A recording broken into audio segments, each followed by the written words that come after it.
Good evening, everybody, and welcome back to the show. See who we've got in. Abs, Raphael, Eric, Andre, Ollie, Abs, Rafa, Ray, Lee Wizkid. Yes, let me go ahead together. Won't be anything like yesterday, we know that much. Red One and John.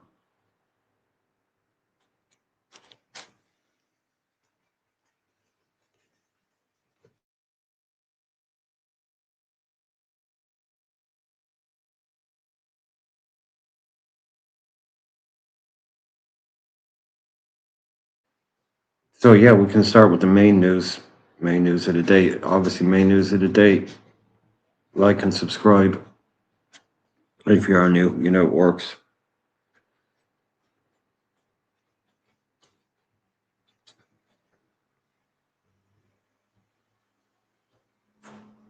So yeah, sorry guys.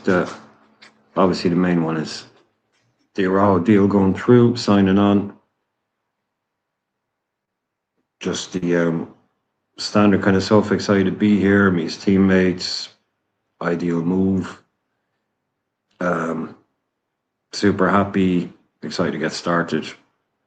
It was right move at the right time. Pretty standard stuff.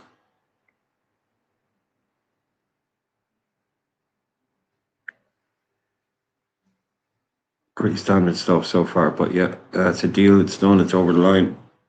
It's a body in the door. So let's see how he gets on over the year, and if it ends up getting made permanent.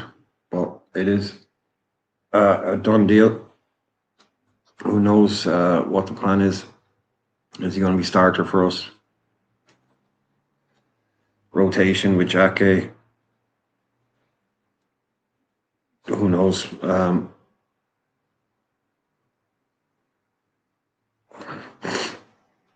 Yeah, Ted's, Aaron, Ollie. I hope you're all well.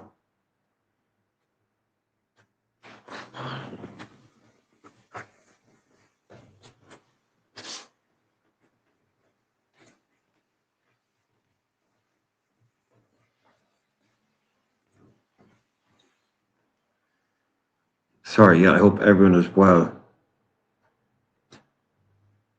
The man is in the door, new man is in the door with a few bits and pieces. Not a lot going on today, lads. I mean, they're trying to dress it up as a lot. This Bezos thing, I think, is obviously it's an important story, but it's not just him either. You need to remember that. It's actually the other guy, Batia, that's going to be heading this up. So he's just an investor in a big group of people. So we're not getting taken over by Jeff Bezos. Not yet, anyway. But he's that whale we were talking about. And yeah, just a few other bits and pieces. Things like he took a pay cut, so we got him doubly on the cheap.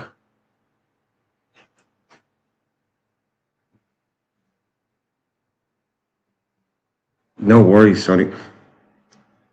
Bezos song, Jesus. Um,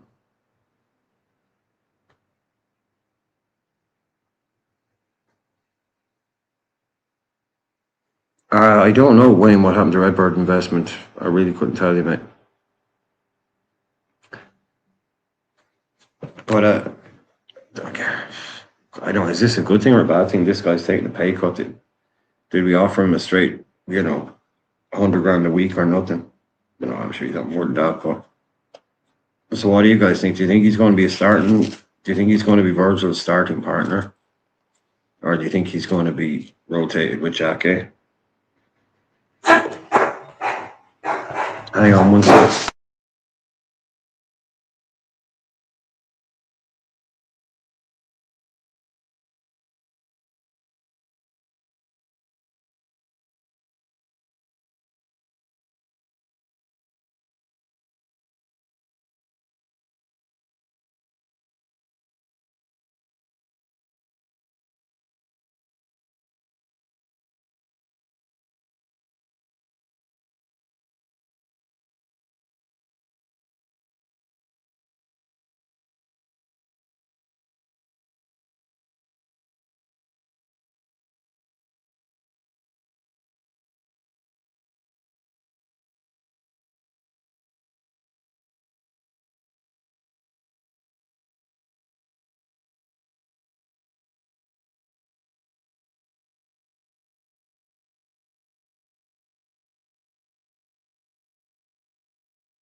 Sorry about that, guys. Sorry, just somebody came to the door there. Who am I missing? Tafsir, Eric, Boomshanka. On chat, yeah. So yeah, you guys. Sorry, I was asking you guys a question. Has he played preseason? I saw him in preseason training, clips of it. I don't think he actually played there. What?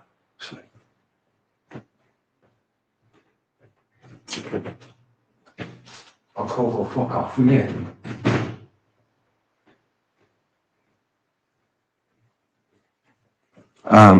Sorry. Dog is taking the piss now.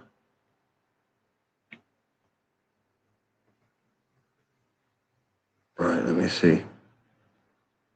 Let me get somehow catched up. If this thing would like to work. Right, I'm saying even if he has an amazing season, we keep him, he won't stay. South Americans just love blah blah blah. Well, he's probably not going back there if we decide to keep him. I mean, if we get him on a 4-year deal, he's 27 now, isn't he? So he's had his Barcelona thing. Don't see him going back there, mate. If after I can't see us buying him and then he goes back to Madrid in 3-4 years time or something like that.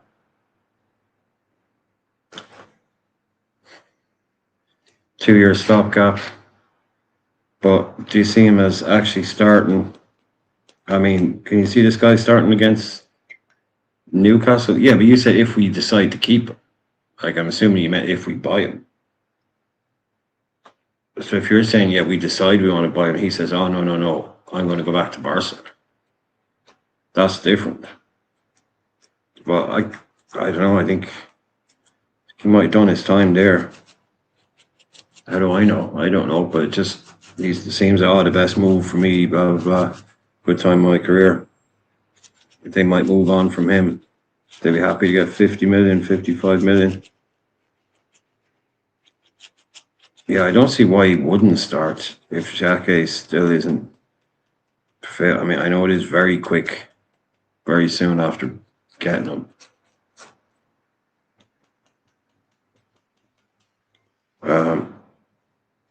What you can he fit straight in? I suppose, but yeah, he's not. I mean, he has never ever played in a league with this kind of intensity. So he's going to be in for a big shock if he starts him up against Newcastle. And, you know, new partnerships and all of that. Never played with Virgil before, so. I mean, again, I'm not having to pop the player. I'm just saying this is the position the club is in now where we're asking a guy like literally never played here before come straight in. We're not. We're hardly giving these guys any time to adapt or get up to speed with what we want to do. We're not giving them much chance, but it is what it is, guys.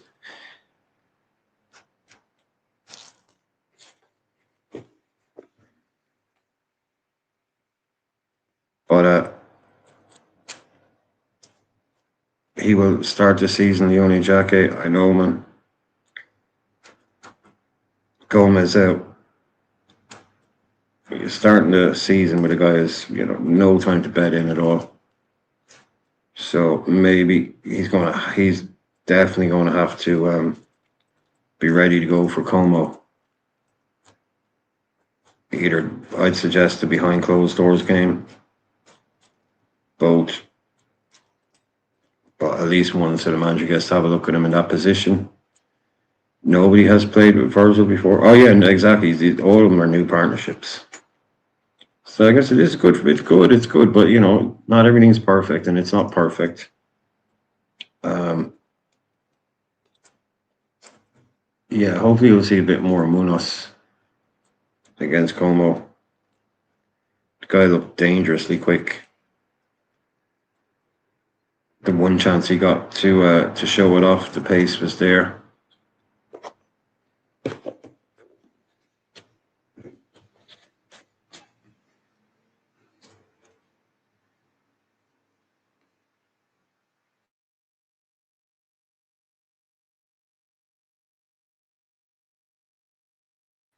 Yeah, with all of them, definitely. Connor Cole will be interesting now. Yeah, other than Joey G. So you think whether he stays or not depends on how Jacquet performs. Yeah, yeah, he could. It could be that. Yeah. Uh, so many ifs, buts, and maybes with centre back situation. Got Jack in. Yeah. I mean, Leone, I think, is showing he's okay. Yeah. I know he'd be for look. As people are getting behind him. Look, I know. I don't. He hasn't played for us yet. You know, it'll. I'll get behind him. It's great, but like I said, my problem, my issue is with the club and the way it's doing business, not with the player. So I'm sure if he stays fit, he'll be a decent addition to the team.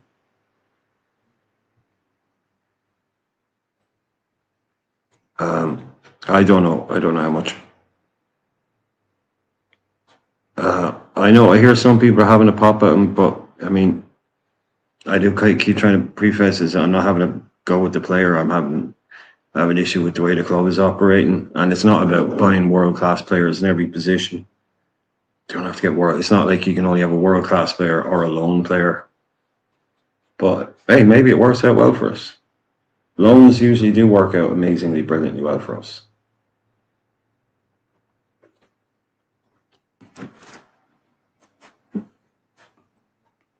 You got two leads, got Ted's, Abs, Cat's Rule.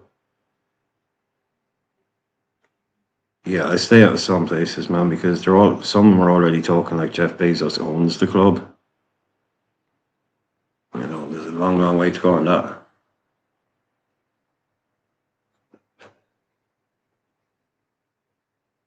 Yeah, I'd like to give Virgil. I hope Virgil does one more year, but at a much reduced game rate. You want to keep. You got to start taking some of the minutes off to keep him fit and available. You've got to start taking some of the load off. It's just not possible. But yeah, I definitely think he will.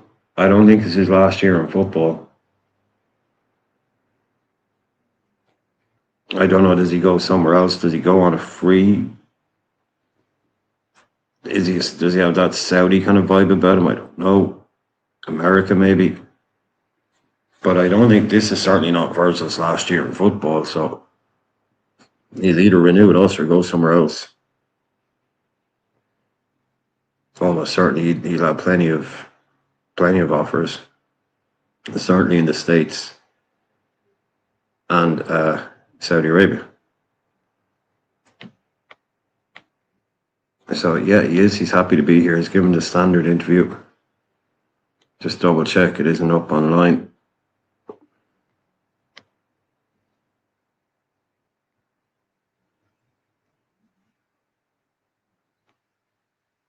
Obviously, there's new work being done on the stadium.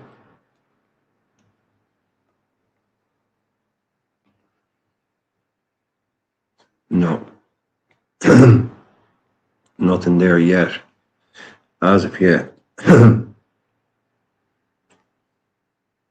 um, Later in the season, he only could play a fair few games, give him a rest, rotate the following year. He's got to come in, man. I don't want to see him in cup games. Um, yeah.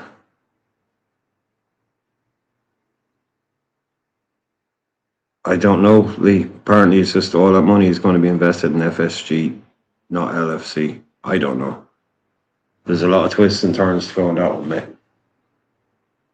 You're not going to be all of a sudden you can't spend more. There's limits on how much any club can spend. We do keep banging that drum. There's limits on how much clubs can spend. So it's not going to, quadruple our budget. It's not like all of a sudden we can spend 800 million on players next year.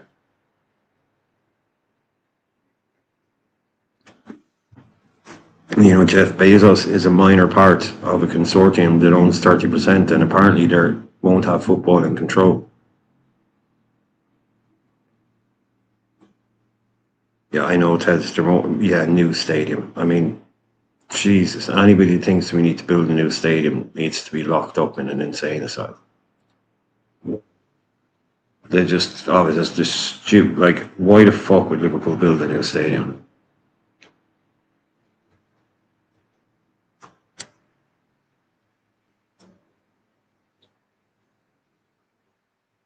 Um, Lee Arthur, oh yeah, this guy, our Leeds United fan. Good evening, Clive. How are you? Uh, yeah, we've got 25 years of Amazon jokes to come now. Maybe we should just do it all at once. Oh yeah, some of these guys, man, they should just come out and say they just love money and they don't care who owns the club. They wouldn't give a shit if it was a mass murderer, if it meant we were the richest club in the world. Fuck everybody. They should just come out and say it. Because that's the kind of people they are. They don't care who owns the club.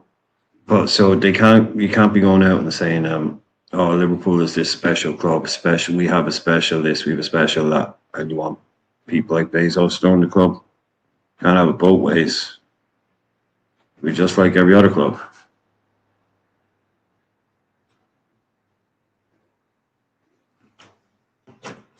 So there we go. But don't know what's happening with the people. I don't know where the. Well, I'm not saying obviously no obligado, as we say, on people coming in. Just double check that we did send out. The link went out.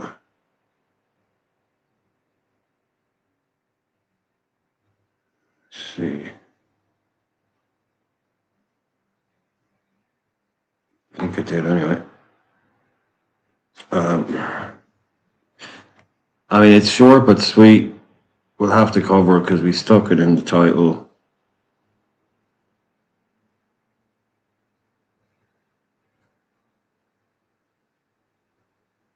Where's he gone? Where's this idiot gone?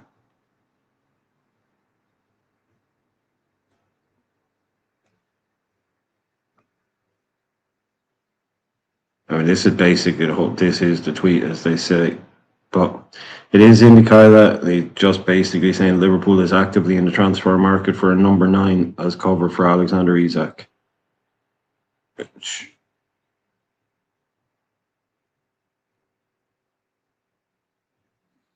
Yeah, I don't know exactly how it will affect them. I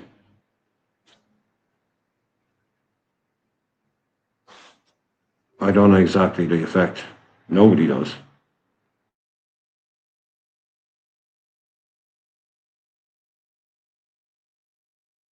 They're talking about having more impact commercially off the pitch.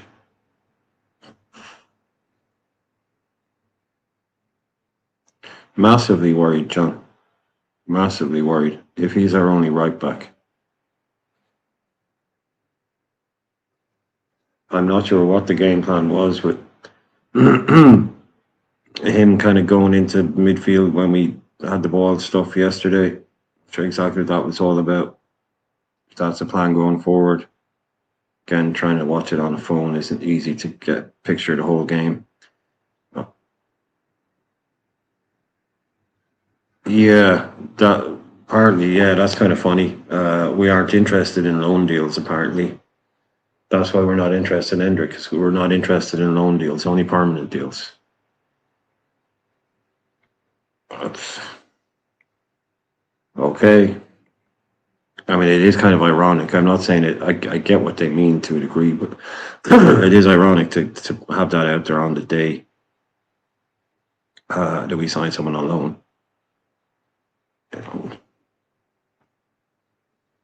It shouldn't go unnoticed. He's here. He's talking about winning trophies.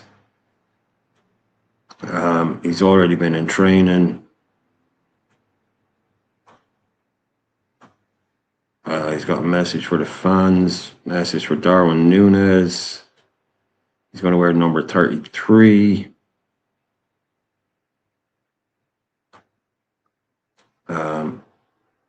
McAllister back today. Yeah, there's what he was saying. Liverpool have taken a look at Endrick, but they want something with permanence, and at the moment, both the player and Real Madrid only want a loan. So, yeah, I don't really. Yeah, I'm not sure what the idea was. Like I say, I was trying to do the stream and watch.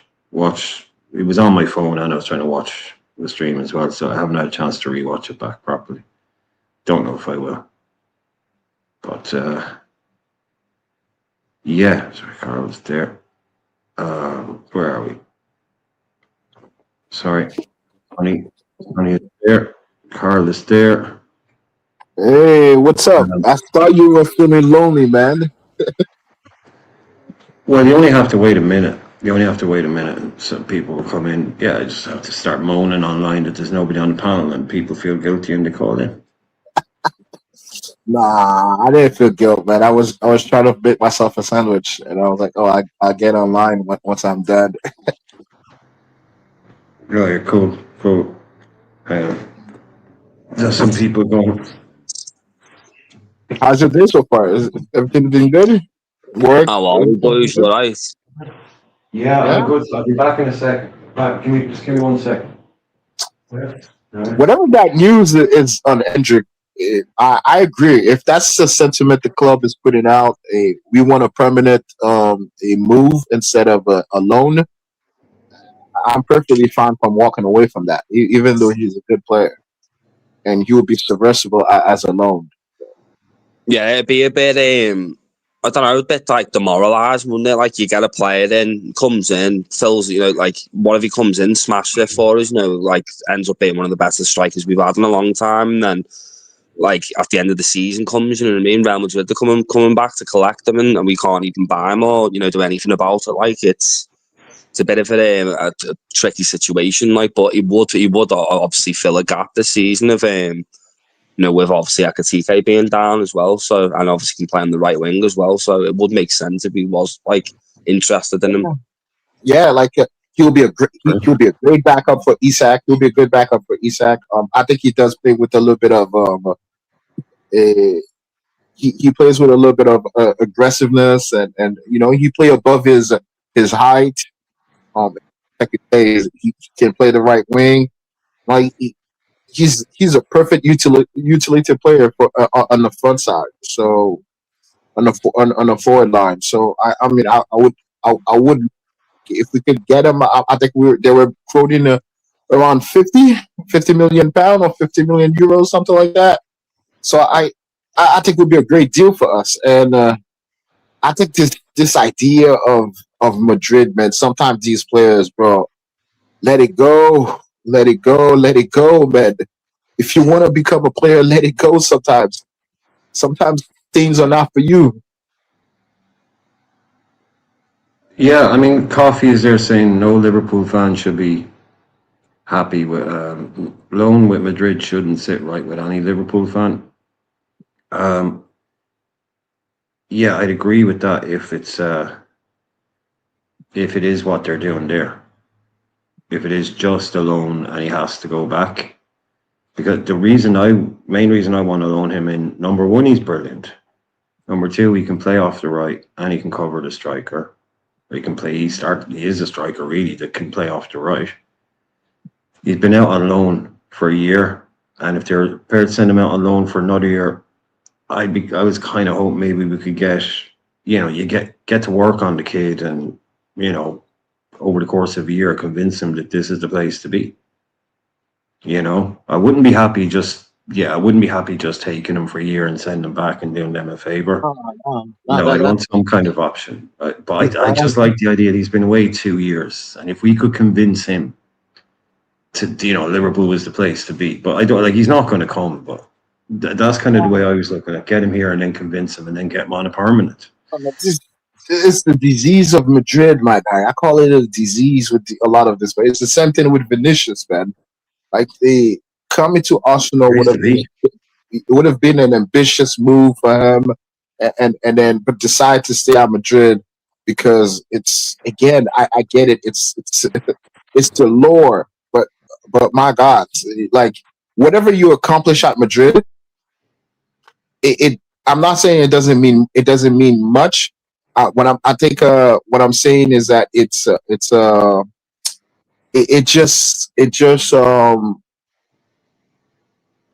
you're just part of a, again, forgive the speech, but you're part of a stable of players that have done something at Madrid. You are nothing special. You are nothing special. In order to accomplish something special at Madrid, you got to break records, records, and records, and records. That's what some of these kids back themselves to do, really, isn't it? But they never accomplish It's it. They don't even come close. someone will. This Hendrick's still only young. He'll think I can go there and in 8 years, 9 years, be there and score a shitload of goals. I think They'll he'll never definitely have accomplish that it. ambition. Like, I come mean, on, that's not really the conversation for me. It's like, can we get this kid? Will he come here? The whole their mentality about staying in Madrid is kind of a different thing. Like I said, if this guy was someone that we could get and get him on a permanent, I absolutely would. But if he's one of those guys that is like he doesn't want to sign permanently, he still sees his future at Real Madrid, then fine, move on. I don't want like you want someone at least like I don't like doing loan deals for a start. I don't like this one with Araujo because it's not about the player, it's just anyway, I won't get into all that. Everyone knows my like feelings on that one. I would have been more entertained the loan deal if he was 25, 26. 27. Like he has lots of experience. He can come in and give experience to the to back up the striker or to play in the winger. But he's 19, 20. Why am I loaning a 20-year-old where I have to develop him? Because I'm gonna have to develop him a little bit. He's You're not wasting your a time. complete You're wasting player. your time spending a year. I'm Wasting your time. wasting my time. I'm wasting my time. Yeah, we're in That's why, perfect agreement with this, man. Perfect agreement. Wasting my I time just and for nothing. just to do Madrid, send them back an even better improved player. No. A better player, an improved player. Nah, bro. He's 27, 28. There's nothing I'm developing. I'm buying, I'm loaning the talent and then the production, the result that he can give. But at 19, 20, I'm developing. I'm teaching him to play my way. So no, like. But this is the point, Lee. He's saying, like, they're making it clear the kid himself is saying he doesn't want to. He only wants a loan with no obligation, no any of that stuff. He doesn't want any of that stuff. So if the kid is thinking, I don't care where I go, what I do, I'm back in Madrid in 12 months' time, then move on. What a player, though. Yeah, good little player. His World Cup was a bit it maybe could have shook his confidence, but again, he's still young enough to shake it off. We'll see. He's got that shot power, man. He's got that shot power. You don't see very often. This guy is a real fucking net buster. Don't see it too often. He's got that little bit of special something about him. So, but yeah, it is. This is all. Indy Kala is saying that Liverpool is actively in the market for a number 9 as cover for Isak. I mean, apparently we're going to have the world's craziest August. Yeah, we got Barcola to do. We got supposedly Mbaye to do, and we are supposedly kind of talking to Endrick, maybe try to convince him. I'm not saying we're moving on totally from Endrick, but there's a little bit of can we try to convince him to do a permanent deal? But and now we're looking for a number 9 in the market. I mean, Ferran Torres would have been the perfect guy. I mean, I don't understand. I don't understand it. Yeah, I think we were interested in that, but as soon as PSG came along, we kind of lost. It sounds to me like we kind of lost out to Luis Enrique, if you know what I mean. If PSG hadn't have been in for him, if PSG didn't need, if they bought someone else or whatever, I reckon we would have had a very good run at him. He only €50 million. He would have been perfect play off the right if you ask him to, but a second striker, won't kick up a huge fuss if he's not starting every single game, but he's already shown he can score goals in the Premier League. I think he got 12 in one season at City in his debut season. Yeah, he absolutely only 50 million euros as well, it looks like. But he would have been a little bit more expensive for the Premier League. You know that Premier League. Yeah, exactly. 55 or 60 or something. But Barca as well, they got his wheel and deal, man. You can't. But yeah, I think from what I've been reading anyway, it sounds like playing for Enrique and playing with those guys was kind of. He was always going to say yes to them as soon as they came in. So again, another one probably missed. But yeah, he would have been great if he wanted to come back to England. Like I said, he's been here in Manchester. Very similar to Liverpool, the same part of the world. So maybe he wasn't interested in that. But he's a great pickup for 50 million quid. Yes, I agree. Who do you think should we try to pick up in the market for number 9? Like, what do you see? Like, I'm looking at it. I'm hearing this again. I heard something about Omar Mamouche on a loan.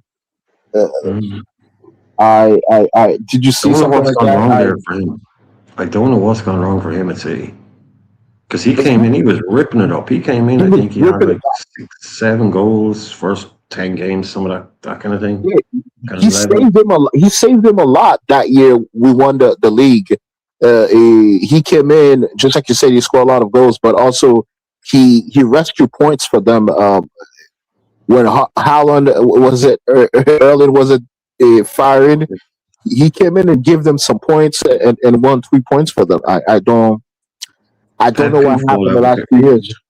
That's a very Pep thing for a player to come in and play well and then just disappear because of like one thing. It's a very Pep thing to happen. So who knows? But yeah, like what you were asking me, it's like Torres would have been perfect.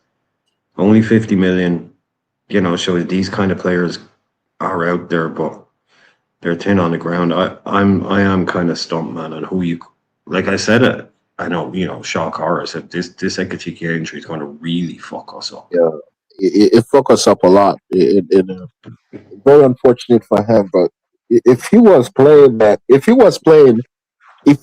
healthy, I would have put my neck out and said, we can win the league. We can win this league. If he was healthy, or if he was coming in. If he was coming in around October, November kind of situation, October, November, I was like, you know what? This is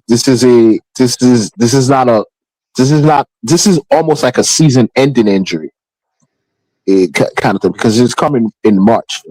The league is practically over, quote unquote. So, but if he was coming in around October, I'll be like, okay, cool. It's coming around October. By the time it's Christmas, January, he'll be able to be back into good shape, and we could get a good second half of the season. Well, a lot of these doctors, a lot of those kind of are saying, look, the best way to look at it, this guy is 27, 28. Like he will be back before the end of next season, kind of stuff. But to see the real guy, you may as well just forget about next season. Like, he could be miraculous and be playing at April, but they say, like, even then, like, there's getting back to being on the pitch, and you've got to give it another 2 months before you're back to physical condition, because how little work he can do. You see him walking around and stuff, but he really can't do much work at all. He can't do any real physical activity. You got to pretty much write it off. So, yeah, like, the ideal thing would be if someone like Ferran Torres was available, bring him in. Someone that can become part of the wider squad when Ekitike returns. So it's not going to be kind of, you bought a direct replacement for the guy. You bring in a guy that can cover his role, give us a focal point as a number 9 when Isak isn't available, but then can also just become a part of the wider squad. And he's not some £90 million player. you know, he can then become a guy that plays more off the right or more off the left. But again, I don't want to go down the whole I'm not a scout thing, but we shouldn't have to be always able to say, well, this guy will come in and be brilliant, this guy will come in and be brilliant, because we don't know. But these guys, this is what they get paid to do. Know every single player, you know, out there, know who's available, know who can come in. Oh, Arzabal, yeah, Jesus. I don't think he's ever going to leave there, is he? Is he one of those guys that's just going to stay there forever? Who? Arzabal. Maybe he is. He is. I mean, he hasn't moved. I mean, I don't think so. Yeah, I know we got Sonny's on mute. I know Kieran is here as well. What's happening, the boys? Hey, what's happening?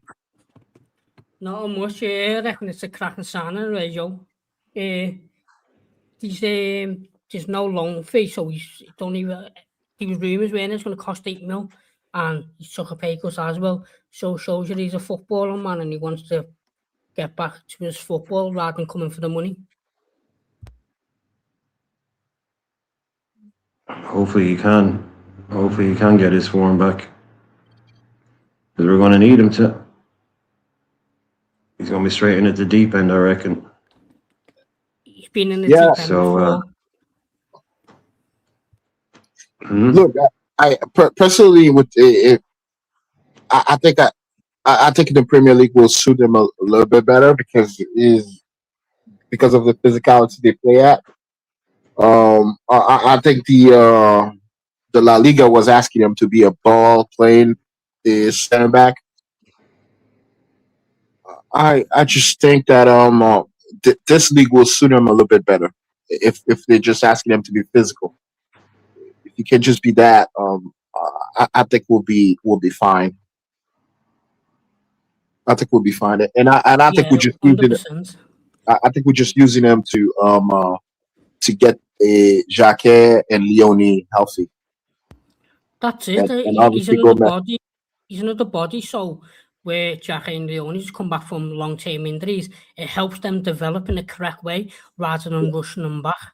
And plus, if Van Dijk gets injured, the amount of experience Araujo's got goes under the radar. He's got the experience like Van Dijk. He's been in big games. He's captained Barcelona on multiple occasions. So he's got the experience to even... I'm comfortable with Araujo and Jacquet at the back if Van Dijk's out. Yeah, true. But right now, I don't want to put that in the universe for Van Dijk to be out for any kind of time. If he's not playing, it's because he's taking a rest and someone else is playing. I just don't want to put that in your universe. You've got to plan for that, though. You can't go into a season and not plan for injuries. Well, I agree with you, but I just the Iraola needs to have that plan, but not me. But that can play in another 38 Premier League season. I don't go into the season planning with Joe Gomez in my defence. No chance. We all know he's going to get injured one day or another, maybe twice on a Sunday. So you have to plan for this, and we've got that body and we've got that experience. I'm really happy with the signing. Look, if I can get 25 games in all competition with Gomez, I think I'm perfectly fine. Because again, anytime he comes back, it's even his issue. It's not his playing. His issue is obviously, just like you've been saying, it's his fitness. But in terms of playing, I'm comfortable with him on defense at center back, at right back. Again, we all wish he was more fit and he had less injury. But if he can come in and be either as a substitute or start 25 games in all competition, I think that's a good year for him. I think that's a good year for him, and I think we'll be very satisfied with that. I reckon we'd be lucky to get 25 days fifth for Joe Gomez. Yeah, 25 games. Pretty ambitious. I think he did last year. I think he might have. He might have reached that, close to that at least. Maybe around 20. I'm not too sure, but I think he did last year. But he's getting older and he's going to get injured more frequently now. Well, yeah, but the best case scenario is for him to try to get injured 7 minutes into your first game doesn't help your cause. It doesn't encourage it. It doesn't help. I think he'd struggle mowing the grass. Imagine if you put him on the field and said, "Listen, I want you to mow the grass and walk around." He'd probably struggle getting through that. Yo, you guys are harsh right there. You tell me you put a heavy by mowing the grass, he'll pull up a heavy. Reality. He played 599 minutes in the Premier League last year. So that's about what? It's about like 8 games? No, 5 games? 5, 6 games? Well, it's 7 starts. He started 7 games. 7 games, yeah. And he came on as a sub 14 times. So that's 21 games.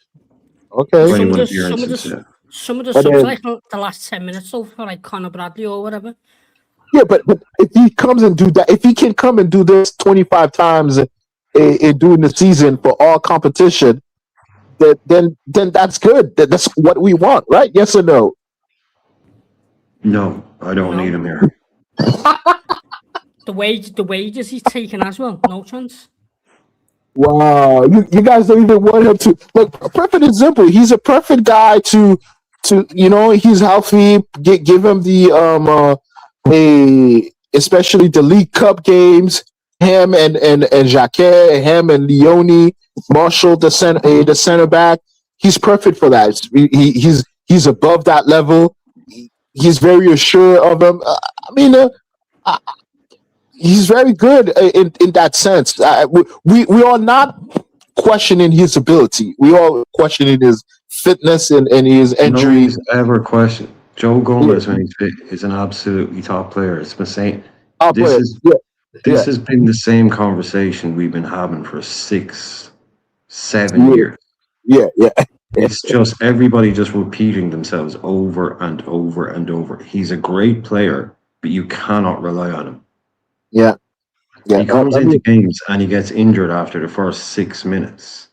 So how can you got to move on from, like, if Man United had a player like that, we'd be like, these guys are stupid hanging on to this kid. Can't plan for him. Like I've said, if he's there and he's available, you use him, but you never ever plan to have a 3-month block of games and Gomez being one of your guys. That's just insanity. Has been for years. When you got Champions League, Liverpool play 3 games a week. Yeah, it's the same conversation. It's 6, 7 years now with this conversation. Look, man, I to tell the truth, I think one way I would have keep him healthy is, knock on wood, is that, look, I'll tell Gomez, you are the center back for the league, for the cups. These are your games, and you can't play 7 minutes in a friendly. Yeah, but you can tell him. That's just I can say whisper in his ear, stay fit, Joe. He goes on if he gets injured. Look, the moment he gets injured, I'm not trying to be I'm not trying to oppose what you guys are saying. You guys are totally right. But the thing is, I'm thinking of a solution. Solution is to me is that move on. No, the solution is to be. But we're not going to move on. We're not going to move on. We both know we're not going to move on. We both know we're not going to move on. The club is not going to move on. He now needs to be your 5th choice centre half. Best. Sure, but I agree with you. 6th or 7th choice for me. Okay, look, man. But if he's, just like you said, if he's healthy, nothing is wrong. You put him in the League Cup as a pairing with Leone or Jacquet. You play 7 and then he minutes breaks down after 12 minutes. Okay, if that happened, look, man. It happened in the first game, and it happened last year against Plymouth. He didn't even get to 10 minutes in a preseason game. We started them first FA Cup game. So we're gonna have a player of his caliber. Again, all of you have said He has the talent. He has the talent. We're gonna have a player of his caliber, but because we know if we put him in, in 5 minutes he's gonna demand to be substitute No, I'm because not of saying some that you form won't of do that. I'm injury. just saying to you that if that's what you want to do, then be prepared to have two centre halves on the bench because you'll almost certainly go off injured. Oh, okay, perfectly fine. Yes, yes, I do agree with that. Yes, I do agree with that because if something does happen, we'll have to bring another youngster or another Oh, it's got to be high center. quality centre half. It can't be any So centre just half. give those It has to be young high players the quality. minutes. Give those young players the minutes. Give those Joey Gomez minutes to Xhaka and Leone and die in the cups. Whoever's not playing in the league, give them those minutes. Like Joey's career is finished at Liverpool. He'll be gone next year. He's got more injuries than he has trophies, and he's won a lot of fucking trophies. And I would love to see next year. You guys are hearing he's getting a new 4-year contract. I'd love, you know what I'd love to happen with Gomez, Why like would it's like anyone do just to that? get rid of him when he goes somewhere and actually can actually play and not get in. But it's not realistically, that's not going to happen. He can't. I don't think. Yeah, go to the You know what I mean? MLS or something. I wish him the best. Yeah, like Go a to the step MLS. that, yeah, just have a little, because he must know now I can't hack this Premier League intensity. You know what I mean? Like if I take a step down, go to Italy or go to a lower league, maybe the intensity's not as much. Maybe my body stops breaking down more. Go and play with Messi at Inter Miami or something, and enjoy your remaining career. Because he's a young Yeah, lad. this is shooting the club in the foot for the sake of sentimentality. Just let the kid go. Move on. He's one of the most injury-prone players we've ever had. We've given him a 10-year career at Liverpool. We don't owe him anything else. You know, No. it's fine. Just go and play your game somewhere. But he won't go this year. He'll go next year on a free. That's what's going to happen. He's not getting a new contract, so And you get it because he's been here 11 years. You get a testimonial as well. So good for. Well, they don't do them Wish him the anymore. best. They don't do testimonials anymore.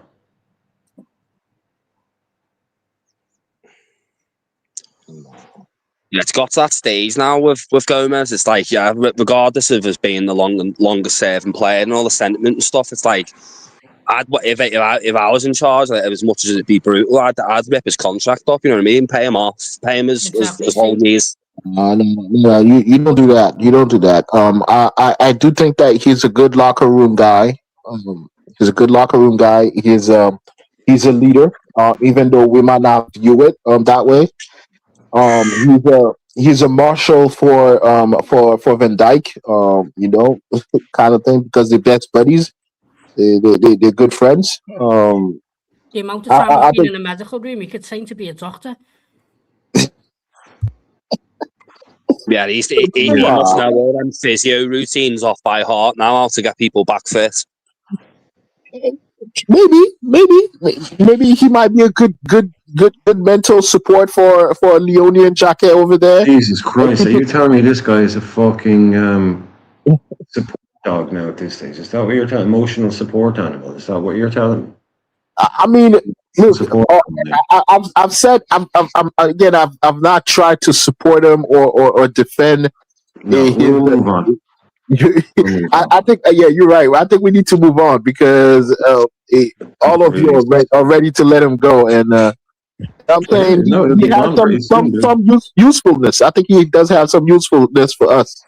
Availability is the best ability. Like you're going around in circles. So you keep saying what we're saying. He will be very useful for us if he's fit. But we've been watching this guy for 6 or 7 years now break down every single time. Yeah, but you also have said something I've said. You also said he's played 20 games. I love your optimism, Carl.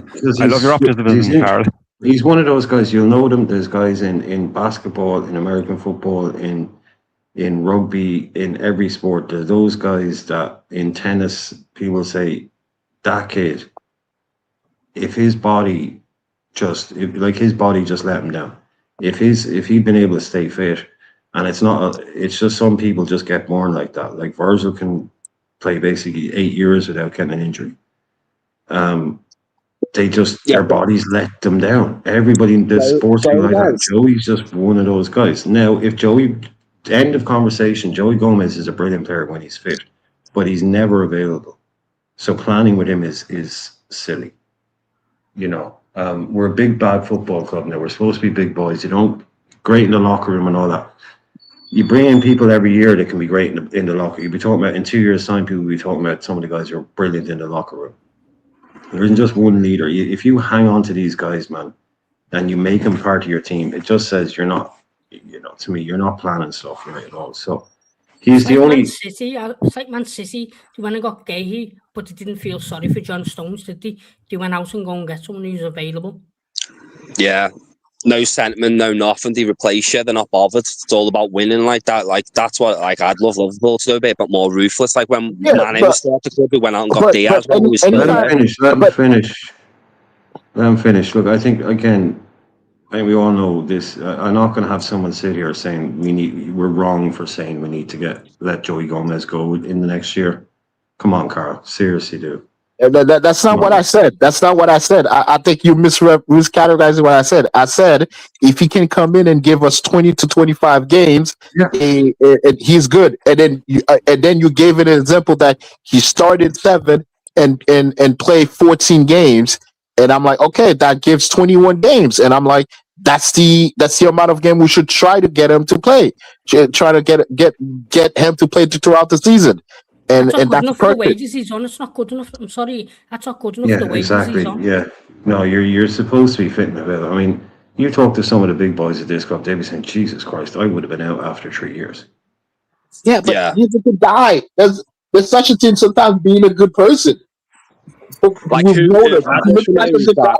She's not the only good person in the squad. Come on, that's sometimes no, he's not the only good person in the squad because you don't know him personally and I don't know him personally. So we don't know how good he is in the squad. So we don't know how many good lads there are in the squad. There's probably plenty of them. So again, these are not reasons to keep a player who isn't fit to, like, he gets paid to play football. Look, all I'm saying is that people who are I never thought someone could run defense for Gomez is available. I'm not, again, sometimes you just don't agree with me. But the thing is that these are something I've seen all the time in sports. If you're a good professional, you are given chances and chances and chances and chances because you're a good professional and people at the club like you. People at the club like you. It's enough. I don't know. People at the club contract extension. Like, who the hell gave him a contract? It's the last contract extension he had. I don't understand what the thinking was in that. Well, talk to Jurgen Klopp. Talk to Jurgen Klopp. Very Jurgen thing to do. Hi guys. Hey. There's a right here about Owen here. Hi lads. I love your enthusiasm, Carl, very much, but there's a reason why Araujo was brought in.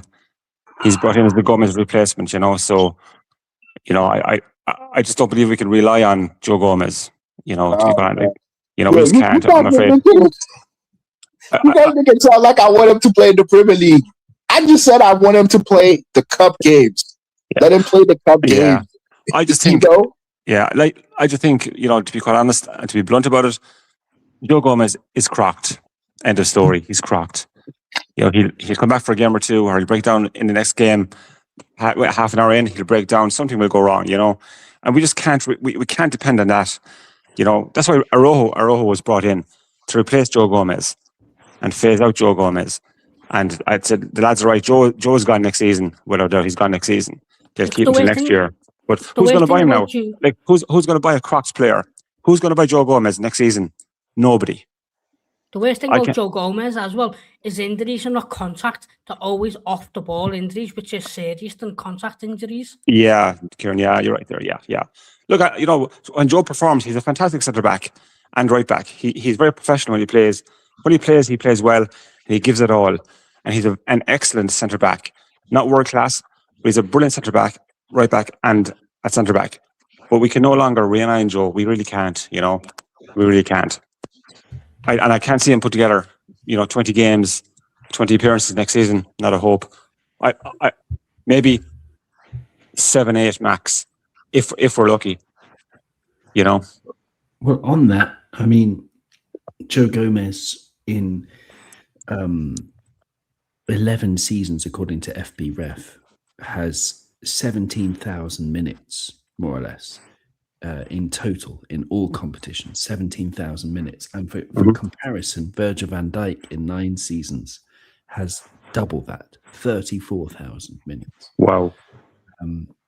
So he's on for like, I don't know, like throughout his whole career, 15 to 20 games a season throughout his whole time with Liverpool. And it's just it's just like it's pointless. Like it's pointless. It was always pointless keeping him and giving him that contract extension. And if you think about what would you say, if you met Joe Gomez, he'd be a lovely guy.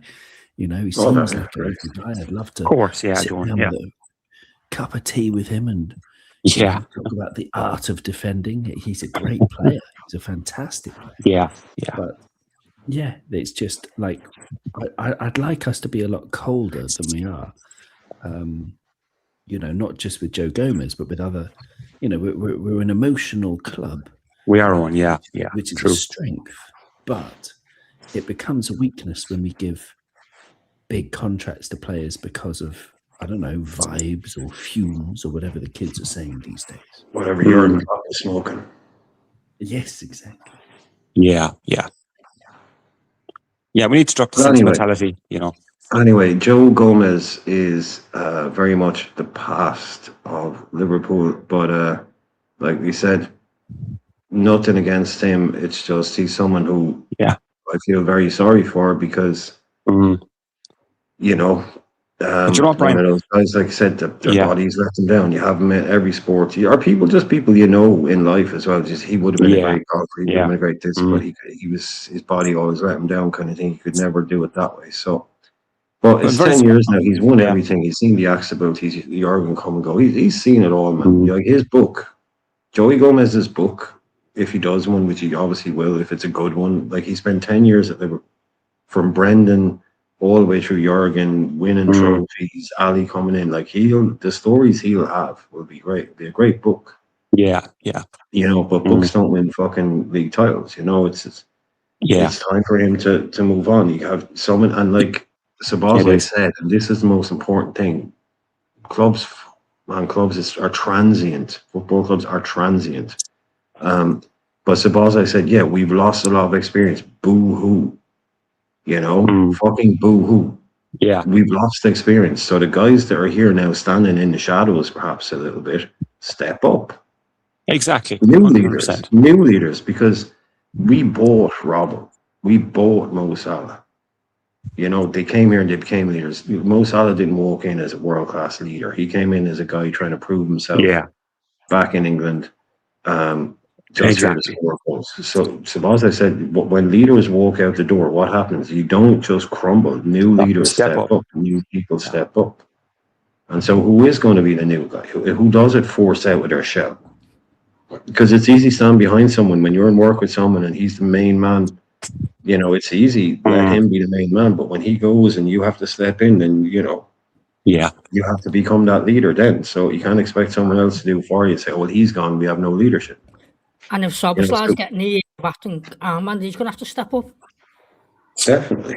Oh, yeah. Definitely. Absolutely. We'll have to keep the standards. The Irola has come out and said it, which I think is probably the most interesting point from the whole thing. It was just a short little quote. He just said, we couldn't keep the level for more than half an hour. I think is what he said. So we couldn't keep the level for half an hour, more than half an hour, and we've got 2 games left before the season starts. You push into a big lead against Leeds. Well, big lead, a strong lead. You push into a big lead against these guys. You get pegged back, you lose, and it drops off massively. So it wasn't just the personnel. You could see that it was the second half, the drop off. First half was good, had great energy, but if you watch it back, I'll watch it back again, and I imagine it'll be like almost on the half-hour mark, you'll see the pace start to drop. And the second half was just people. This is back to slot ball. It's because the fitness isn't there yet, the energy isn't there. Maybe a lot of the pressing seems. That's the promising sign of it, though, isn't it? Like that's the only I'd say the problem. Like pre-season, I never really get too pissed off, really, you know, when we lose, because, like, you know, Arsenal have lost, City have lost games, Chelsea, like, everyone loses in pre-season, but I've took, like, bits of positives and obviously negatives out of the games, because, as you say, in the first half, when everything's clicking and, you know, we're pressing them, like, we're constantly, you know, on the attack, and it just feels like how it used to feel in the clock, like, you're guaranteed that we're going to get goals playing that system, but as you say, yeah, whenever we change take a lot of the first teamers out, change it into the second team, and when we go into the second phase of the game anyway, everyone seems to get quite tired and they can't keep doing what they were doing in the first half. But that'll obviously come with being with the manager and playing the system longer. But the thing that will scare me for the start of the season until these players get up to speed, being able to get through a 90-minute game playing like that, is like we haven't got a big enough squad. That's what I feel like. That's why we're seeing what we're seeing in the last two games. Like in the first half, we look amazing. In the second half, we fall to pieces. And if the FFG and the hierarchy can't see that and don't back them now. The second half, we had Ramsey, Endo, Chambers and Kirkers as a back four. That's the scary thing, lads. You know, that's the drop off of the quality. All very well, first half hour, 45 minutes, we give it all, our best 11. When changes need to be made, you know, 2 or 3 changes, particularly to the spine of the team, that's when the trouble starts. We go downhill, you know. And we don't have the gegenpress with Areola as well is completely different to Slot, where Slot wanted more control, more possession. Areola's more front foot. That's just energy and press. That's it. He's all running. Yeah, for Areola, it's run, and run some more. You know, never stop running. You know. You know, for me, I know what you guys are saying. Like it's pre-season, you got friendly games. You know, about that, I don't want to just, you know, we can't just say it's pre-season, because if you got 5 games in pre-season, by the time you get to game 4, you expect to see, number one, you expect to see fewer substitutions. Like in game 1, you're basically going to see a whole new 11 for the first half, 11 for the second half. Game 2, something similar, depending on who's coming back. But game 3, then some guys might get 60 minutes. Game 4, people start getting 70 minutes. And then game 5, you've got not people are playing 90, but you've got a much more settled, obvious version of the team. And the level is going up and you're getting a little bit better. You can't just be the game with Como is saying, oh, well, that's just pre-season. It doesn't matter if you lose 5-0. You know, scoreline is irrelevant, but the performance is still very kind of game 2. That was a kind of game 2 performance against Monaco. Good for half an hour. Made a few changes. Nobody knew what they were doing. A few goals go in. Sure, who cares? Identical to Leeds, it was. Pretty much, yeah. But it is concerning, considering the Premier League starts in 2 weeks and our players are fucking knackered after 30 minutes. Very concerning. And we know we haven't got it big enough. So, like, even, you know, like, say, for instance, we do start really good against Newcastle, like, similar to a lot of the games, we're 2-0 up in the first half. Like, some of these players are going to, like, they're not going to be able to get through the game. We're going to have to take them off. I'm going to see the same problem. As soon as we bring some of them players off the bench that obviously are not good enough and they come into the team, the level drops that dramatic. It's game over. Yeah. And I guarantee you, more mistakes will be happening for those players who come on. There'll be mistakes made and goals conceded, you know. I think we have to go on the transfer market and go and get a set piece coach. Go and spend 50 million on a set piece coach. I'm sick of these set pieces, game after game after game. Yeah. Well, that's probably one of our main weaknesses, isn't it? We did change a set piece. We got rid of him, didn't we, last season, and got a new one, but it doesn't seem to have changed anything really. We got a couple of goals out of Virgil out of it, maybe, but defensively, nothing's changed. On the plus side, I suppose we have Araujo now, so maybe he'll add to the defensive strength at the back with Van Dijk. Hopefully, they'll form a good partnership, you know. And you have to spend 50 million on one. Yeah. Araujo's quite good in the air, to be fair to me. He's a dominant presence. He's a big lad. He puts his weight around. He is, very physical. Yeah, I looked at his stats yesterday, and he's got a 67.4% win ratio with aerial duels, which is quite good. Yeah, it is. Yeah. Once we get the Araujo of, you know, season and a half ago, he finds that form again. We'll be fine at the back. will have a very solid partnership with Van Dijk, you know, without a doubt. I'm not convinced at all by Araujo. I mean, he is 90% for aerial duels won, and you know, Lord knows we need a good header of the ball. But what I like to do as someone who doesn't watch La Liga, apart from look at the stats, is also look at what the Barca fans are saying about him. Talk to Barcelona fans. Thank you. Talk to Barcelona fans. And there is a thread on Reddit. And admittedly, it's the title of the thread is "What's so bad about Araujo?" So it's going to be all the bad stuff. Some people are saying, no, he's good. He'll be a success at Liverpool. But a lot of people are saying he's got very low football IQ and he has massive lapses of concentration at crucial moments in big games. So that's not very good. We do need someone who's like generally good. Like I'll be happy with a flat track bully, of a defender who can, you know, dominate against so-called lesser teams when the pressure is off. But I'm not enthused by this at all. But like he's okay. But yeah, I mean, I don't know. It's just judging by what the Barcelona fans seemingly unanimously are saying that he just has a very low football IQ. That's like we basically signed Darwin Núñez in defence. Well, he must be half decent because Jules Koundé was meant to be the centre back for Barcelona, but he couldn't start ahead of Araujo, and then Jules Koundé ends up having to play right back because Araujo was too good. And if you look at the trophies he's won with them as well, you know what I mean? It's not like he's just been a bit part player. He's captained them. He's won numerous trophies with them. Years ago, but then he had his mental difficulties, and you know, all the best to everybody who does struggle with mental difficulties. And since then, his transfer value, for example, on FOTMob has halved. It was at his peak like 2 years ago, 58 million or something, and now it's around about 24 million. His transfer value, and admittedly that's just a stats side, but it's like it does tie in with what the Barcelona fans were saying, that he was brilliant. He was brilliant under Xavi, but under Flick he hasn't worked at all, and he's looked extremely average. So he's had a couple of seasons of being average to the point where he doesn't even start for Uruguay.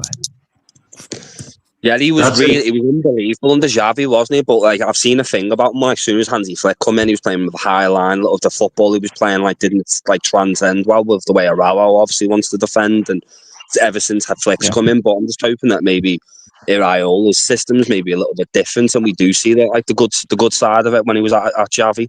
But I mean, but as well as mental health issues as well. He's we've got the best fan base in the world, so. Look at the roar we give Harvey Elliott yesterday when he come on the pitch. He got the biggest roar out of any other player yesterday on the pitch yesterday, and that's what we give Araujo. So hopefully he's loved by our fan base, he's loved by the club, and we've got a bargain in our hands because if he's world class, there's an option to buy for 47 million. 47 million in today's market probably gets you the mid-table. Like Van Eyck cost 52, so. Yeah, as well, Kieran. You don't become. You have to be a very, very good player to captain Barcelona, and he captained Barcelona. And what he did, he was a fantastic player, a fantastic centre back at the time. You know, I believe that, you know, the negativity towards him, what was said about him, was probably when he was in his dip of form after his injuries. When he came back, he had some, you know, mental health issues, and you know that at his worst at the time. So now he's back, fresh start, and I think he's going to do very well for us. So do I think he will, because you can't be shit to be captain Barcelona. Not at all, not at all. Multiple caps for your country. He's had over nearly 200 caps for Barcelona. Yeah. How can you be as poor as what half the fan base are saying? You've got to think as well of what Barcelona have been very lucky. Obviously the Koubassi's, you know, come out of nowhere and he looks like one of the best centre backs in the world right now, which is that's great for Barcelona, but we haven't had one of them. Like, look, we might be lucky, and Leone and Jacquet might turn out to be one of them level of centre backs, but he wasn't getting into their squad, and he's going to get into ours. Araujo all he needs to do is get. Sorry, Kieran, go ahead. I'm saying with the Kabassi one, what were you saying then? it was Araujo who partnered Kabassi when he was 17, lad. So it was Araujo who guarded Kabassi into the player he is now, and hopefully he can do that the same with Jackie and Leone. Yeah, and Ndukwe, the Duck. What a guy! What a player. Brilliant, Owen. You know that it is a shame he can't stay this season. That whole work training. I hate that. I don't understand what the hell goes on when Britain's like anyone can seems like anyone can get into Britain these days. But then like when it comes to like actual players that you want to get into the club, there's like all these rules and like grey area. It's just how do Chelsea get away with it? How do you know what I mean? Did they always find a way to like break rules and that? We need to bring Chelsea up and get a little bit of intel. Get a few tips, Sonny, absolutely. Yeah, and Ndukwe is a fantastic player. He was in Piri's the other day. He was just fantastic, really mature for his age. Fantastic player. Oh, that Cruyff team he done and took them 2 Monaco players out the game yesterday. Oh, he did. That was delightful. I was in the Kenny Dalglish stand, and that's where it happened in the scene. Yeah. But he stood beside Van Dijk when I saw him together. He's as tall as Van Dijk. He's huge. Taller by an inch. Yeah. The hair, by an inch. For his age, he's a monster. You know. Got to be careful there, growing that much at that age as well. So it's another thing you got to look out for. You got to be real careful with those guys. Get that big, that young. Apparently he's going to Portugal now, isn't he? He's going to Portugal on the loan. Not sure where he's going. But I get it. You see, this is what happens sometimes on this channel. Is that there's a kind of a tonal misunderstanding. Because the internet is very tribal. The internet is very, I'm for it, you're against it. And you get a lot of people coming out trolling and saying nasty stuff. I get that. That's why I try and keep that away from here. So I think it's perfectly legitimate to have concerns about this player. I think it's perfectly legitimate to ask questions about this player. Then they also have the side issue of what the club is doing in terms of bringing in loans. It doesn't have to be, every player doesn't have to be 80 or 90 million pounds. This whole, who else could you get for 55? That's not a proper question. It's perfectly legitimate to have concerns about this player because some players were things and now they aren't that anymore. Some players can come back. Nobody knows how good this guy is going to be for us. But plenty of people who I trust, plenty of people who spend their lives analysing football, and like Owen is saying, most importantly, listen to Barcelona fans. This guy has spent his career at Barcelona, so everyone wants to hear the good or the bad, right? Everyone wants to hear about how brilliant he was at Barcelona, or everyone wants to hear about how much has gone wrong for him. What I'm hearing is, this is a guy that was absolutely brilliant for them. Absolutely brilliant for them. And in the last 18 months, 2 years, has dropped off massively. Now, I'm going, those Barca fans, they'll just say that. No, I'm not. Look, this is what the fans, this is what the people who watch him every week are saying. It's like, he was a top player, but he's dropped off massively. Yeah. So I'm thinking, okay, that's all I know. I'm not saying, well, that's him. He's finished. I don't know he's going to get on for us. Yeah. I don't know how he's going to get on this high line, high intensity. And like Owen has been saying, anybody that scouts football, you want to talk about people that know what they're talking about. They said he lapses in concentration massively. Makes mistakes, yes. It's a concentration thing. It's a mental thing. And he's also, since his injury, he's lost, I saw someone did a whole thing on how much he's lost his agility. So this is a guy that has problems. He's not coming to us as a perfect player, as a brilliant player. So I'm like, okay, we're taking a chance on this guy because he's clearly not at the top of his game. He's off the back of a really bad year and a half by all accounts.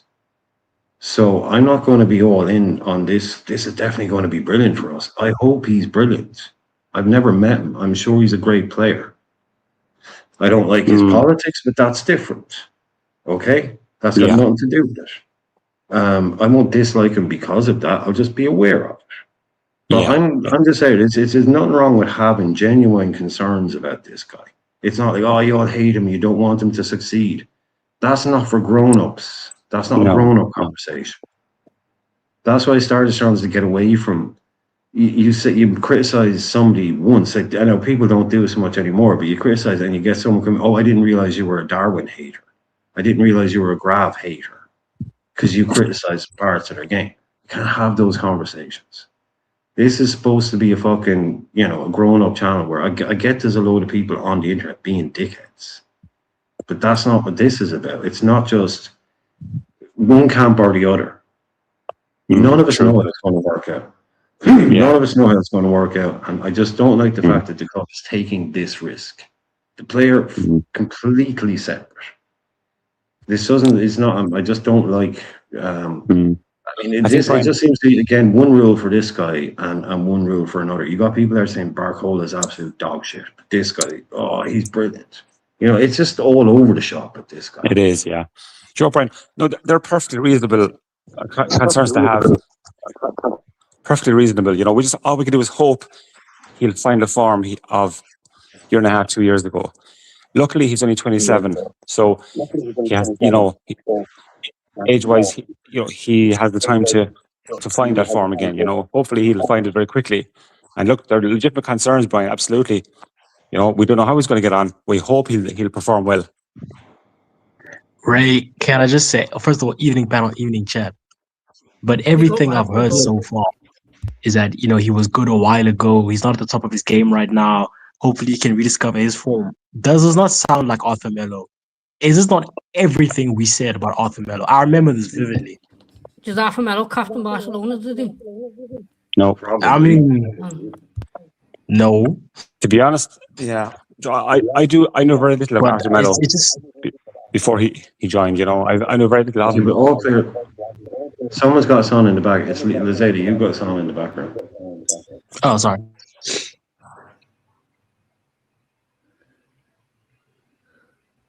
Yeah. Go ahead, though. Go ahead. Or Owen, go ahead. Oh.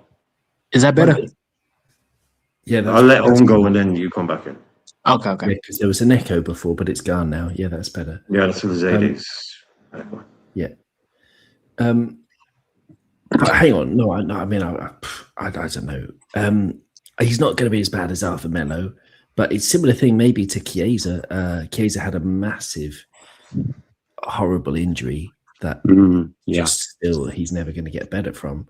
And Araujo, his worst injury was a hamstring tear in 2024, which required surgery, and he had 4 months out. 4 months.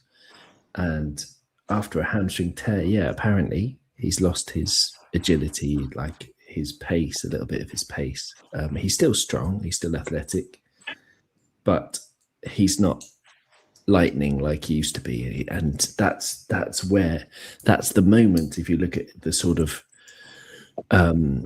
graph of his transfer value according to FOTMob, 2024 is when it just starts to absolutely tank. So yeah, these are reservations. Of course, like Brian was saying, like there are nuances that you don't get in social media on 250 words or whatever, or characters.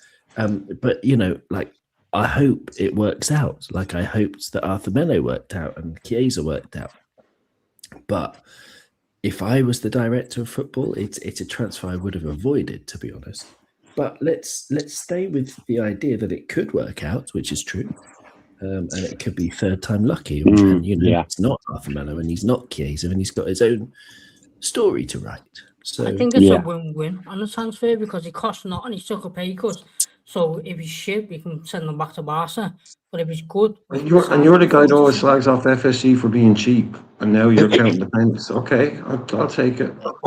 I do just want to say one thing. But this is not a risk-free transfer. But hang on, let me try to Brian. But at least when he gets something right, I'm praising him. I'm not slagging him off for the fun of it. I have my reasons. But when they do good, like I think they have on Araujo, I will give them credit for it. And he's far better than anything we've got, isn't he? Like when you look at when anyone comes into the club, I always view it as what's he coming in against. And other than Van Dijk, he's better than Xhaka, he's better than Leone, and they're not even fit right now. And Gomez is injured, so like we beggars can't be choosers, you know what I mean? Like Liverpool right now, like they put us in a predicament where we're having to go for these sort of players right now. Like, you know, I think most Liverpool fans would have wanted to go down, and that like the way I see it is like you should always replace people before they leave, and if they're not going to give like the Van Dijk a contract extension, like why wouldn't you go out and buy a better centre back? You know, like go and find the best centre back out there, whoever you deem worthy to get. Because Van Dijk potentially is going to walk out the door 12 months, so we like kind of need to replace not just Kanate, Van Dijk as well. If you think about it, because he's 12 months away from walking out that door. I've no doubt as well as that Areola probably had reservations about Araujo too. You know, I've no doubt he was, you know, concerned like we are about, you know, his recent form, and you know, but he obviously sees something in the player, and he's obviously spoken to the player, and he's probably spoken to the coaching staff at Barcelona about the player to be comfortable enough to take him on board and to partner him with Van Dijk in the Premier League, which is what he will do in the first couple of games. You know, so I think it's given him like. I think it's said to me though, if you can buy Lacroix for 52 mil or Van Eyck for 52 mil or get Araujo on a loan with an option to buy for 47, taking Araujo all day. Yeah, definitely. Oh no. The thing I do just want to emphasize quickly is that, you know, people say because it's a loan, it's risk free. It's not risk free, because if Araujo is terrible and we send him back, Araujo being terrible could cost us positions in the table. It could cost us a cup exit. It could, you know. So I just want to say this is the. Yeah, this whole shit we can send them back thing. We've got Endo. Endo's going to be could have been centre back against Newcastle. Yeah, that's the alternative, isn't it? Endo's going to be playing centre back. No, listen to what Lazadi is saying. Lazadi is saying the people are saying if he's shit for us, it won't matter because it didn't cost. If he's shit for us, you have to watch 38 games of Premier League football with this guy being shit. But anyone can be shit whoever walks. No, exactly. No. Wait. I'm not saying he's going to be shit, but all I'm hearing from all these people. But anyway, it doesn't matter because even if he is shit, we'll just send him back. I want to find out that he's shit for a year. You can buy Van Eyck. He's going to be shit for a year. Can we not use that as Van Eyck is? He could be shit. You don't know. Lacroix, you could have bought in 55 mil. He could be shit for Liverpool. He shipped 6 against England. Yeah, but that's how it works. Yeah, for me, honestly, it won't matter if he's shit. It will matter if he's shit because he'll be playing for us. Yeah, that's what I'm trying to say. Is that I just want to say that, like Brian was saying, I'm not a fan of this type of signing. This, you know, I think one of the previous callers likened it to Chiesa as well. This, you know, I can fix him. Maybe he can find his form type signing. I'm really a fan. You know, I've watched. Obviously, I don't watch Barca week in, week out, but I've watched Araujo in big games make dumb mistakes. Chiesa I remember 90 minutes. There's a difference. Chiesa can't complete 90 minutes. Well, we signed him. It's like it's the overall in a broader sense is like Chiesa. It's not specifically Chiesa. But it's a player who was good a few years ago in a down period, and we're signing them to see if they can discover that form that they had a couple of years ago. And you know, you watch. Funny enough, I remember Barcelona beat PSG. What was it like in the couple of years ago in the Champions League? They were up by 2 goals, and Araujo got a red card because he fouled Barcola. Funny enough, you can't do that. No, hang on, you can't do that though, because you just said a couple of years ago you can't say he was good, but then he said a couple of years ago you got a red card. It's not making sense. No, I'm saying high profile. You know, he was good. I'm saying high profile games. We talk about the lapse of concentration and stuff. Do you remember the Barcelona versus Chelsea game where he got 2 yellow cards in the first half alone? Yeah, you know, and games where Van Dijk's handled the ball and give away a penalty last season against PSP. Defenders make mistakes. We're not comparing that, but the point is, would you ever send Van Dijk out on loan? No. There's a reason they've gotten rid of him, right? I generally think the only reason because I've like a lot of people have said, like, what Barcelona fans have spoke about him. Every single one of them, regardless what they think of him, have all said, he was an amazing player a couple of years ago. They all agree with that. So yeah, no one disagrees with that. David Raya got loaned out. Look how good he is. Hincapié got loaned out last season. Look how good he is. He was loaned out with a mandatory. They couldn't afford him last year, so he was loaned with a Yeah, it was mandatory. low with an obligation. And So it was base he was loaned out obligation. with an option. No, he was loaned out with an obligation. They bought and got. They basically just got me. Well, I mean, look, the only option we have is to hope he finds his form. That's about it. We have to hope he finds his form, and we have to be confident that he'll do that. The best players in world football make mistakes. Howlers, you know, even Van Dijk. You know, we just have to. That's all we can do. We've no option but to hope he finds his form. You know, that's it. That's basically it. Of course, I'm hoping it goes well. That's what I'm saying, Ray. That's the problem. That's it. You've just said it. We have no option but to just hope he finds his best form after. And that's because this club went out and brought this player in when they didn't have to. Yeah. Well, like he's obviously nobody wanted this guy. Sorry, nobody wanted this guy in. Two weeks before no one knew he was on the market. Nobody mentioned this. Nobody even putting in their top 10 of nobody was like, this guy's a great player. It's just this seems very over the top because now he's joining Liverpool. I think we should be a bit more. We didn't even know he was on the market. I don't think. Yeah, look, I know he's a risk, but I don't believe that Areola would have accepted. I don't think he did. No, he was given the player. No, Brian, I don't agree. Right. When he came in, he said at Bournemouth, he said one of the difference between Bournemouth and Liverpool. When you're at a club like Bournemouth, the club gives you players. And when you come to Liverpool, it's the same thing at Liverpool. The club gives you players, but they're players of higher caliber. He pushed for Munoz, so I think he pushed for this one as well. How do you know he pushed for Munoz? Yeah, we don't know. That's my opinion. Exactly. So it's in your opinion, he pushed for Munoz. So, like I'm saying, let's not think that your role is out here pulling the transfer. I'm not saying. I don't think Iraola has really that much say over who we bring in, lads. To call him head coach. Put a tweet out saying he pushed for Munoz. Fabrizio literally put a tweet out, so I'm just going to Fabrizio. Look, I suppose we are where we are with Araujo. So, look, I know, Brian, you're right. It may be wrong to hope he's going to find his form. But obviously, look, you know, I know it sounds ridiculous. Why are we in this position, right? Because the club has decided that this is the best, this is the most ambitious thing we can do. This is the most ambitious thing we can do is loan this guy. Yeah. All I say is that, like, or not loan this guy. It sounds like I'm saying talking about him. Or make a loan signing. Like the only way I think they can spin this, and you know, like at the end of the window, it looks like, oh, I understand why they've done that now. If they go out now and get like a left winger, a right winger, CDM, a right back, you know, they've done it.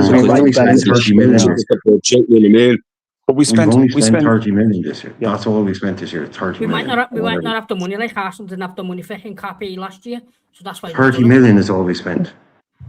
We spent 60 million. We spent 60 million on Xhaka, right? That was on last year.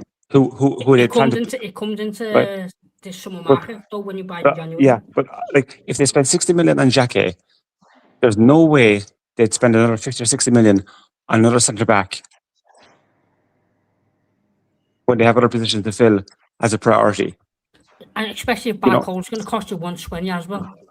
Yeah, absolutely. You know, like you know, Xhaka's worth 60 million euro for Xhaka. You know, who they had earmarked to play with Van Dijk, right? Obviously, his return has slowed down a little bit. They had to bring in somebody quickly, and this guy is it. So, you know, I can't add any more to that. It's just it is what it is. Well, it's our problem now. Basically, is what we're saying. Yeah, basically, what we're saying is our problem now. So we gotta fucking hope he works out. Exactly. That's all we can do. Yeah. Nothing against the player. Nothing against the player. Sure. I know. It's just, I think he's one of the best centre backs on the market you can get on a loan. Yeah. Hi, Brian. Hi, guys. I was just going to say, he's one of the best. I've been listening. I've been listening and chat, you know, to everything, and you know what? Like, it's only because of social media that we all pull the player, you know, up, down, you know, always. Everyone's got an opinion on how good, you know, micro sort of criticising them. But when you think about it, there's no guarantees anyway for any player we buy in. Look at Vert, you know, like look at Isak, look at Nunes. you could say, yeah, outside of they're fantastic. You're never going to know what you get. Obviously they're going to go on a pedigree and how they've been, and so you take them in, don't you? But it's a lottery till they get in, and are they going to get on with the teammates? Are they going to get on with the coach? Are they going to get fit enough for the style of play? We don't know. You just go on their pedigree, and we won't know till they get in and give them a chance. I think everybody. I think fans are having a go beforehand. I think they're being a bit unfair, really, to be honest. Yeah, spent 60 million on Naby Keita. Look how that worked out. Yeah, that's just football whataboutery.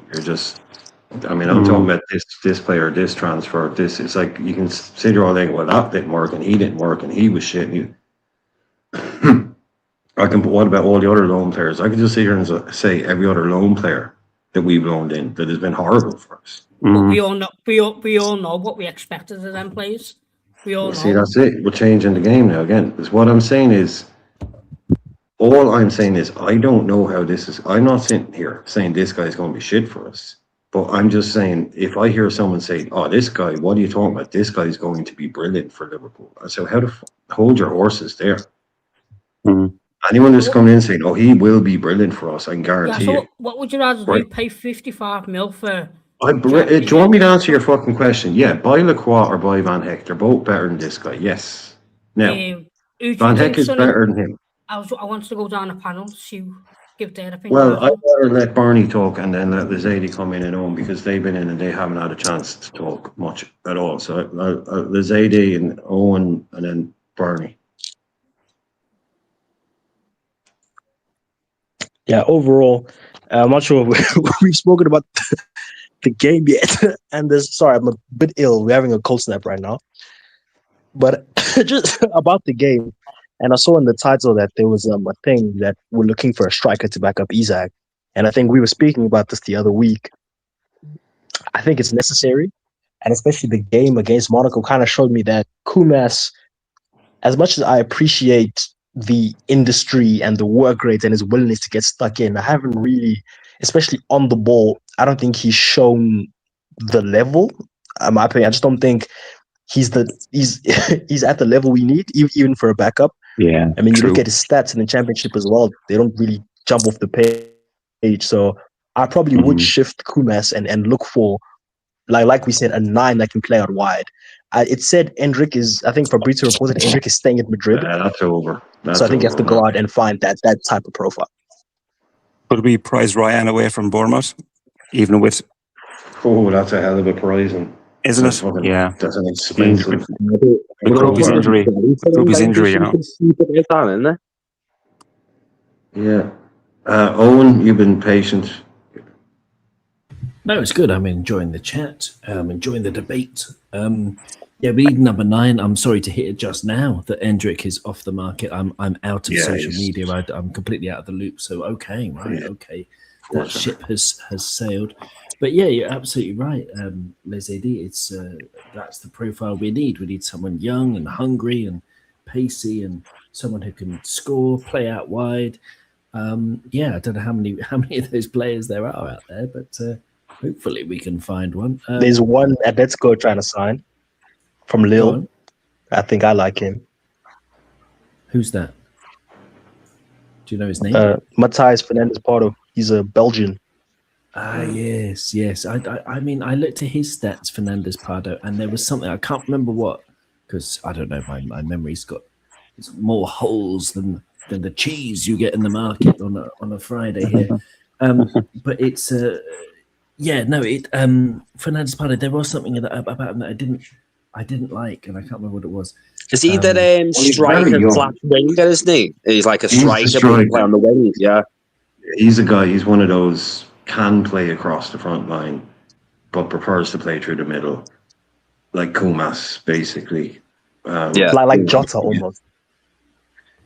Yeah, he's still like, he's only 21. It's a weaker league, it's a weak league, but it's a weaker league. It's hard, a lot of these guys that we're looking at, those positions are all Minte, El Sal, El Mala, Pardo, Ryan.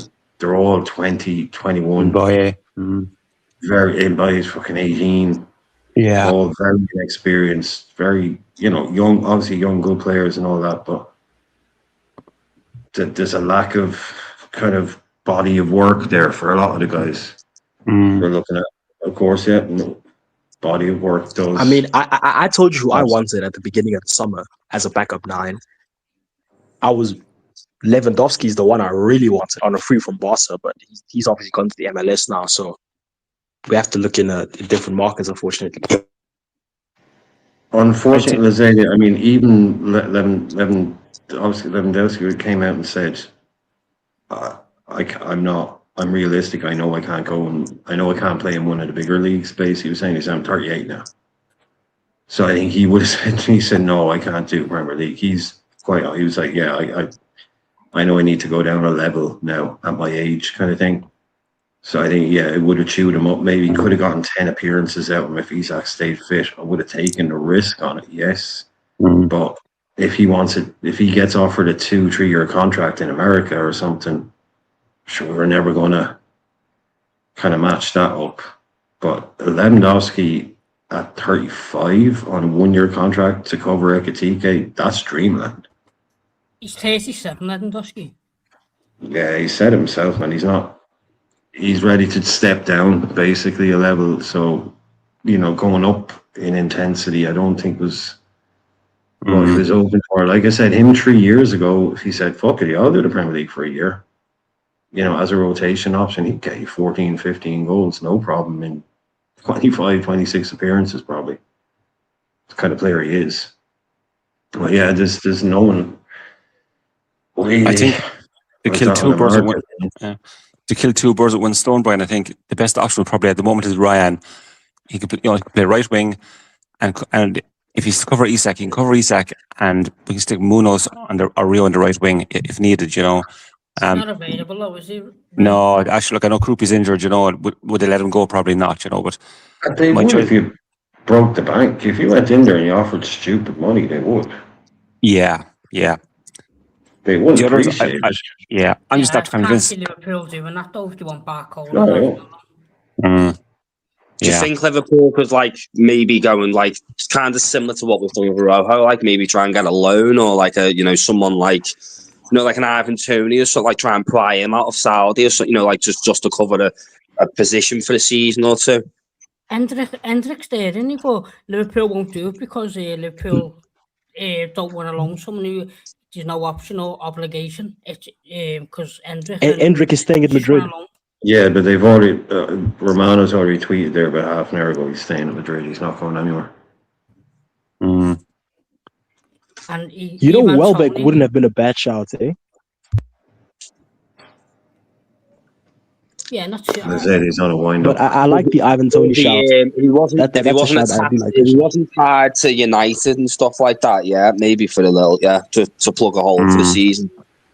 Ivan Not Toney's even that. great, You need someone in who's happy to be second choice now, but third choice when Ekitike comes back in Boxing Day. There's a player in the Belgian league, in the Belgian Jupiler Pro League, and I can't remember his name. God, what's wrong with my memory? Don't do drugs, kids, or at least do them sensibly, not like me. I can't remember his name. What are you talking about? Who? A Belgian, exactly. A Belgian. Sorry, he's not Belgian. He plays. He's 21 years old. He plays in Belgium, and loads of clubs are looking at him. And he's quick and he's strong and he scores loads of goals. And Carlos something. He plays at Club Bruges.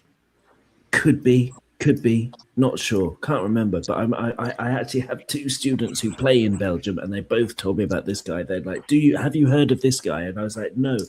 And then I YouTubed him, and they said he's going to be a star, and I believe them. I remember seeing the video, but it doesn't help because I can't remember his name.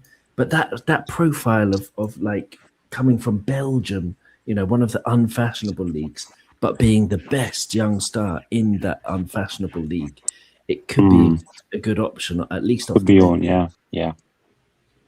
Is it Carlos Forbes? Bingo! Yeah, you got it. Excellent, Kieran. That's it.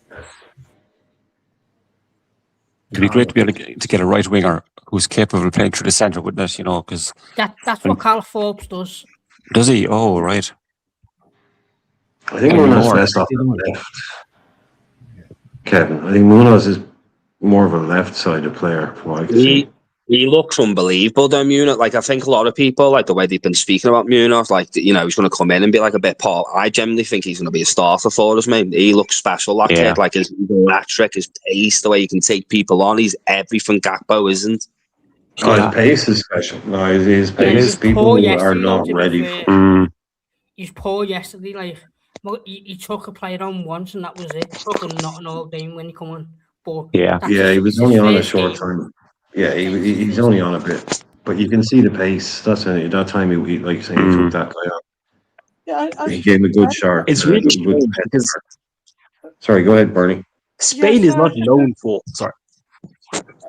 No, I was just going to say, although he wasn't on long, you can usually get a feel, can't you, whether the guy gets it, you know, gets how to play, gets the team, and you can see like something good and special about it. I think he's got it, him, you know. He does, Bernie, definitely, yeah. I think he's just going to like slot right in and he's got that confidence as well, quiet confidence, hasn't he? That you need, you know. He's got that himself. So I think it'll be good for us. I like the look of him. Yeah, I hope so. Yeah, for me, it's quite strange because Spain is not known for producing like pacey players, but we've had two of the fastest I can think of in Munoz and Fernando Torres from years ago. But Spain doesn't produce players like that very often. Well, not lately, no. Fullbacks, maybe. I mean, they don't really need pace in Spain. So, yeah, you do have to be a kind of a like Joaquin and these kind of guys. But, yeah, the way they play football, pace isn't the number one attribute, absolutely. You got Adama Traore was technically plays for Spain. I forgot about he's never played for them much, really. But I mean, Torres was just different, you know, just made from different stuff. Fernando just glided. Like I said, I've rarely seen a player move across ground the way Torres does. It almost looked like he was floating, so graceful, at pace. And that's what I'm saying. Like, Munoz is a lot more. When you watch someone like Munoz, it's incredible. It's very, very obvious that he's running really quickly, if you know what I mean. Whereas with Torres, it was just so graceful. Like, he just covered ground. It wasn't because his legs are long. Legs. Yeah, I was going to say. He floated. He just floated. I mean, Torres was just different fucking class. Torres' first season at Liverpool, Jesus. Torres ran a bit like Henry. They sort of like cover the ground and almost like a panther, don't they? Oh yeah, Henry was rapid, but again, yeah, exactly. He didn't look like he was belting it like Craig Bellamy or Frimpong. It's quite obvious that they're at full belt. These guys are just. My favorite example is actually Salah. Like when Salah's at full speed, you can see he's at full speed because little legs. You can see he's the opposite. Yeah, you can see the legs with Mo. Yeah, you can see. It was amazing, wasn't it? You know, his hair bouncing up and down, and little tiny legs running. That's what it looked like, didn't it? You know, the number of runs he had to do to get past somebody, and he did. You know, it was fantastic, Salah, when he looked back. Looks like he might be rejoining or reunited with Darwin Núñez at Trabzonspor.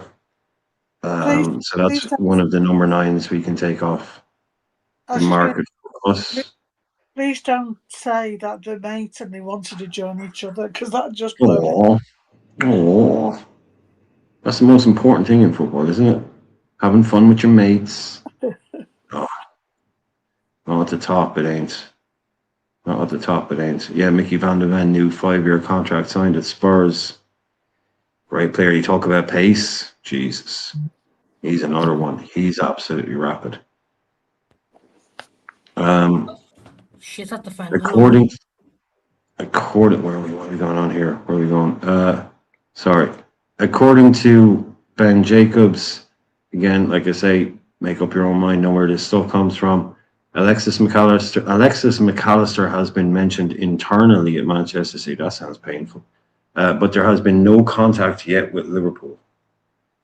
Maybe they're waiting for his hair to grow out, but I don't know. But this keeps popping up. It keeps, rearing its Enzo Fernandez is their first choice.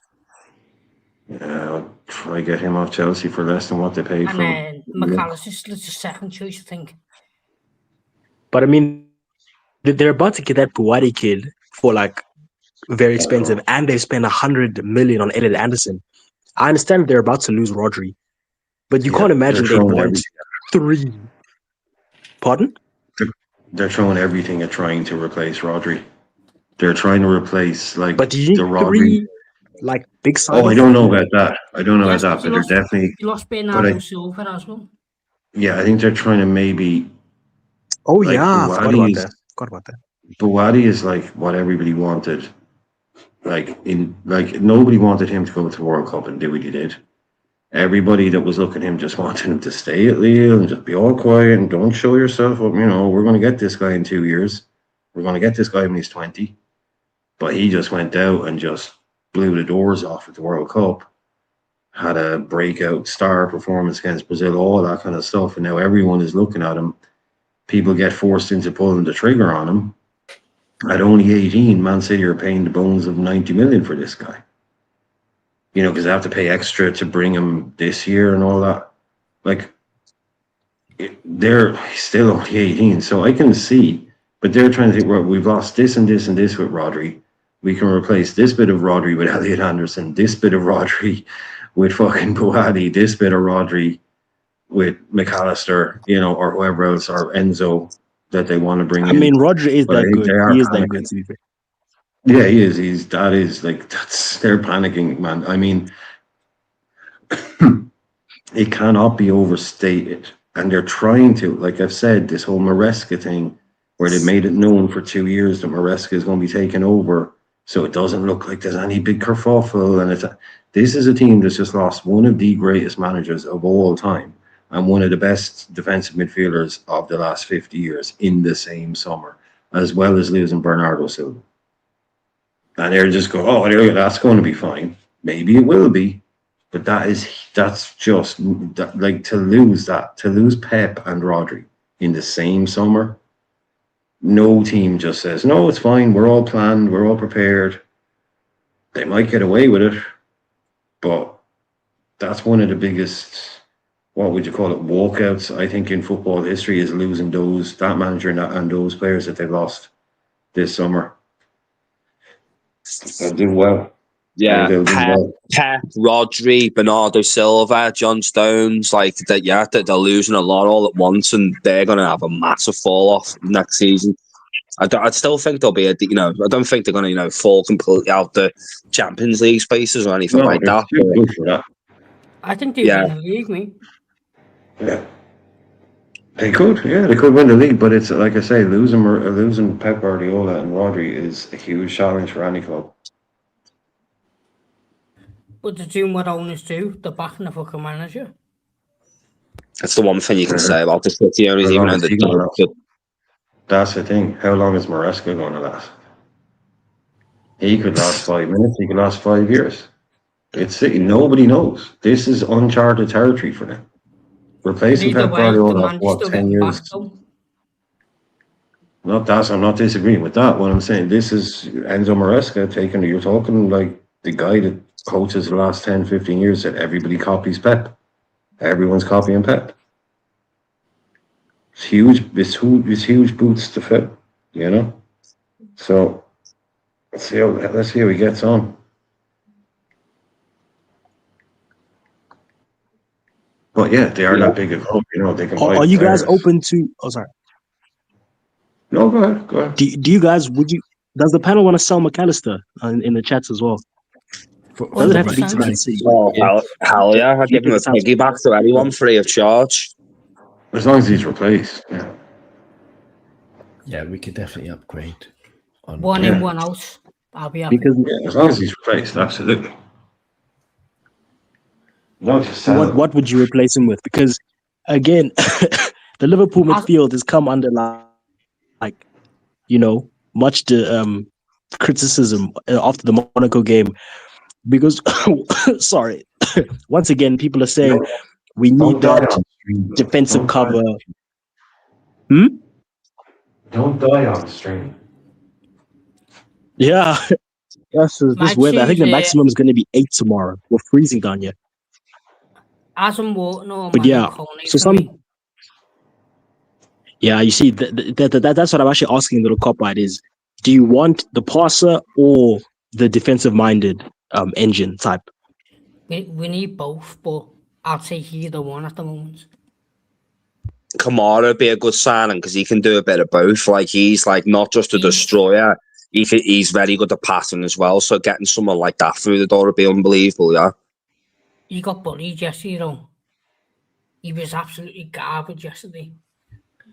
I wouldn't say he was garbage. I think, but if he comes into our system, you know what I mean? Like, I just think he'd fit like a glove, you know what I mean? And, like, he's everything we need in our system right now. And then I think he'd go up another level with, obviously, better players as well around him. I just think for a midfielder, if Szoboszlai's going to play there because he's going to be the new vice captain, I want more of a high profile, because we just got ran through. We were like a prostitute yesterday. It's horrible to watch. Yeah. Owen, you had a thought on Kamara?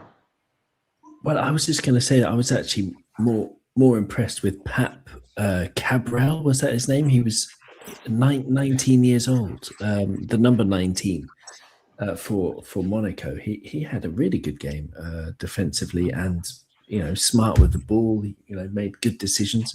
I thought he's one to watch just based on that one performance. Yeah, he was very good. But percentage-wise, I think, like what percentage of midfielders are out there?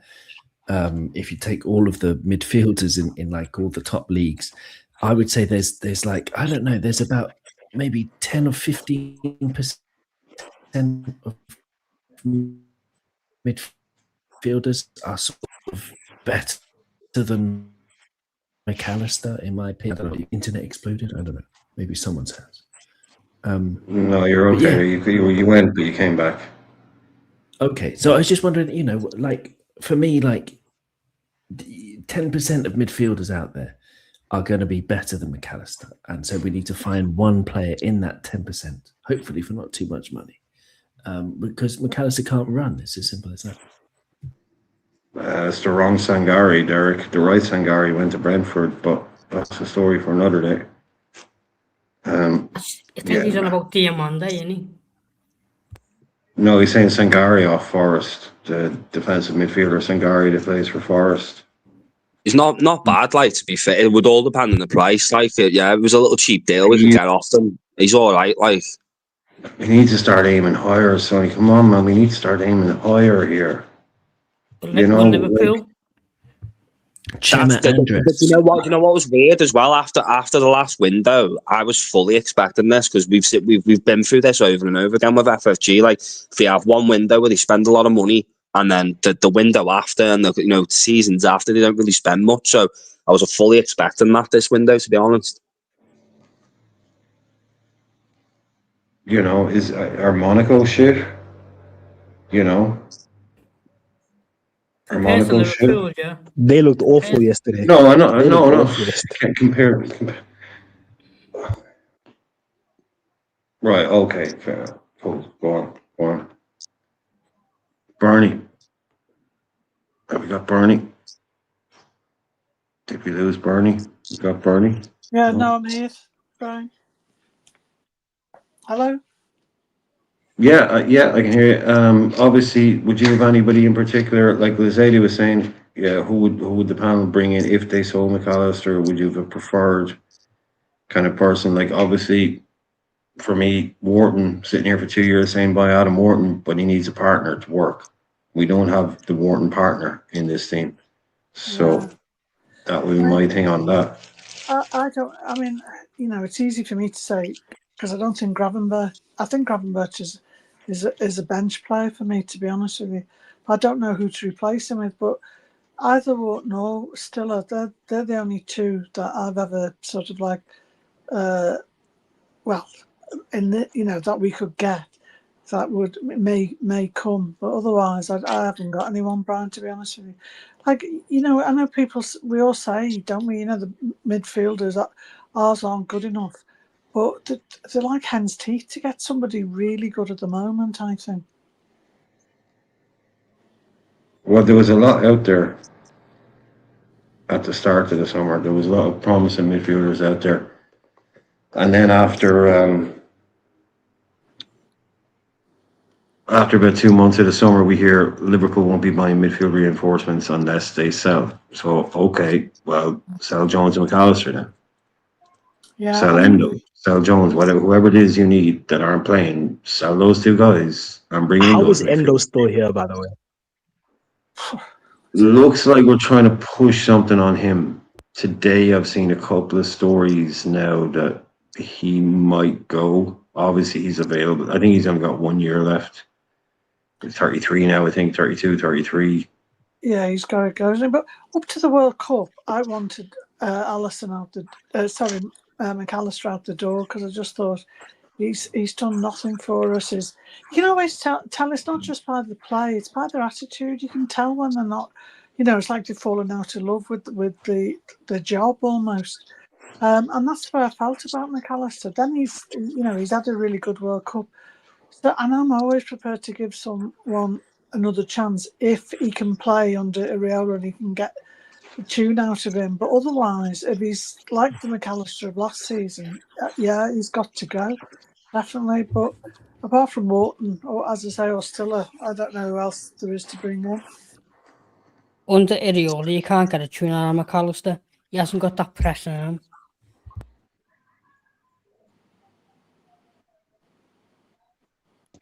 Yeah, for me, still trying to it push. is like a. Sorry, go ahead with it. Go ahead. Yeah, I was about to say that, obviously the non-homegrown stuff is a bit overgrown, but a bit overblown, sorry, but it is weird that we haven't cleared our deadwood yet, in my opinion. And I'm talking about Endo, Chiesa, Tsimikas, people like that. I don't know why they're still here, with all due respect. Like, Gakpo is being linked to Spurs. I can understand that maybe we're waiting for Barcola and all that stuff, but how is Chiesa still here? How's Endo still here? Tsimikas, even if you sell him and promote Luke Chambers is not a centre back. Run Luke Chambers back up left back. Like, that's fine, but there's no way someone who couldn't get into the. Pardon? No, I know, yeah, totally. Chambers over Tsimikas, totally. Yeah, I'm just saying, there's no way someone who couldn't get into the Roma squad is Liverpool quality, even as a backup. Finished. So he's finished, man. He's finished. I'd clear the deadwood. I think we have 2 weeks now, 3 weeks now to clear. Contracts are the main issue. When you got players on 150 grand a week, they're hard to ship, and that's the main reason why we can't get shit of them. Do you know? It's like a team of two halves, isn't it? In a way, They're so cheap.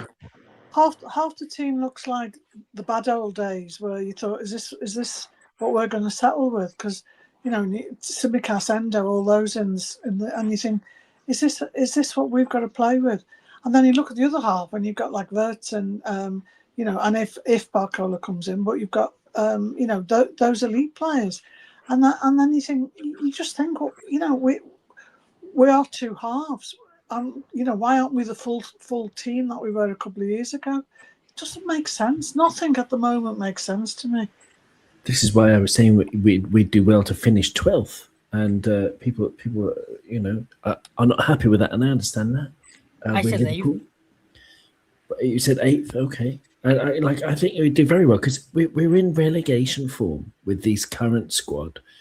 We've got some brilliant individuals, some great talent, but no one's able to play 90 minutes. We're not fit. We were not fit under Arne Slot for whatever reason, and we're in a situation where we have a squad that is painfully thin and players who can't play full 90 minutes. It's madness, lunacy. And we haven't got a midfielder who can fucking tackle. Which would haven't got a midfielder that can pass either. Well, some of them can pass. I don't know. I mean, Trey can, to be fair, Trey. Yeah, Trey looks Trey. Talking about the kind of profile that could replace McAllister. Training on it, man. What a player. But yeah, we need someone else, of course. We need 2 more, I would say. I just don't want to say to be the next. But yeah, for me, I think he's been the biggest winner of the preseason. Yeah, I agree with both of you. Of course he has. But again, never played in the Premier League properly for the, played in the Premier League, obviously, but never done it yet as a starter, young player. No. The guy's a kid, okay? Training on is a kid, right? If you want to argue that he's a kid, he's a kid. He's barely experienced. When I said he's never played for us, I mean, he's not yet ever had, because of his age, become a Premier League player in the most important part of the pitch, central midfield. He's a kid. I think Trainioni, if he keeps getting better and better and better, by the time that guy is 23, 24, he's going to be a phenomenal player. If he improves every year from the baseline of this level of talent that he's at right now, if he improves from a baseline of where he is now, 3-4 years time, he's an incredible player. But I ain't asking him to come in and be the anchor in our midfield in the Premier League. He's going to get destroyed. Over the year, he'll be physically fucked. All that pressure, just playing the 6. Come on, we need fucking people. You want big game players in. You want people with experience. You want people who've won things. 100%. That can hold him by the hand and lead him through. Yeah, his experience should come from sitting on the bench in the squad, training with the big guys, and being called on for certain games. That's his experience. Because we know he's going to be good, like you say, but you can't. How could we pin it onto him? To get in there and win trophies for the first team squad without giving him that leeway and ease into that position. That wouldn't be right. And look at how we have nurtured Rio. We haven't thrown him in, and Trey deserves exactly the same. Yeah, totally. I tell you who although I think in all fairness, sorry, go on, City. No, you go ahead, Joe. I think Lizette has a delay, maybe. Oh, okay. Well, yeah, I've been having troubles as well. But I tell you who I would like to sign. We definitely need to sign help for our midfield. But Chema Andres, or in terms of height, there's someone called Cesare Cazadei from Torino, who has 100% aerial duel. Like, he's the best in Europe at winning aerial duels. Didn't he play for Chelsea? Yeah, the youth team, I believe. Yeah, but we need someone who can win headers from set pieces, from defending set pieces, especially. I agree with you, but with that Chez Andres, though, he's only started 3 Bundesliga games last season for Stuttgart. I want someone more experienced than that. Well, Neone's only started 7, but he's enough. No, I didn't say. When did I say Trey was enough? I don't say. Is that what you're saying? No. So you don't want Trey to start? No. I want an Adam Wharton. I want a Manu Kone. Manu Kone's a great shout. But they're totally different. Wharton and Kone are 2 completely different midfielders. Yes, but it's something they might be different, but it's something we need. Yeah, so you want both, though. You can't have either or.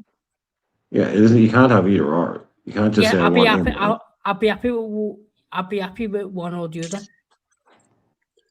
And that's what pisses me off. My main concern with FFJ, it always feels like we can never get everything we always want. You know what I mean? Because, like, if you look at all the other teams, it always feels like they can go out and source all the positions in the windows, and we always feel like, oh yeah, you're lucky if you can get like 1 or 2 positions sorted in the team, and we're in like in a sliding doors moment right now where we could do with like 6 or 7 players coming in. Like, just that many. Go on. Because our midfield, we need a defensive-minded player who's got physicality and can pass. Yeah, so that's not Wharton. So that's not Wharton. Like, I've been sitting here for 2 years saying sign Adam Wharton. So don't tell me what he is. But I didn't finish what I was saying. But you're saying he needs physicality, he needs all that. That you're not going to get that with Adam Wharton. So you're saying, I'd take Wharton or Kone. You can't say I'd want Wharton or Kone. Because then you have to say I want Kone or another DM, or you say I want Wharton or another deep line playmaker. We need both. That's what I'm saying. Yeah, we needed this window to do exactly what City have done. Go out and get like two, top class midfielders. One to be the Alonso, one to be the Mascherano, and then we can obviously rotate all the others like McAllister and like Grav in them positions as well. That's what I'm trying to say. We've got no one. Derek is saying the same team finished 5th last season. Just Salah, Robertson, Canati all gone. Just Salah, Robbo, and Ibu. Salah and Robbo, count the trophies. Count the trophies, count the games. Ibu, a lot of that, but nowhere near as much. But still, count the trophies and the games. That saying just Salah, Robbo, and Ibu left. Replacement with Xhaka, the kid, Araujo never played here. Munoz, a kid, never played here. Come on, man. We can't just say, don't say just Salah, Robbo. That is, come on, man. Yeah, but everyone was having a go at them last season, weren't they? Sorry, but it's just you can't just say that. That's nothing. They're not their crap like that. The amount of experience, and Robbo wasn't crap last year, by the way. Salah's dropping off. If you compare Salah last season to Salah's entire career at Liverpool, you cannot deny it was one of his worst seasons. Then but that was Arne Slot. Well, where is he now? He's in Trabzonspor because he's dropping off. And Canate was, even in regards to what you think of him, he was fit pretty much the whole of last season for us, and he played most games for us, didn't he? He was quite awful, but I just hi everyone, it's Zia. I just wanted to join in because of Bernie's point earlier on when she said that she can't understand why midfield. Do you know what I think? I think since we won the title, these guys have lost their discipline. Yeah, I think when they're told to like express themselves, go forward, I think they lose sight of like the other aspects of the game, especially Gravenberg, Soboslai, and Curtis. They all seem to like just go forward and do whatever they want, and then forget about the other aspects of the game, like defending and covering the defense and all of that stuff. I think there's a big problem with this malaise that's like across all of our midfielders at the moment. Because the thing is, right, if you think about it, it doesn't get that bad over like one whole season. I know Slot didn't cover himself in glory with the way he was asking them to play by not pressing and stuff, but at the same time, it doesn't take much to like ask them to just you don't have the ball off the ball, just go back and just make sure that the defense is covered. Because you don't have a meltdown like the way that they had, and I think there's going to be a problem around that area if we keep the current midfield, because I think they don't respect the coaches enough. Yeah, Arteta's very strict. You can tell. I'm just looking at him on TV, thinking, "Oh shit, he's a miserable bastard," right? And the players would just fear him and just obey him, and make sure that they, hold the line, etc., and remain disciplined throughout the 90 minutes. Whereas our lot, I think, unless it's to do with their ego, like for instance when they played Arsenal away and stuff, they don't really, I think they believe that they can just get away with shit. And that's one of the problems I've got with it at the moment. And that's when you need new blood to come in and listen to the coach and to obey him and stuff. Because no coach is going to like tell them to like just play the way they've been doing. Just forget their defensive duties, etc. Does everyone understand what I'm trying to say here? Yes. Paul, if you disagree with me, come on and explain why. Come on. It's not about that. You don't think so? He's talking to someone in the chat. Oh, sorry.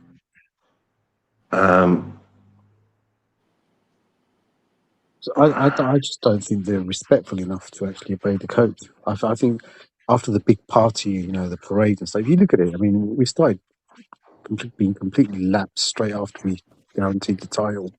And it's just continued like that, thinking that we're better than everyone or whatever it is. I mean, the contrast in the games against Man City from, last season, the season before, when we absolutely dominated them in both games. It's just, it's something I couldn't understand at all last season. It just completely shocked me. How they... For me as well, it's annoyed. I don't know what you think as well, but it's annoyed me that in the last couple of weeks, like all the news that we've had, like we're in take a man in the transfer window. Like the most exciting news we've got right now is the fact that we might be getting a new owner taking 30% over. You know what I mean? That's how dry the news is when it comes to Liverpool right now. There's like we're not doing anything. Like we should have had a window like Tottenham have had, like at least 4 or 5, 6 players coming through the door. Just saying, be careful what you wish for. Do you remember last season, and we were the topic of everybody because of Isak, and we all said, wouldn't it be nice not, and then we had the poor thing with Jota, and we were out there, and everybody was talking about us, and I remember us all saying, wouldn't it be nice just to have a quiet season when we weren't the subject of everything, and now we've gone the opposite way with the subject of nothing. Yeah, but Bernie, I mean, even last season, right? I mean, when we signed those players, part of me was a bit wary of those signings, because it was a complete change in the way the players that we bought, we weren't replacing, like apart from the Isak and Nunes, all the others just didn't quite add up, did they? We had to sell like 16 players. Makes a lot of sense. Yeah, Kirk made sense. Frimpong made absolutely no sense at all. Yeah, the only thing I didn't like about Kirkus was the price. I mean, paying the idea of paying just over 20. Well, if you look at what people cost now, only a year later, it seems like a bargain. But I think, I never worry about the price because it's not, it's not coming out.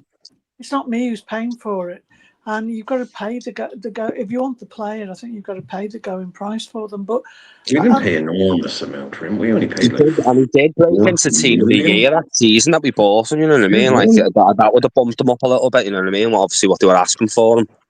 My problem with Kirkers, though, he runs around like he's got ADHD though sometimes, and that's my worry with Kirkers. Oh no, that's what you need, lad. We need a team. We need a team of 11 players with ADHD on that pitch, man, and we'd win the league, man. No, because he's out of possession most of the time, but sometimes he gets back because he's got that energy. But you need structure to win a team like Arsenal. You need structure. When we haven't got that. Sorry, Bernie. It's okay, Kieran. I was just going to say, when you've seen like Charlie Adams come in, or we were saying about Arthur Mello and all these players. For someone to turn around and say I wasn't happy with Wirtz coming in or Isak, it blows my mind, to be honest with you, because Wirtz I wasn't. I've made that clear all last season. But to me, it makes no point that they'd put all that money into a striker, all that money into a 10, and then they wouldn't complete like the span, the rest of it off. Exactly, you know what I mean? You wouldn't get a CDM, you wouldn't get a world-class centre back and the full back to complete it. Like, what would be the point in doing that? I know, you buy the number 10 is the luxury that you buy at the end, I think. Yeah. The money. It's not the first thing. And plus, it was a complete change. I mean, as Brian has pointed out, we've never played with a bloody number 10 for like, God knows how many years. Do we ever have one? It's kind of, exactly. So, Coutinho, that was it, but he got shoehorned to the left wing, didn't he? After exactly. And we're going to have to do the same with the other first as well. No, but Wirtz in that 3P position, he's been good in pre-season. He's been good. Yeah, well, he's been good, but let's just see. Well, Wirtz we need to stop thinking of Wirtz as a number 10. He's a second striker now in this team. He's not a false nine. He's a second striker. He's more front line than, and that's exactly his English football. Other than, it can work for some teams, but that whole sort of, Riquelme, Aymar, number 10, everything goes through him kind of thing. Nobody plays with that anymore because it's all systems. You don't have there's no system that's basically we do this and then we give Riquelme the ball or we give Ronaldinho the ball, and he creates everything. No coach will do that now anymore. So everyone has to be part of that system. So Wirtz is great. Wirtz isn't just Wirtz can play. It's basically the Krupi role for Bournemouth, but Krupi is more of a goal scorer than Wirtz is, but Wirtz can score goals, but Wirtz is more creative than Krupi is. So he's a kind of a hybrid of that. So that's what we need to, look at him as. And then But that's why it's so important to have that proper 2 in behind, because that balance has to be so good, because it's just them. It's not Exactly. a 4-3. I mean, I saw someone on the second game. We're playing 4-2-3-1 is what we're playing.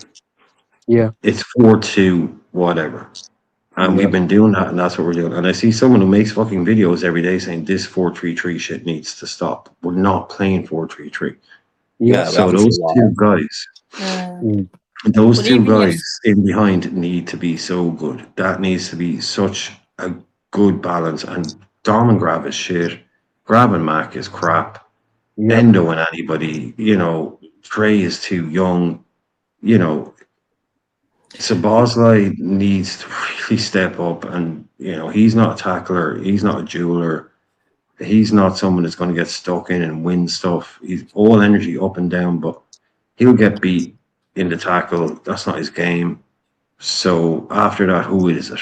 The guy after Dom is expected to do a hell of a lot of work in this team, and Grav can't do. We saw the best of Grav is he's getting forward and getting involved. So what I said about Grav, let him run forward and do stuff. He's a good player. But he's not Imagine a club the size of Liverpool relying on a Trent Ione to sort your midfield out. It's mind blowing. Brian, I think you've. Sorry. Well, imagine a club like Liverpool relying on a 27-year-old loan sign from Barcelona to sort their defence out. He's going to score the winner at Old Trafford next season. Just you watch. See, now we're predicting the future. What if Trainioni wins the Ballon d'Or next year? I'll just go that. I'll up you one.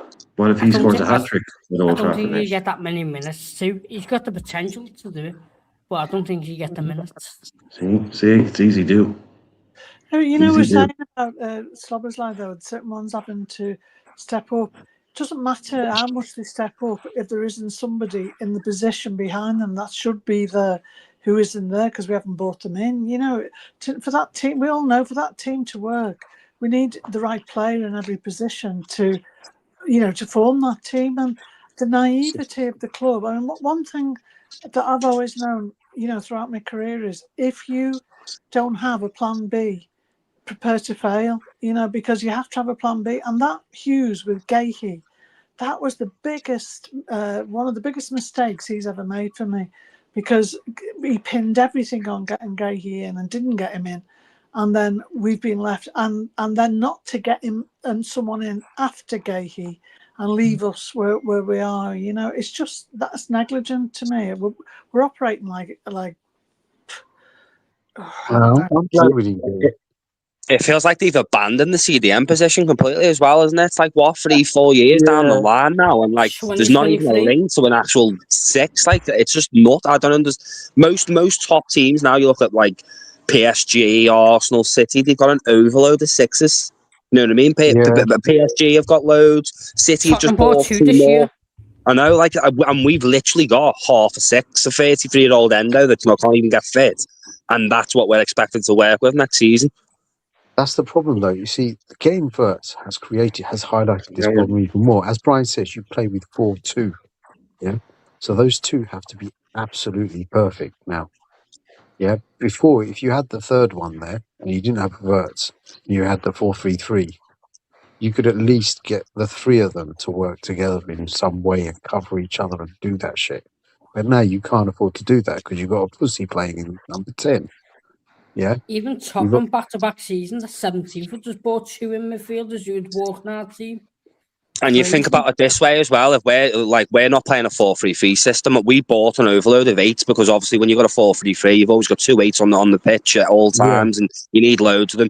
We're not going to be playing like that now. We need a system with a 4-2-3-1, and we've got an overload of 8s. You don't play with it. You don't play 8s really in a 4-2-3-1 system ever, really.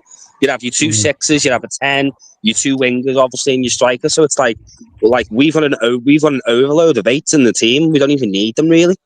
We've got a 10.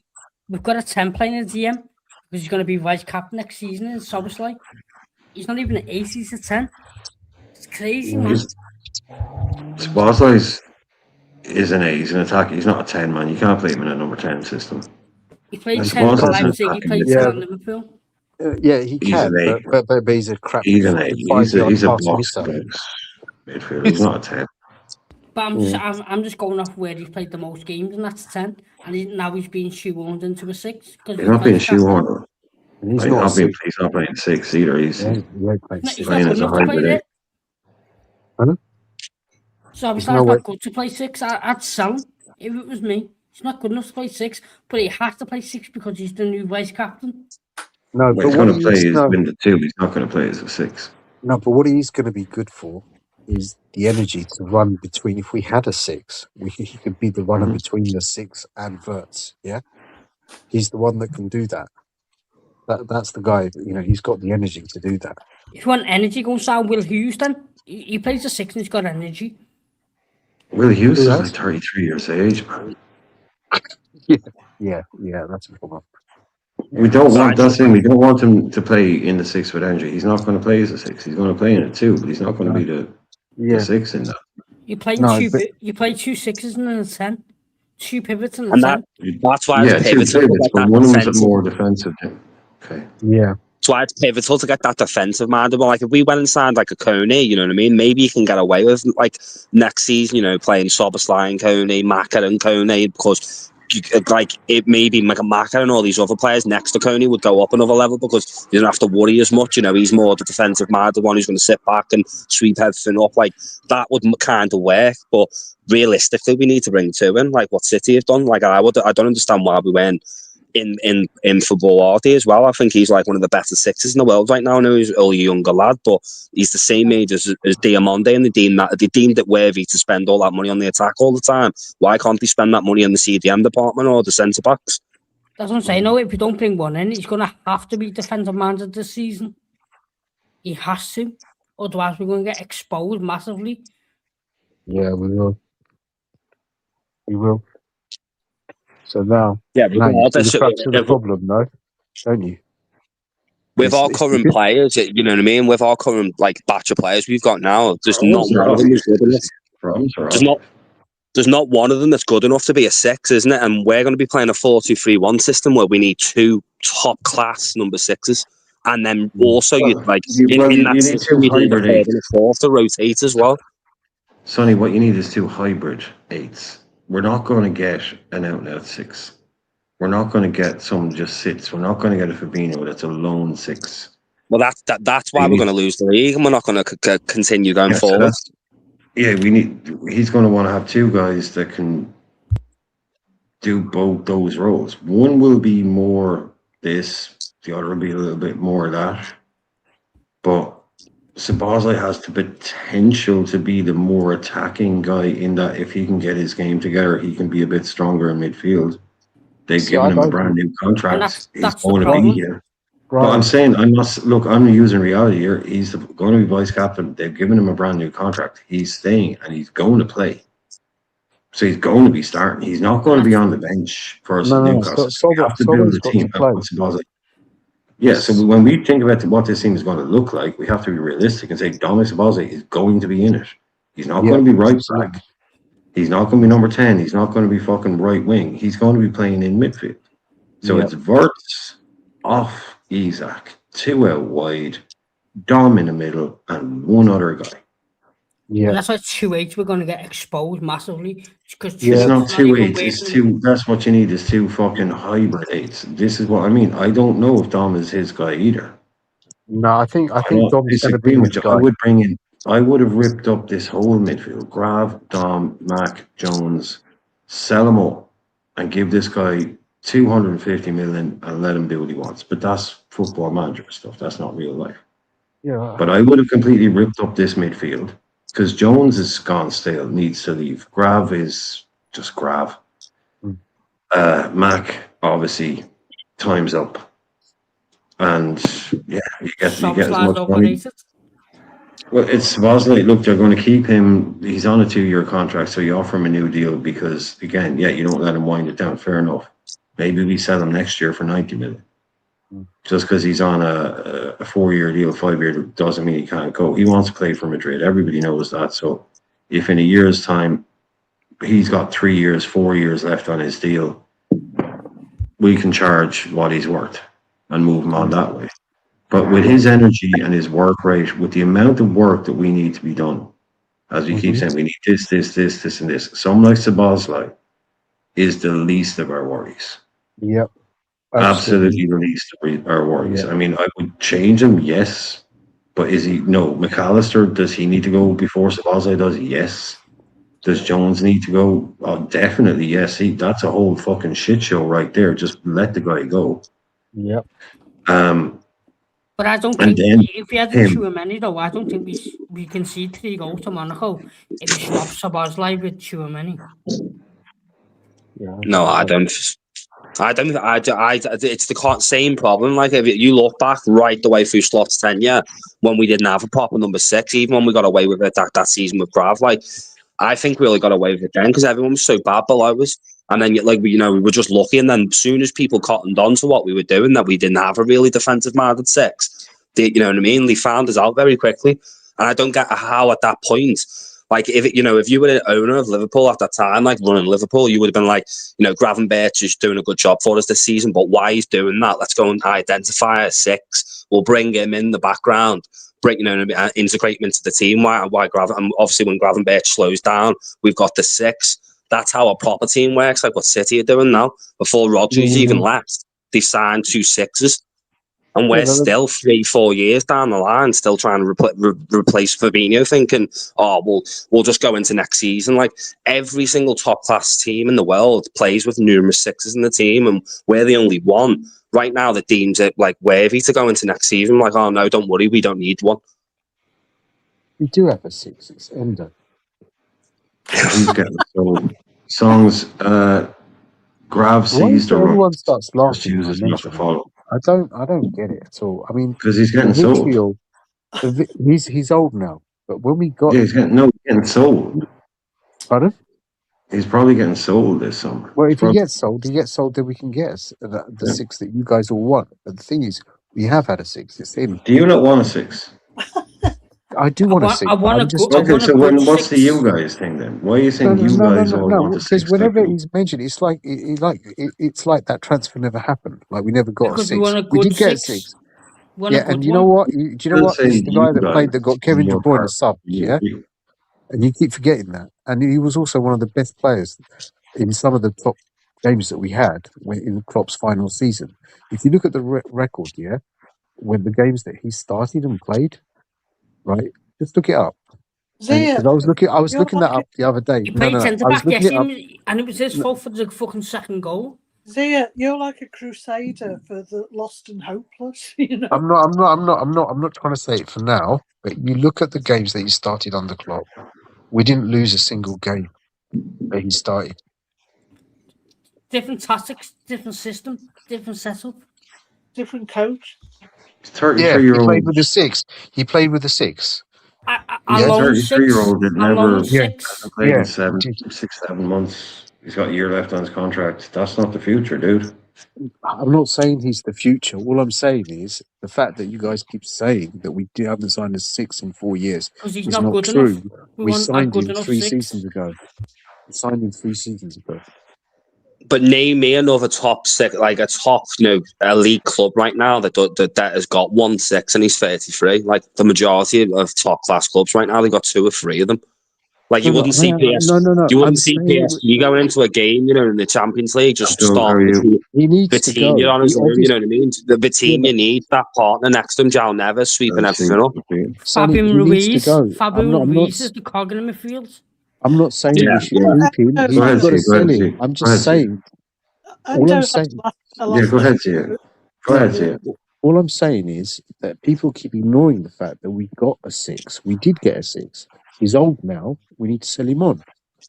Okay? But it wasn't like his stats are not bad. Huh? So it's just it's just basically a technical issue is all you have when people say we didn't sign a 6. Yes, we did sign Endo. Yeah. Technically, that is correct. But that just shows you the amount of impact that this guy has had, that people are still saying we haven't signed a 6 since Fabinho.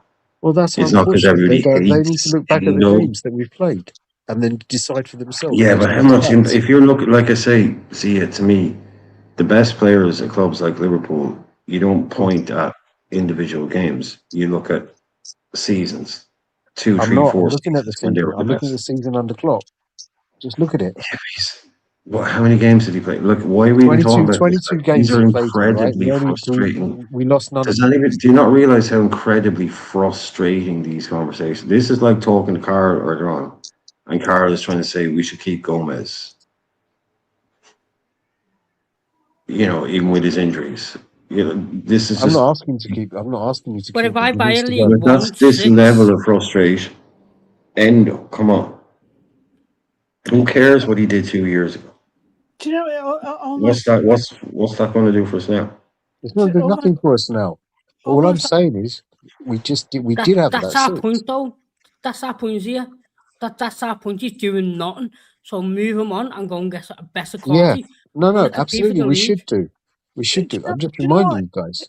It's Sorry. like having a fleet of top quality supercars, and at some stage, you buy in like something that's a little bit wrecked, but it'll do the job, and then you get another one in, and then another one, and all of a sudden, your fleet of supercars, you forget that that's what you owned. You forget that that's what you expect to run, and you become accepting of the battered cars with the worn out engines at the bottom, and you think that's It's a supercar with no engine. It doesn't fucking move.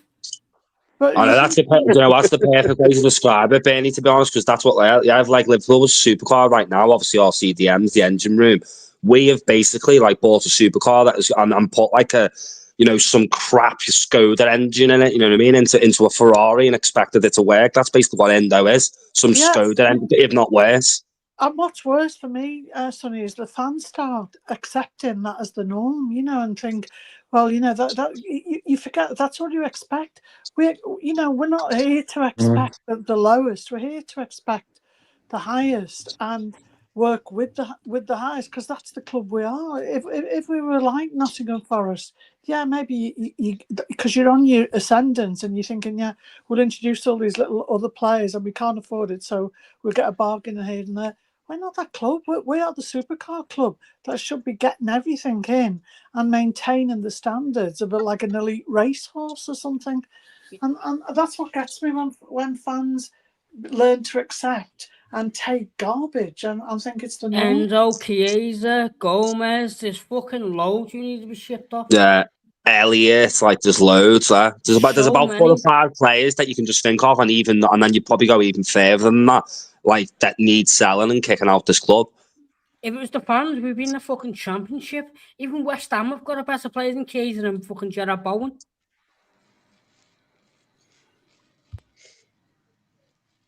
And look. They've been relegated, so fuck them. I don't know. Yeah, they had Gerard Bowen. They still got relegated. But he's still better than Chiesa.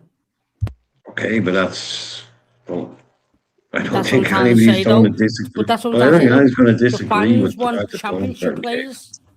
What scares me about going into next season is like the problems we had last season is we would get bullied in midfield in games that like we were trying to like dominate games and we couldn't because we just got bullied. We had no one that was a fighter, a warrior in midfield that like was defensively like savvy, and that's going to happen again this season. Arsenal's strength in there, like regardless what you think of Bruno Gomes, I think he's one of the better CDMs in the world right now, so he's going to make them better. They've already got Declan Rice, Mendy, they've already got loads of players in that position anyway. City have just bought 2 of them, Tottenham have bought loads. Like these are our rivals that we've got to compete against, and like we'll just go like they've got a brand new golden AK-47 and we're turning up with a little wooden sword. They just bought Mendy for 60 million. He wasn't good. What did they go and do the following year? 75 million for fucking Bruno. If Arsenal can do that, surely Liverpool can. So your name's Hughes, James Bond Hughes. So your name's Hughes, and you've got the Liverpool checkbook. And why are we at the last stage of the the transfer period? We're all totally upset because we can't see how we've got a winning team yet for next season, and we can watch it drawing out. Why isn't he out there? I'm using that checkbook like it is. It's a golden ticket to play for Liverpool Football Club, and instead we've got a half-wit, as far as I'm concerned, who's more interested in his tan than getting us the players that we need, and we're left in the dark place waiting for something to happen, and it's really winding me up now.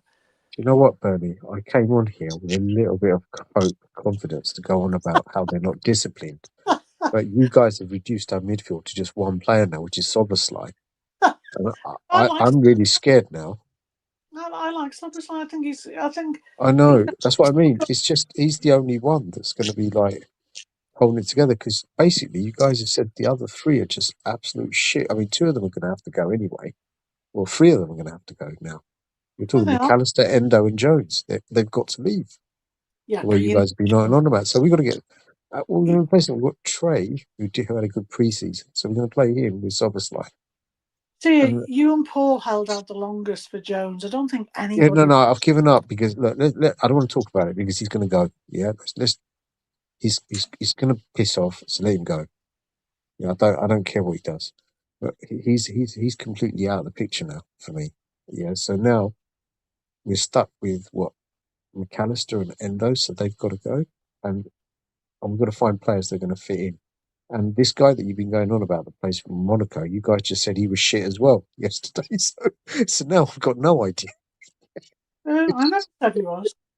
No, someone said he was shit. You need to stop with the Zia, you need to be more precise sometimes, because you just said you guys. Kieran individually specifically said he was shot. Yeah, that's it, Kieran. Sorry. So when you say you guys, that means to me you're speaking about everybody on the panel. Sorry. Like you say all the time, you guys want this, you guys want that. I'm sorry, it gets my back up a little bit. You need to be a bit more precise. You're saying you guys want this, you guys want that. 5 people on here, very rarely all want the same thing. But it was specifically Kieran that said he was shot. Yes, I think Kamara is a brilliant little player. Will he be an amazing World Cup winning, Ballon d'Or winning player for Liverpool? I don't fucking know. But I think he's a brilliant little player. That's all I know. Other than that, that's all I know. I'm not a scout. Did Kieran I'm not a manager. explain why he was shit, though? Kieran, did you explain why he was shit? Yeah. I don't really. Yesterday, he got absolutely bullied by Gravenberch in every department, and I don't want Gravenberch to start for Liverpool. So if Gravenberch is out bullying in every department with Kamara, and a 19-year-old kid who's only started 2 games for Monaco was better than him, why do I want him at my club? I want better. Gravenberch bullied him. Gravenberch absolutely. And this is completely objective. This is Kieran's reading of the game. He was there. Well, this is Kieran's reading. So Kieran is judging him on a pre-season friendly. I'm judging on what he's been doing for the last 2.5 I think we're all judging them on a pre-season friendly. No, I'm judging what's been doing the last 2 years. Last 2 years in Crystal Palace, I put a bid in. That's the standard Crystal Palace. Do I want him? No. Right, cool. Andy Robertson got relegated with Hull. He didn't get bullied against Liverpool. So you're getting super specific there. You didn't get bullied against Liverpool. How do you know? She asked me a question and I'm fucking answering it, but then he got relegated with Hull. He got relegated with Hull. Gino Wijnaldum relegated with Newcastle. Shaqiri relegated with Stoke. Jared Bowen just got relegated with West Ham, so we buy him for the salary replacement then. Yes. No, never mentioned Bowen. You mentioned Bowen, not me. You cherry pick. Never mentioned Jared Bowen. I'm talking about Kamara. Yeah, you cherry I'm talking about Kamara. No, I said no. You said this guy's shit because he finished 7th with Monaco. I said, well, fucking Andy Robertson got relegated with Hull. Can we only pick players to win? Can we only pick players to win championships? What is it? What's? No, I before Liverpool played Monaco, did I rate Kamara? No, and yesterday proved my case. To you, great. But what I'm saying is, you're just judging this like you said. Oh, they finished 7th. Well, someone could turn around to you and say, "Well, I watched Monaco all year, and I can tell you, if it wasn't for Kamara, they would have finished 12th." I'm judging what I've seen him, and then yesterday proved my case. Was he slow? It looked like he was running on stilts or running on bricks or sand or something. Because he absolutely got dominated by a midfielder who had the one at my club. Oh, damn.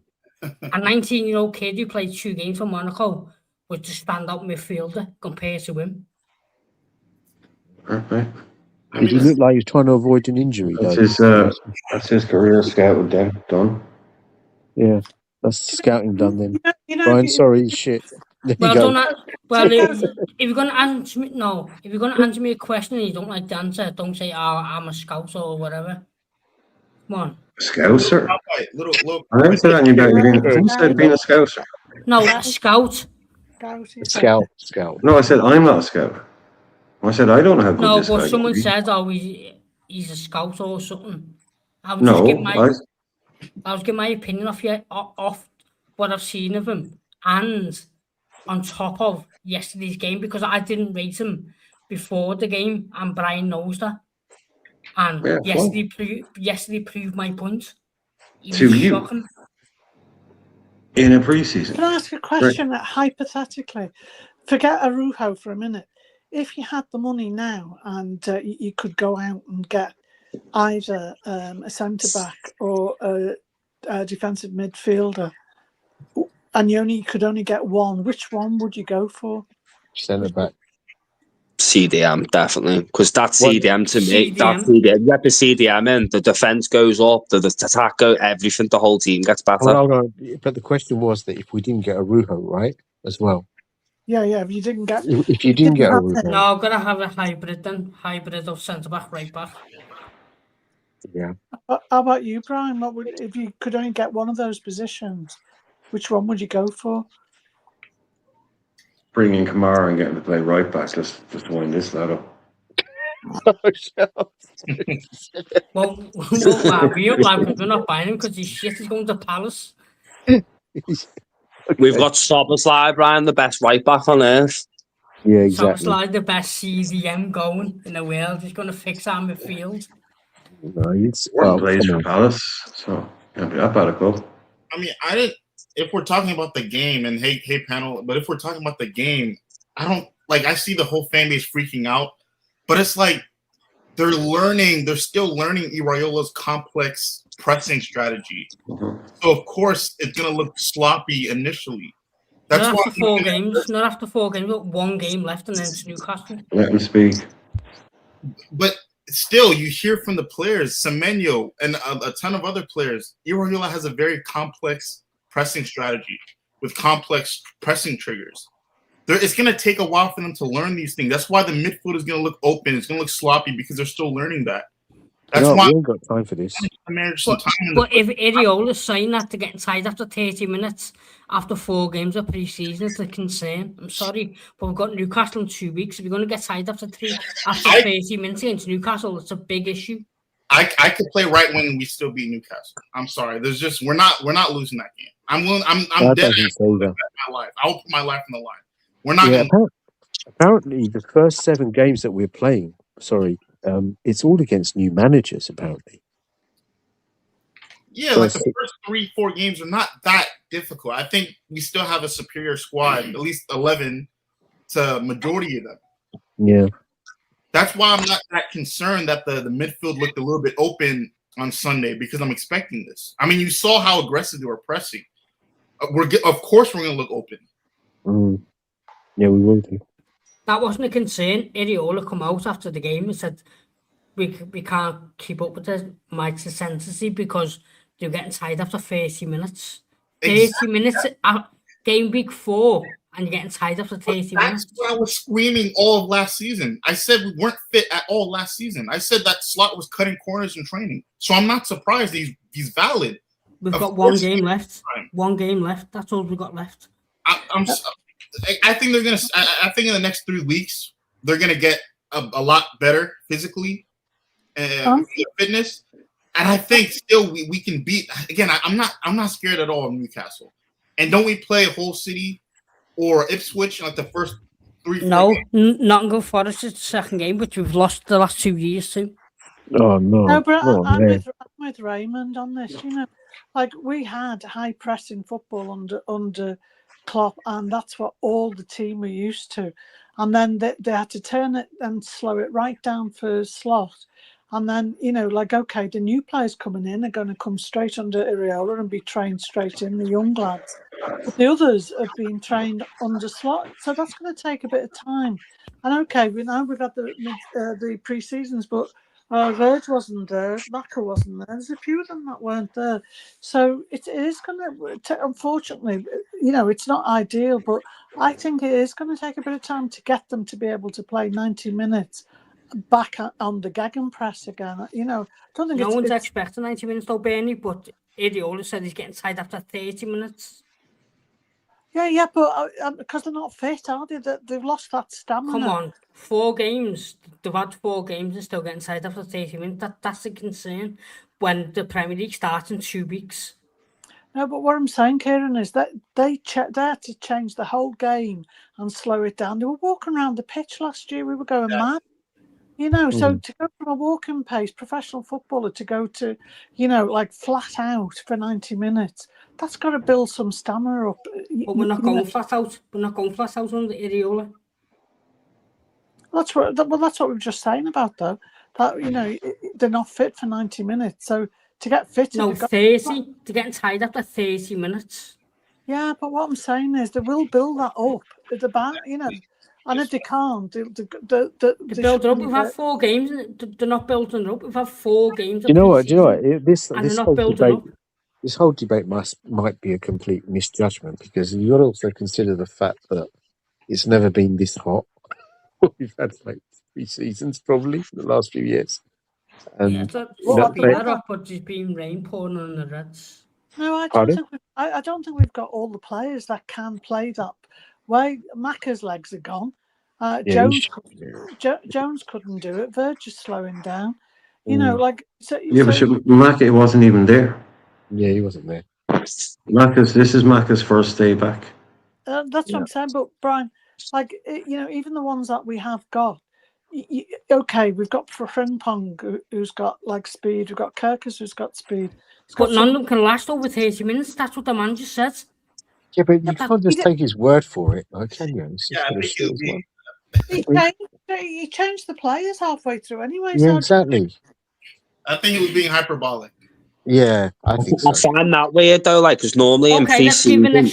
Let's give an excuse. No, they're going to progress in the next couple of weeks. The manager is not going to put the players under the bus, is he? Over the pre-season. No, I think that's the condition of the players, Kieran.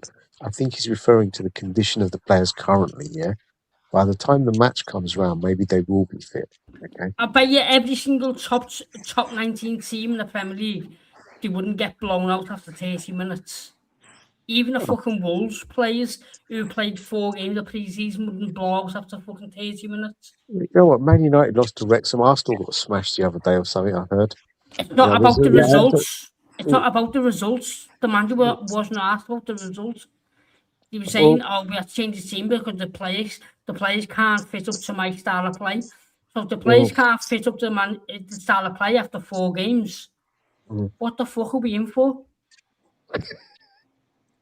Maybe in fairness, he didn't say style of play. He just said we couldn't keep the level up for the whole game. That's what he was saying.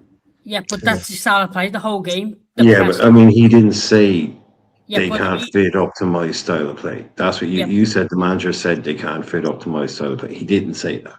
Yes, but in a way he did, but in a different wording. Did you have you seen that interview though? Like when down to Semenyo when they were speaking about his time at Bournemouth, when obviously Araujo come in and he thought he didn't get a win, did he, for 7 or 8 games when he first come in? They didn't know whether they were going to get rid of him and stuff like that. And then when it clicked, when the system clicked, you know what I mean? Then they were unstoppable then from that point onwards. And I think it's going to be the same with us. We've only had 3-4 games with him now. I think it's going to take going into the season. I think the first couple of games of the season we're probably going to be still learning the system, and we're not going to see the fruits of this until a couple of months into the season, I don't think.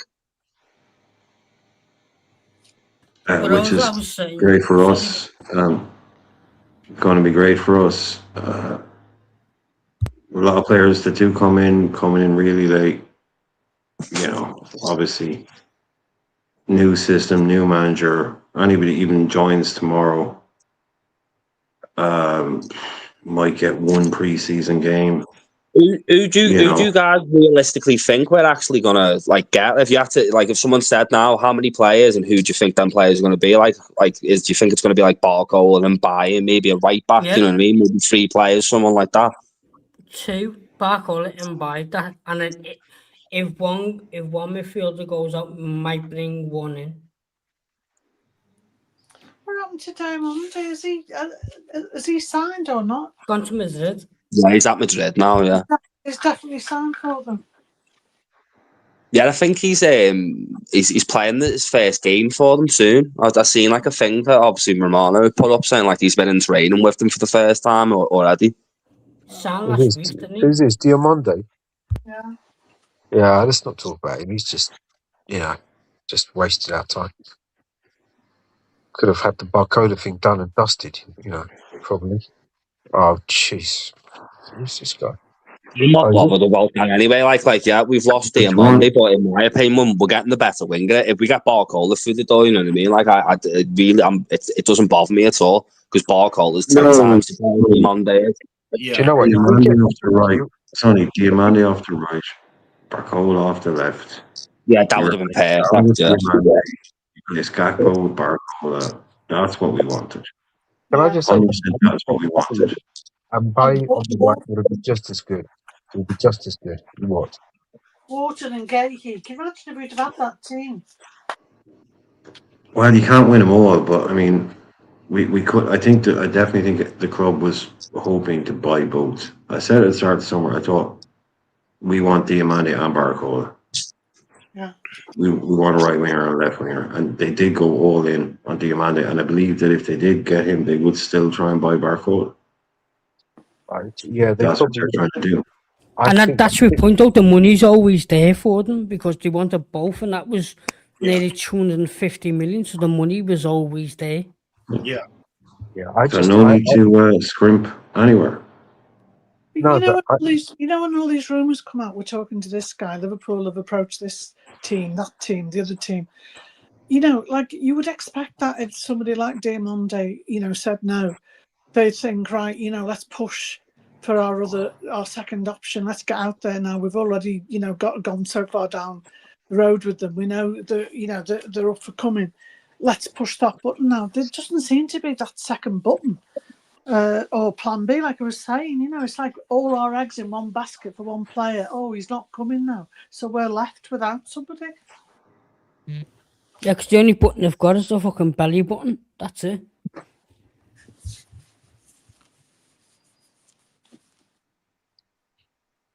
Push the loan button, baby. Push that loan button. Araujo dream signing Jadon Sancho. He's going to Christ, where is he going? I think he's off to Turkey as well. Thank God for that. I didn't want him to be on the table at all. Oh, Jadon Sancho, that's a career that needs to be examined. That's what happens when you go to United at the wrong time. Yeah, and you're a wrong player. But that guy in the Bundesliga before he got that move, Jesus, unbelievable. He was getting 20s for goals and assists and all, and then he goes there and he just, I don't know what happened to him. But he didn't cover himself in glory at Chelsea though either, did he? So I wouldn't. Well, no, but he was. No, I mean, sure, this is Chelsea. Was long after Chelsea. The Man United thing. It was the Man United thing that, fuck what happened to him. He was gone by the time he got there, man. Same as Di Maria. When he got to he did. No, he actually did okay at Chelsea. He won the Europa League with them. He scored, and he actually did. It's overlooked. Like he actually did okay at them. But that man, wasn't 85 million or something like that, and just See what these two, the pictures you got to up, I feel money won't guarantee anything. Huh? Money doesn't guarantee anything when you're buying these young players. If you're, you want to buy an established player, you spend the money on it, but like I said, Barcola is an established player, but Diamande 18. 120 million. Let's see how it goes. Hopefully, you get up. He has a great career. Do you know what, guys? I was actually in the car and I was listening to one of the radio stations, and the commentator was going, yeah, why is it everybody, you got to take a risk, you have to spend 60 million on a player all the time. Everyone's like 60 million. Even you're sitting next to them, you're probably 60 million now as well. And you're shit. I mean, there's still, like we said, we were talking about earlier on, you know, if you're looking for striker cover and before anybody, their mind blows up when I say the name, it's just the profile. Like Ferran Torres, I thought would have been great for us. That profile, someone that can cover the 9, can play off the right if you need him, all that stuff. He's played in the Premier League, he's scored goals, he's still young. But look, he's going to PSG, he's only going for 50 million. I know, I was annoyed when I seen that, Brian. 50 million €50 euros. 90, yeah, that's Moonhaw's money. That's what we're talking about here. You don't always have to go out and pay fucking 80. And it's not, you get dragged into this idea now where, if you want a good player, it's going to cost you 60, 78. No, not always. Not always. Let's drop this idea, well, if you want a good player, it's going to cost you 60, 70, 80, 90. No, 100 million. No, definitely not. I've never followed all the European teams the way you guys do, unless there was a player that we were looking at to buy at Liverpool. Or, otherwise, I don't really follow them. But one thing I do know is, listen, being on the channels and listening to all of you guys. When sorry, I shouldn't say all. Some of you guys. But when you listen to guys and you say, this player, that player. And over the past so many years, I've seen where some of our guys on the panel and in chat have identified a player, could have been like, Neto or somebody, different players and being identified, like, Wharton, when they weren't costing a lot of money. And we never got them, weren't big enough for us or for whoever's buying at our club. And now, sometimes now we're looking at them and someone else has had the best out of them. And also, we would be looking to pay a hell of a lot of money more for them because we didn't jump in when they were the right price. And that's criminal to me, because I think if our fans can see it and can identify those players and that, it's criminal that the guys who are buying them can't see that and don't get them. It feels like to me.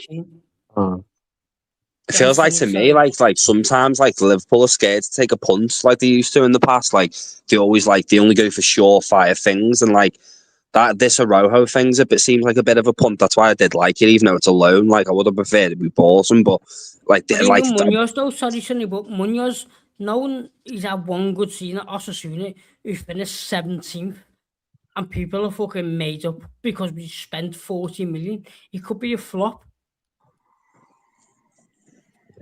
I tell you what, Bernie, see these two guys that are on the picture? These are the guns we need up front, yeah? Get them up front. Yeah. And then, doesn't matter what the midfield is, just give the ball to one of these guys. They'll just run at the defender, yeah? And they'll be able to play with Wirtz and Isak, yeah? And then we don't have to worry about the rest of the shit of the team. Like, people can ignore the fact that we've only got Sodersley in midfield. Yeah, I watched it after the scene. Obviously, Mbaye started that full 90 against United. I thought, I'm going to watch this full game now. So I put it on and watched it, and he impressed me. I can see why we're looking at him. If the rumours are true, 40 million euros. Like he does everything Diamande does for me, and you know what I mean. We were going to have to pay like 120 million pounds for Diamande, so this makes a lot of sense. Yeah, a lad that's going to cost 40 million euros and pretty much ticks every box that Diamande did. And the other thing is he's pure right. Yeah, there's none of that, like, I think he could do a job on the left if we ask him, Diamande was both sides, but you know which was his best side. Whereas this guy's, I think Diamande, his best side was left, isn't it? He plays usually on the left or something. But this guy is a pure right-sided player, and we need one. Just he can play both sides. Can he? On the left. And the funny thing is that, like, while Diamande was playing high school football in the United States, Mbaye was still in PSG's academy. So, yeah, it's a very good point you brought up. What point is that? I'm still waiting for the point. What's the point? Well, where are we now? Where are we? Okay, where are we? Well, we get these We've two. got Wirtz and Isak, right? We've got Wirtz and Isak, right? Last year, brought them in, won the league, brought those guys in. Not with Wirtz and Isak. But I mean, we went out and we spent the big money on the players. You know, Ekatike is about 80 million. Went out, spent all the big money. League champions went big. So that's the idea now. Liverpool, big money, big players. This year, today, we've got Virgil talking about how it's a transition. He says, yeah, this could be a transition now. And at the age of 35, you're not going to be there for that. Now, that's my bit, not his bit. So we've gone, now Isak, like I say, Isak was 26 when he joined us. He's got everybody across the world telling him he's one of the best strikers on the planet. He's the only people that's over, he's that are ahead of him is Haaland, 2 years in the Premier League. He's a top quality striker. He's got nothing in his trophy cabinet. All he has is a Carling Cup with Newcastle. That's it. He's 26. He's got maybe 5-6 years left at the highest level. How many trophies can he win? How many Champions League can he win? How many league titles can he win? Not a huge amount, but he wants to win stuff. So he goes for a big money fee. Bert's a younger player, but he's going to Liverpool not to, you know, do a 4-year project. You know, so these guys are brought in to keep winning things. Now all of a sudden you got Virgil talking about what we can quite clearly see is a team that isn't aggressively moving in the market to get back. Like I said, it's not like we won the league. We won it this time last year, 12 months ago. This time, 12 months ago, we were league champions and we were breaking British transfer records. Now we're what? Talking about whether we can finish fourth? No. I still ask. No. See, the thing You know, is, right? we should have been a lot more aggressive in the market to say, well, a year ago we were champions. This is what we need. And we're not broke. We've got plenty of money. You know, we don't have to say, it's not like you're saying, oh, we're only doing this, but we have to keep our money. We haven't done any. All we've spent is Munoz. That's all we've done is Munoz. But if we get these two, right, I think we're in contention to win stuff. But we haven't. That's the thing. We haven't done this yet. If they come in, we will win something this season. If these two come in. And this is why these scumbag of owners need calling out. The front will take care of itself. Last season, we didn't have wingers that could run unless Rio was on the pitch. The forward line can't take care of nothing if you've got no structure. Well, you know, it's the variables for me that we don't know about. Like, you know, Bradley's a fantastic player. We don't know what that injury, you know, the impact. And Leone, we don't know if the injuries might make them a lesser player. Conor Bradley's the next Joe Gomez. No, I don't think so. I think you know, I mean, I know he has been a bit injury prone, but I think that's because he puts it all out there. He throws himself in for the cause. But I just think that, you know, he's a talented guy and he's passionate. You know, he's a leader. I'm not, you know, so but that variable where we don't know that we're going to get. Well, Conor Bradley's last good game was 23-24 against Chelsea. That was his last good game he had. What? But look at the pluses when Conor Bradley's on that field. Like, he's pocketed Mbappe, Vinicius Jr., you know what I mean? Like, he's arguably one of the better fullbacks in the world. He didn't pocket him, he threw one slide tackle and that was it all game. He dominated. He's dominated Vinny and Mbappe on 2 different occasions. Yeah. Jesus. Conor Bradley's last good game was 3 years ago. Oh no, that's two years ago against Chelsea. That's disrespectful to him, Kieran. Come on, you had better games than that. He's had. Look, it's a great game that he had. When was his last good game? If anyone can tell me. I think every time he gets on the pitch, pretty much. He was good against Arsenal the last time he played. Yeah, it was actually. Yeah, that was a good game. Yeah. Oh, the 0-0 draw where he hit the crossbar from open goal. That one. You're too negative for me, Kieran, to be honest with you. Honestly, I mean, well, I've tried to be positive today with Araujo, but I got shut down. So No, but no, just let me say though. No, you didn't. You didn't get shut down. You didn't get shut down at all, mate. You just met a different opinion. And you were allowed your own opinion. And you've been allowed your own opinion all night. I didn't challenge you once. Now. Yeah, I didn't. You weren't shut down. No, but you can't cry like a bitch saying you were shut down over Araujo. You weren't. You were allowed your opinion on Araujo. Cry like a bitch. Never it sounds. Well, you're saying you got shut down, but you didn't get shut down. You've been allowed my your opinion, like you just said, is my opinion. That's my opinion. Yeah, and you keep interrupting me. I had an opinion about Araujo. You had yours, and I've said everyone's entitled to theirs. But I just said I didn't shut you down once. You were never shut down. You were allowed to give your opinion constantly. Kieran, you were never shut down. Yeah, I mean, all the things respected, like, for instance, they know me. I think Curtis Jones is one of the best midfielders in the world. Except me, even though I say that. So, no, but Kieran, I think Curtis Jones is our best midfielder. Kieran, my point to you when I said about being negative is saying all our players are SHIT, right? Okay. And then saying we should get this guy in, we should get that guy. Like everybody else is better than our players. Everybody bring him in. He's good. When they get in, if they don't do what you want, they'll all be SHIT as well.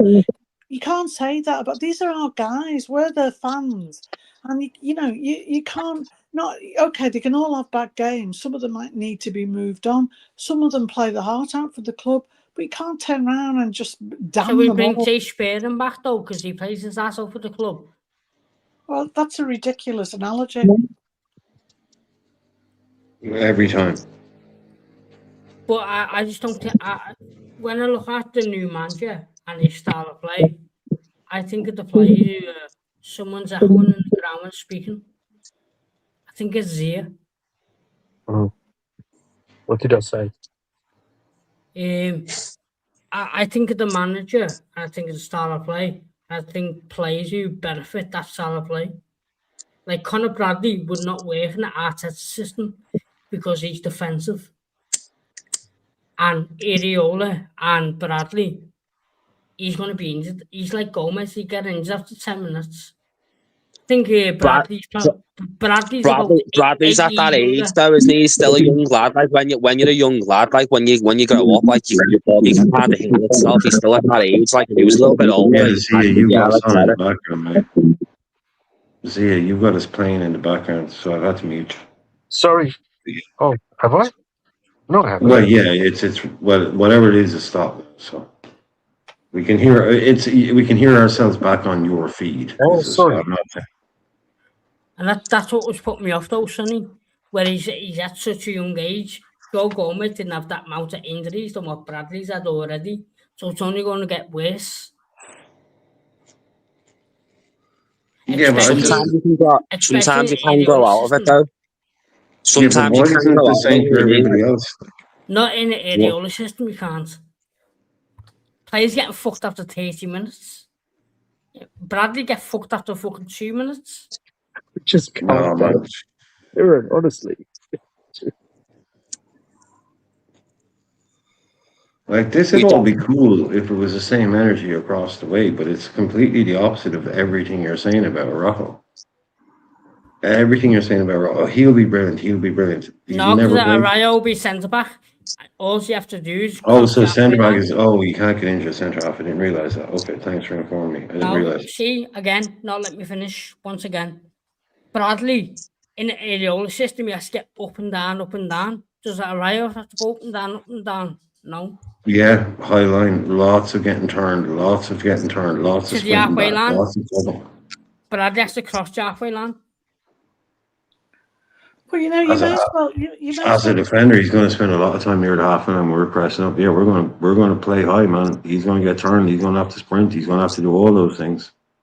But you may as well just play Football Manager and enjoy yourself. With the team you've brought in. I checked the fullbacks, checking the Areola system, the kilometres the fullbacks go. And we all know we're going to have to run more, dude. You're not educating anybody here. We all know we're going to have to run a lot more. This guy plays Beelzebub. This guy plays fucking high intensity football. We all know what's going to happen. He doesn't play Bielsa. It's not. Is it Bielsa's disciple, huh? It's a version of Bielsa type football. It is not as intense as Bielsa, but it ain't fucking Guardiola football. It's high intensity, high pressing. Wasn't he, Brian, when he was at Bilbao, wasn't he? Not once in pre-season I ever seen Areola play Bielsa ball in pre-season. Not once I ever seen that. Yeah, see, you're taking it literally. I said he plays Bielsa style football. High intensity, high pressing, high energy, lots of training sessions, always fit. It's the opposite. It's much, much closer to Bielsa than Guardiola. I'm not saying he plays this. Nobody plays Bielsa ball. Yeah, there's only one guy on the planet that does that crazy shit, and that's him. But that's his type of football. It's not slow football. It's high intensity, high pressing, high energy football. Like not with the centre backs. Not with the centre backs though. That's where Araujo will be playing. Oh, so they're just going to be sitting back on the. Is okay. No. Do you chill 45 meters away from our own goal? That's how he does. Okay. But yeah, that's fine. Everything is just weird. It's just everything you're doing is just to fit Araujo into. You must have a hard on for this guy, man. Araujo, everything you're doing just to fit this guy. No, because tonight not one of you plays Araujo. Not once. I did. I said earlier on he could be a great player for us. He could be a brilliant player for us.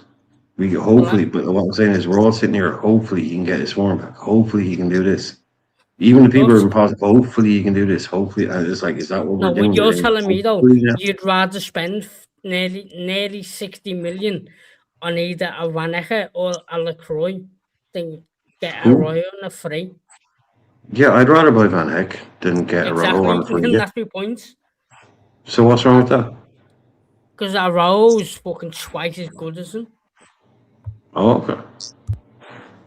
Like exactly twice as good, or like 1.8 times or 2.1 times as good as me, in my opinion, twice as good. Well, he's never played in the Premier League, so. Well, Van Eyck never fucking captain Barcelona. Oh, well, that's hard. Okay, well, you never captain Barcelona. Great. Okay, that's what it is now. He never played for them, so how could he captain him? It's a good attribute to have, though, isn't it? Does it mean you're good enough to play for Liverpool tomorrow if you captained him 2 years ago? Is that when you play when you got Endo playing in fucking centre back in games? Of course it is.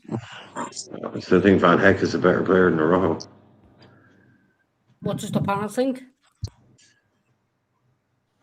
I'm an Araujo fan, to be honest, because I like South American centre backs. Like, I think the plus side to him is he's a lot better than everything we've got right now. Potentially Leone could be a lot better player than him in the future, and maybe Jackie, but I just like this. And I don't like that it's a loan, but I like that we've gone for someone like that, someone that bridges the gap, a bit of a senior professional. He's like 27, he's been around the block, he's won stuff before, he's been a captain, he's definitely something in the right direction. I do like Van Heck, though, to be fair. I would have been happy if he would have come in as well. It'd be hard to choose between the pair of them. I'm keeping an open mind. I like his leadership qualities on the pitch, and I think we've been short of leaders, especially with all these young guys coming in and that. So, I just give the way I look at it is, we've got analysts there who have gone right over this guy back to front and must see something there in him. So I'm always prepared to give them a chance. After a few games, if he's rubbish, I'll be on his back. But up to then, if he's, I'm giving him a chance to come in and see what he can do. And he's a top. I know it's difficult for some people to understand, Barney. I know it's a bit difficult. Sorry. I know it's a bit difficult because it's a bit layered, and it's not just I hate this guy. He's shit. I keep saying this. I'm not criticizing this footballer. I'm criticizing the transfer. That's what I'm saying. That's why I'd have an issue. I don't have a problem with the player. I think the player could have issues, like we said. I'm not just going to sit here and start waving his flag. He's amazing. I have a lot of questions. If he turns out to be, no, don't worry.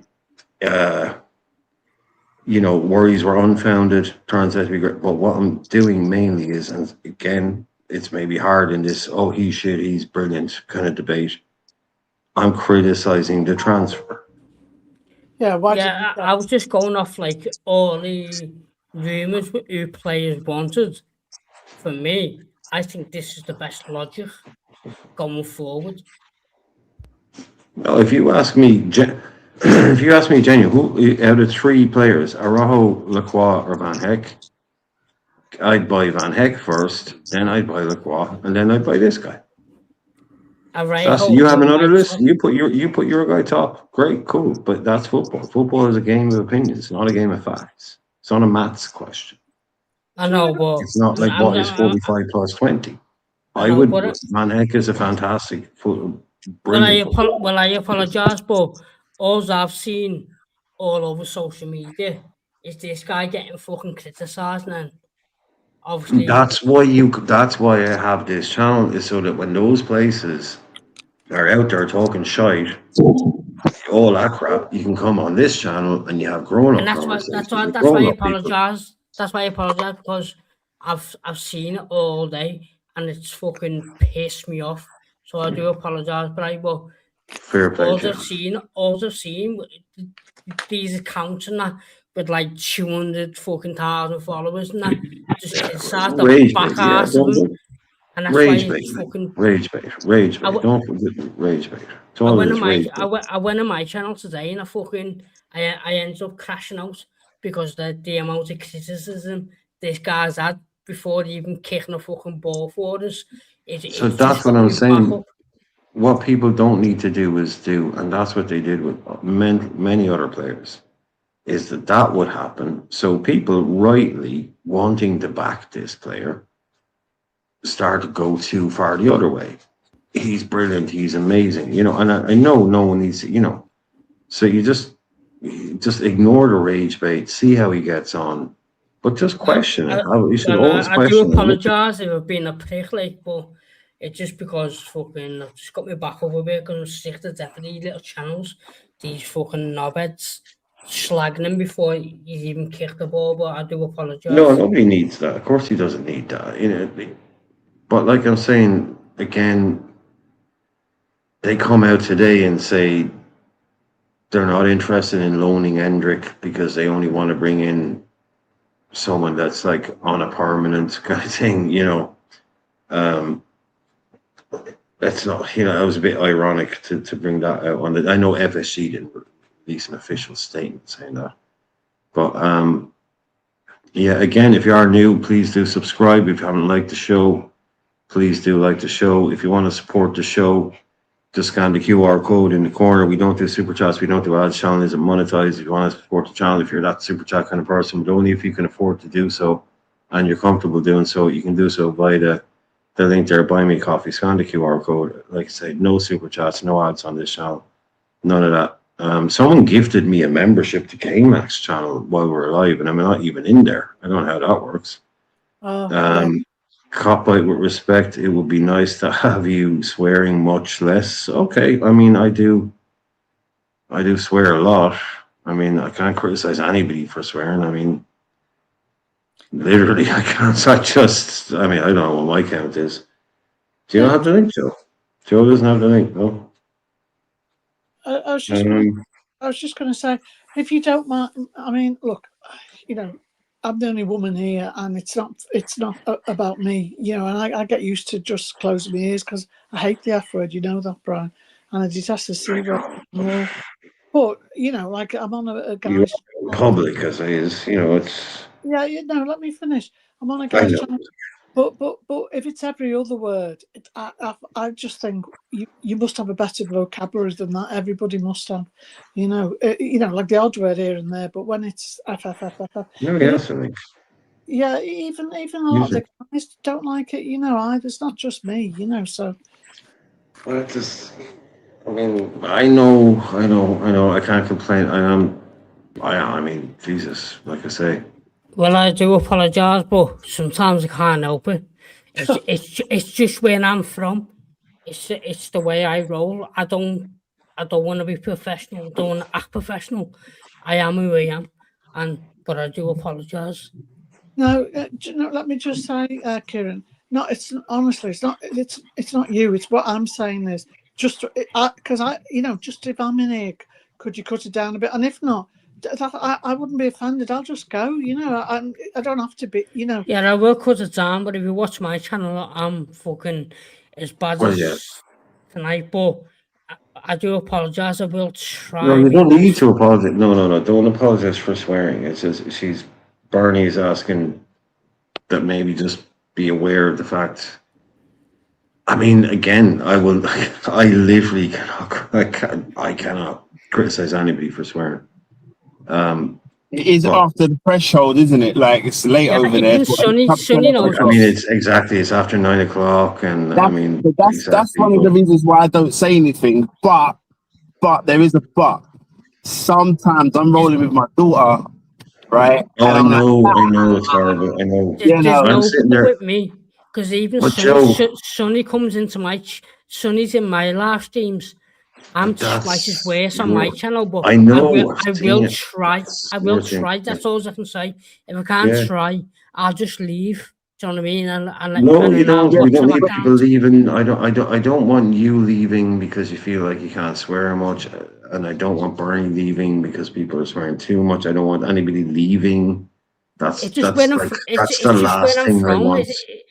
I know, but sure, geez, I'm the worst in the world, but we sometimes, again, I don't want anybody leaving because we can all come to a kind of a common ground thing. But yeah, Joe, there's sometimes you'll come into the show and I'll be mid-rant about something. I'll be effing and jeffing and this and that. And then I hear like, Daddy, what's this? I'm like, oh no, man. Please. No, sometimes when I'm not on, when I don't jump on, it's normally because I'm with my daughter. When I'm with my daughter, I'm not on, but if she's not around, then outside of that, for the most part, at this time of the day, I don't see my daughter for about another hour till I get home. Yeah, it's usually her saying, "Why you giving out?" Though it's usually her saying, "What's up?" You'll start ranting about something, and you just hear her going, "Oh shit, Daddy." And you're like, "No," it's just like they hear everything, man. They hear everything.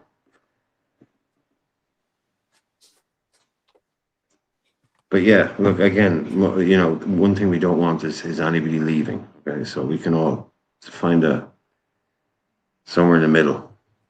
But again, so Joe, you've been sitting there in the background, maybe listening in. I don't know what's your thoughts on what we've been talking about, or.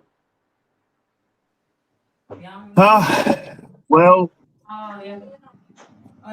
it is what it is now.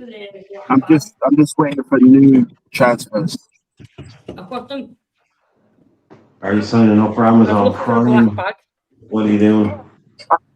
I've already got Amazon Prime, but from what I heard of Jeff Bezos, him talking the way he's talking, if that's what he wants to do and get us to the next level, get us closer to the Real Madrid or overtake Real Madrid, we're going to need a savage like that. We're going to need that type of mentality, that type of clout to really be the best club in the world without undisputed, We're going to need it. We're going to need the money. We're going to need that type of aggression from our owner, So let's see what happens. Yeah, I agree with what Joe said. And I kind of cringe when people are like, well, they just probably want to make money. I'm like, there's so many more profitable things to do than to buy of this stature already. I agree with that. I think they want to take Liverpool to that next level. I think Joe Bezos thinks, let's say they could get Liverpool to that next Real Madrid, Barcelona level, right? Alongside them and above Man United and Bayern. I like Bezos having Amazon advertising all over the place and being tied to Liverpool, the global brand. I think that's what his dream is. I think that's why he's involved into this. I don't think he really cares about football. I think the other guys in the consortium care about football, but I'm more receptive of it. I'm okay. You won't have any issues with distributing the Liverpool kit around the world. Let's put it that way. But at the same time, though, to your point, I think that's Ray. like to your point, Ray, if it was just Bezos to come in, you know, there is going to be that bedding in American cutthroat corporate America, money capitalism thing that comes with it as well. And you can't really do that with a football club. If they're planning on just injecting to increase the size of the stand or build a new stand or really build our academy. I'm talking about top-notch scouting systems that gets the best of the best, because we don't have, I think Brian and Bernie was talking about it the other day or a couple of months ago. We were talking about the zoning area or the scouting area of Liverpool. Like, it's not as good as like the London area. Yeah, the catchment. There you go. It's basically, if you are under the age of 16, right? So you're a kid. You cannot play for a club that's over, I'm not sure how far it is away. It might be like 20 kilometers or something like that. So you can't be a child that has to go to school, basically, and play in the academy of a club that's over 30 kilometers. Well, I don't know what it is, but it has to be a local club. Like, so you can only bring in those kids from that local.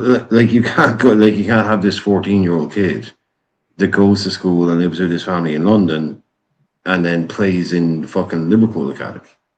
Right. They have to. Because they have to live at home, their children, they live with their parents. So I think it might even be closer, 10 kilometers. That's why Crystal Palace is so good, because the population density in their 10K is like 1 million people or something. You know, whereas Liverpool, like the scholars, the kids that we can bring in, it's like 75,000, or, you know, that kind of disparity in numbers, you know. So there's only so many kids that you were legally allowed to have. Like if Curtis Jones is in our academy at 9, he has to live, like, he's a 9-year-old. He has to live within 10 kilometers of ground.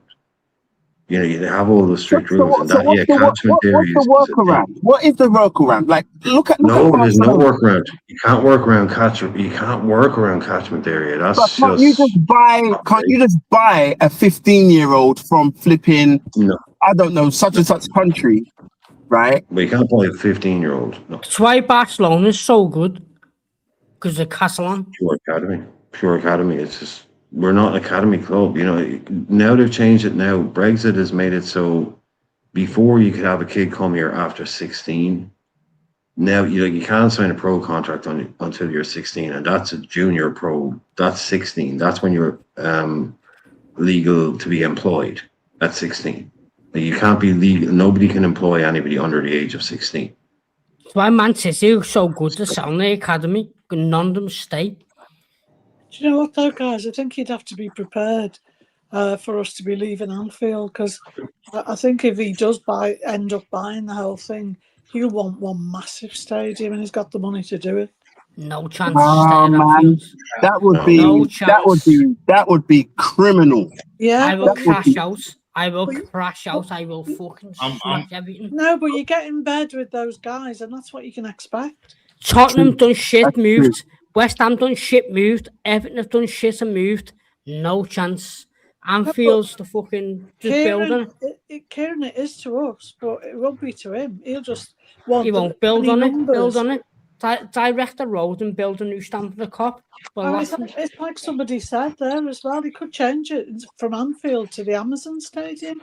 They won't. The fans are getting on side. We've got the best fans in the world. FSG wants to go to the Super League. Yeah, but can't you just build up, though? You can build up. You don't have to build a new stand, but you can build up. No, from the Kop you can't, because the roads. The King Kenny stand already. They're already planning to go higher again on the King Kenny stand. Because you know the row of houses they have to knock down as well. Yeah, but they've already offered them money, haven't they? But they said they'll play the long game this time. But he might not wait for that. He might just think. That's what we have to do with the main stand now. we have to buy the block of houses for the main stand and knock all the block of houses down to build that. Yeah, We but do the same for the King Kenny. It took them years though to do it. He'll just see Stanley Park or another place on the docks, and he'll just go for it. No, I think if they start to build a new stadium, I think the fans will crash out because we've built 2 new stands already in the space of what? How far? Say in the last 8 years, is it? Yeah, I mean, I'm not wanting to like wind you up or anything, but you know, there's a lot of corporate fans come in from all over the country. They won't care where they're going as long as they can get there. The older fans, obviously, and the local fans will say, no, we don't want that. This is it's like a cathedral to us, Anfield. Things like that, Lady B. They won't be to a lot of fans. Liverpool fans overrule it, and the fans will come first before a new stadium guaranteed. Well, just be prepared. That's all I'm saying. The Anfield is sacred. I don't care if you're a foreigner, if you're not born in Liverpool. I think most fans know that you don't touch the ground. That ground is the pantheon of football gods. That's where they come down to watch football. This place needs to be expanded, not knocked down or moved away from. That would be great. That would be really. I don't know how. I'll be so upset to see that. No, I agree. Yeah, but Joe. But look at Ratcliffe, what he's proposing for Man United. I don't hear them. They're happy with it. They're happy with it, though. We're not. That's what I mean. You don't Yeah, know. but it's too complete. But that's the thing. You see, it's basically you get a guy that comes in, and he's like, he looks at a thing that's on a certain patch of land. He's like, I'll buy that. I'll do it up.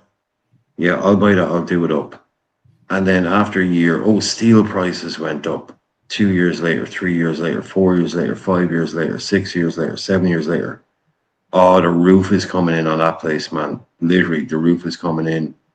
It costs too much. You get it rezoned. You get permission to knock it down. It's classic fucking real estate shit. You say, that old building. Oh, yeah, I'll save that. I'll do it up. Knowing it will cost you 20 million, 40 million to do it up. Knowing that the best thing for you to do as a real estate fucking evil person is to let it go to shit and then put in and say, this is uneconomical to try and save this. The best thing to do is knock it and then guess what? Sell the fucking land. And we're going to build this new thing. That's what all real estate people do. It's a classic. They've done it all over fucking Waterford. It won't fall down and fall to shit though because we've got new stands. But I know, but that's the thing. It does, nobody can come. But this is the problem, you see. You can go into Anfield tomorrow and say, we want to make this 120,000 seater. And people go all over the world. You have all these people. You can't get 120,000 people to Anfield on a Saturday afternoon. This is what the council do. The council will say, you cannot build. The alone can't deal with that. They'll stop you doing it because they'll say you have to put in place transport to do. You cannot bring 120,000 people to fucking Anfield ground on a Saturday. There's no buses, there's no taxis, there's no trains. You cannot do that. So you can turn up as a billionaire and go, I can afford to put this stadium here. Say, no, you fucking can't. 120,000 people trying to get to Anfield on a Saturday afternoon. Yeah, a lot of roads would have to be changed. There'll be a whole bunch of stuff that would have to be changed. Joe, basically, you would have to do what Arsenal did. Arsenal, you can get off a fucking plane. You can fly into London, get off a plane, go down an escalator into the underground, change trains, and come up in the Emirates Stadium. There's only 65,000 as well. Ours is that now. Underground, you can't do that in Anfield. It's as big. Look, Anfield only needs to be probably 70, 75. Yeah, that's enough. Just build up the cop. Yeah, but to the next level, and that's the last thing, and that's enough. That's fine. But Bernie, it's impossible to get it under 1,000 week in, week out because if you don't get, you'll never get them in there. Never. Where's Bezos going to? Can we stop saying as well? Bezos is only a part. Yeah, of look, big. I'm just devil's advocate here, but all I'm saying is just say that he was a big part, right? And this is all hypothetical, but like Everton turned down, they were offered the golf course, exactly Kirby, that golf course, where the M58 was right next door to it, which linked with the M57. The M57, which linked with the M58, and linked then onto the M62, the M6, and to the airport. But what was seated with Everton? Let Bernie finish. Yeah, that had an infrastructure there, and they were going to do a hotel. They were going to do a massive supermarket to bring in employment for everybody local. Yeah, the shopping courts, like food courts. It was going to be a massive thing, and the Evertonians said, "No, we're not going to Kirby," and so they went to the docks instead and lost Liverpool, the heritage thing, as everybody knows. Yeah, UNESCO. But all I'm saying is, if I don't know what level Bezos, if he does come in, will be, but they've already got massive Amazon. A bit of a Bernie. He's going to be a bit of a bit is what he's going to be. And even when you move to Kirby as well with the Everton fans, it was only going to be 55,000. 55,000 to 100,000, completely different. Just let me finish. But after the World Cup,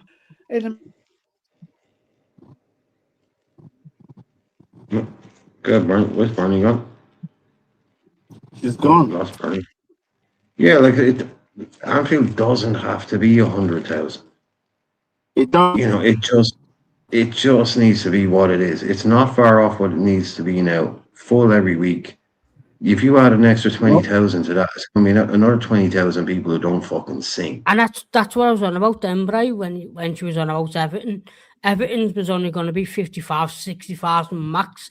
We all know Everton and Liverpool, they've got a big fan base. Even in Wales, they've got a big fan base. But 55, considering to 100, 120,000, there's a completely different fucking ratio in that. And that's what I was trying to get at. Yeah, you know what? Just don't move. Just stay. Do not move. Just stay. Do not sell Anfield. That's what they said, man. Like Anfield, like I said, Joe, Anfield, FSG understood that. Anfield is like Steven Spielberg. It's like Star Wars. It's what do they call it? Blue collar, blue chip? Is it blue chip? Blue chip?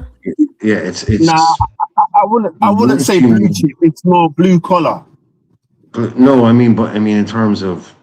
It's once you move out. The creme de la creme, the creme de la creme. Yeah, it's the blue chip. Yeah, of course. Yeah, you can't. Once you go, it's because like I say, all those people that go to Anfield make those pilgrimages, spend all that money. Why do they do that? Because they want to go and sit in the stands. But it's to go and sit in the stadium that the things where they saw. It's not all about, but this is the stadium where that thing I saw happened. This is where Gerrard scored that. But Liverpool can't even go and get a midfielder. It's not going to build a fucking 2 new stands to move. Just staying put.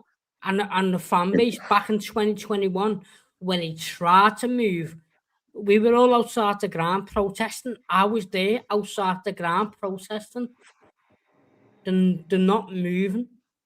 And they built 2 new stands. But Copper, I'll say this, yeah. There's 2 things, right? If this what's his name again? Jeff Bezos and his cronies or whatever consortium he's part of, he will obviously be the hard hitter. He can pretty much do what he wants within those confines, right? If he was to go for a real aggressive takeover on his own, he will look at what's the name of that park that they were saying they was going to go and build? He will look at that place and build a new Amazon warehouse, right? And it'll be maybe like the Northwest Distribution Center. Get more jobs, make sure they're getting paid decently well, right, in the area, and then because what will happen is those same people that he's hiring, that Amazon is hiring, will be the ones who will be like championing it, and they will be Liverpool. That's why for Hetia, he's the footballing god behind it. We need some perspective here. Jesus Christ. Lads, look, I mean, I don't want to go all Brian on this, but I'm about to. What if you just renovate Anfield, play at a ground temporarily, and build it up? Have you not what we? You can't have enough houses down. You have to. That's why. We have just spent the last 6 is. years rebuilding this ground. It has been complete. We have completely renovated Anfield. And for the cop to get done and the Kenny Dalglish stand, you have to divert roads because you can't build a cop and you can't build a Kenny Dalglish stand. There's no way. You have to knock all the houses down. They're already making provisions for that anyway. But what I'm saying, Bernie, is how can you come in here and say, what if you just renovate Anfield? You've got to pay people to move out. Surely, and you've been living in a cave. Have you been living in a cave for the last 7 years? They have completely rebuilt Anfield without having to shut it down. They never get credit for this. Play at ground temporarily and build it up. They completely rebuilt the stadium and they never shut it down. Barcelona had to go and play in a 30,000 seater stadium for a year. We completely rebuilt Anfield on time, under budget, all that shit. And we've got two and new we stands. Never needed to close it down. And Bernie, do you remember last time when the main stand was getting up, we had to pay people to move out their own house and knock their houses down. That's what we have to do with the Kenny Dalglish stand. It's not that though with the cop. It's the road though, isn't it? It's the road. No, the Kenny Dalglish stands. No, but the cop, when you look at it, your three huge stands and then the cop, which should be the biggest stand, is like this tiny little thing now. That should be the thing where that needs to come up to meet the rest of it. You get 30,000 people. You bring back. Look, Kenny Dalglish stand's more of a mess. I know, but if you bring the cop up to the same level, because just when you see pictures of the stadium now, it's like, why is that bit like half the size? Yeah, if you bring back safe standing, right? You bring back safe standing to the cop, and you double the size of the cop just in size, and then you double it again. I think if you do safe standing, I think for every one seat it's 3. So you could have 30,000 people in a cop safe standing. Incredible. That would be fucking incredible. But it's not even that though. You need to have permission of the council to do it. I know they've got to move it. I know that's why they haven't done it. And if the council reject it, you're fucked. Yeah, I know that's why they haven't done it. I was talking to the comments. I was just talking to the comments. It looks stupid, but yeah, if they could do, imagine that, like a yellow wall. You know, we're the original cop. Everyone copied us. And the stand will have to match as well. Safe standing, incredible. It's all right saying bring it up. Sorry, Bernie, can I say one thing? And to bring it up, Liverpool will make the stand identical so it matches. It's easy saying bring the stand up, but it has to match. And for it has to match, you need permission of the council. Yeah, but Karen, that's what I was just going to say. Do you know that LFC has formed a company with Liverpool City Council? They're in cahoots. And you know, at the back where where the shop is now, at the back there where they own land, and they've knocked the houses down. Liverpool wanted to build a really swish hotel there, so all the players could come in, dignitaries could come in, everything. And the council said, no, we want it as like for local traders to do like food courts and that, like a little market. The burger vans and shit like that, yeah. Yeah, so they're doing that, but they've already been buying up houses across the road from Oakfield Road across the road there. They're already been buying those streets up and getting ready for the road to be moved. Now, Liverpool council keep saying, not yet, but Liverpool said, no, it takes time. No, you can't just buy it all in one. The main stand took about 4 years to buy the houses. Yeah, the street where the garage is on the other side. Yeah, that's where the Kenny Dalglish stand is. Yeah, that's it. Well, they've already offered a lot of those to move out, and they'll build them a house worth 250 grand just at the back at Stanley Park, where one of the car parks were. And they've said, we'll give you market value for your house and give you a 250 grand But if they decline, oh, you're fucked. You can't do it. Yeah, but what they've said is they won't force compulsory purchase until No, they they get. can't. No, They just wait for him to die, bro. They're just waiting for him to But die. they did do last time. They did do last time, and they said they've learned from that. It took 4 years, though, Bernie, to get them out of the houses. It took 4 years, so it's going to take. If it takes another 4 years, yeah, so I'm going to be touching my 50s then. So what yeah, but if you spend 60 years living beside Anfield, who the fuck is anybody to tell you to get out of your house? Exactly, and what they've said is they've learned from the mistakes. Wait a minute, Kieran. They said they've learned from the mistakes, and this time they'll play the long game. That and it's got to be 95% of bought out before they'll put in. I think it's either 90 or 95% before they'll do another compulsory purchase. So and they formed a company in the Isle of Man just for that purpose, to buy up the houses as they come on the market. In the Isle of Man. Wow. So so they're doing it as a tax haven as well. Yeah, that's wild. Yeah, that's it. Wow. And that's what I'm saying. The cop's more important than the Ken Dalglish, but there's you have to diverse a road or do a bridge like Old Trafford to do. That's the thing. Rodney is saying, Brian, blah blah blah. I was going to put that in the chat. Yeah. The thing about that is it's the road behind the cop. That road is a proper road that fucking goes somewhere. So if you're going to make that road disappear, you have to completely, you have to start doing civil engineering shit. That is a road that goes from a place to a place. And if you want to shut that down and you're like, well, we'll do this, that's going to cost a shit ton of money. Yeah, they put the plans in to do it, to reroute it around the back of the existing road. And if you look at the shops that were across the road, they're all being boarded up. They're buying them up one by one. Oh, you're knocking shit down. That's the thing. You're like, we'll put in some green spaces. Yeah, but you destroyed 15 fucking houses and 3 shops. That road where the cop is, it's a main road. Exactly. Where buses go down. Yeah. You can plan it all you want. It's going to take 4 or 5 years. Civil engineering. Yeah. That's proper city council civil engineer. That doesn't come cheap. Yeah, but so they're like, okay, well, you can do it, but you have to pay for it. Yeah, that's the whole point. You have to pay for it. But it hasn't deterred them, Brian. They're still going ahead with it. They've been in consultation for a few years with the council, and as soon as they've got all the ducks in a row, they're going. Yeah. But Bernie, money talks, man. Money talks. You are someone who has money talks. Bernie, Joe. Bernie. But we're still waiting after years. They've got all the money in the world and it's taking years. But Bernie, right? I know you've owned or you worked in a lot of businesses, a lot of different things.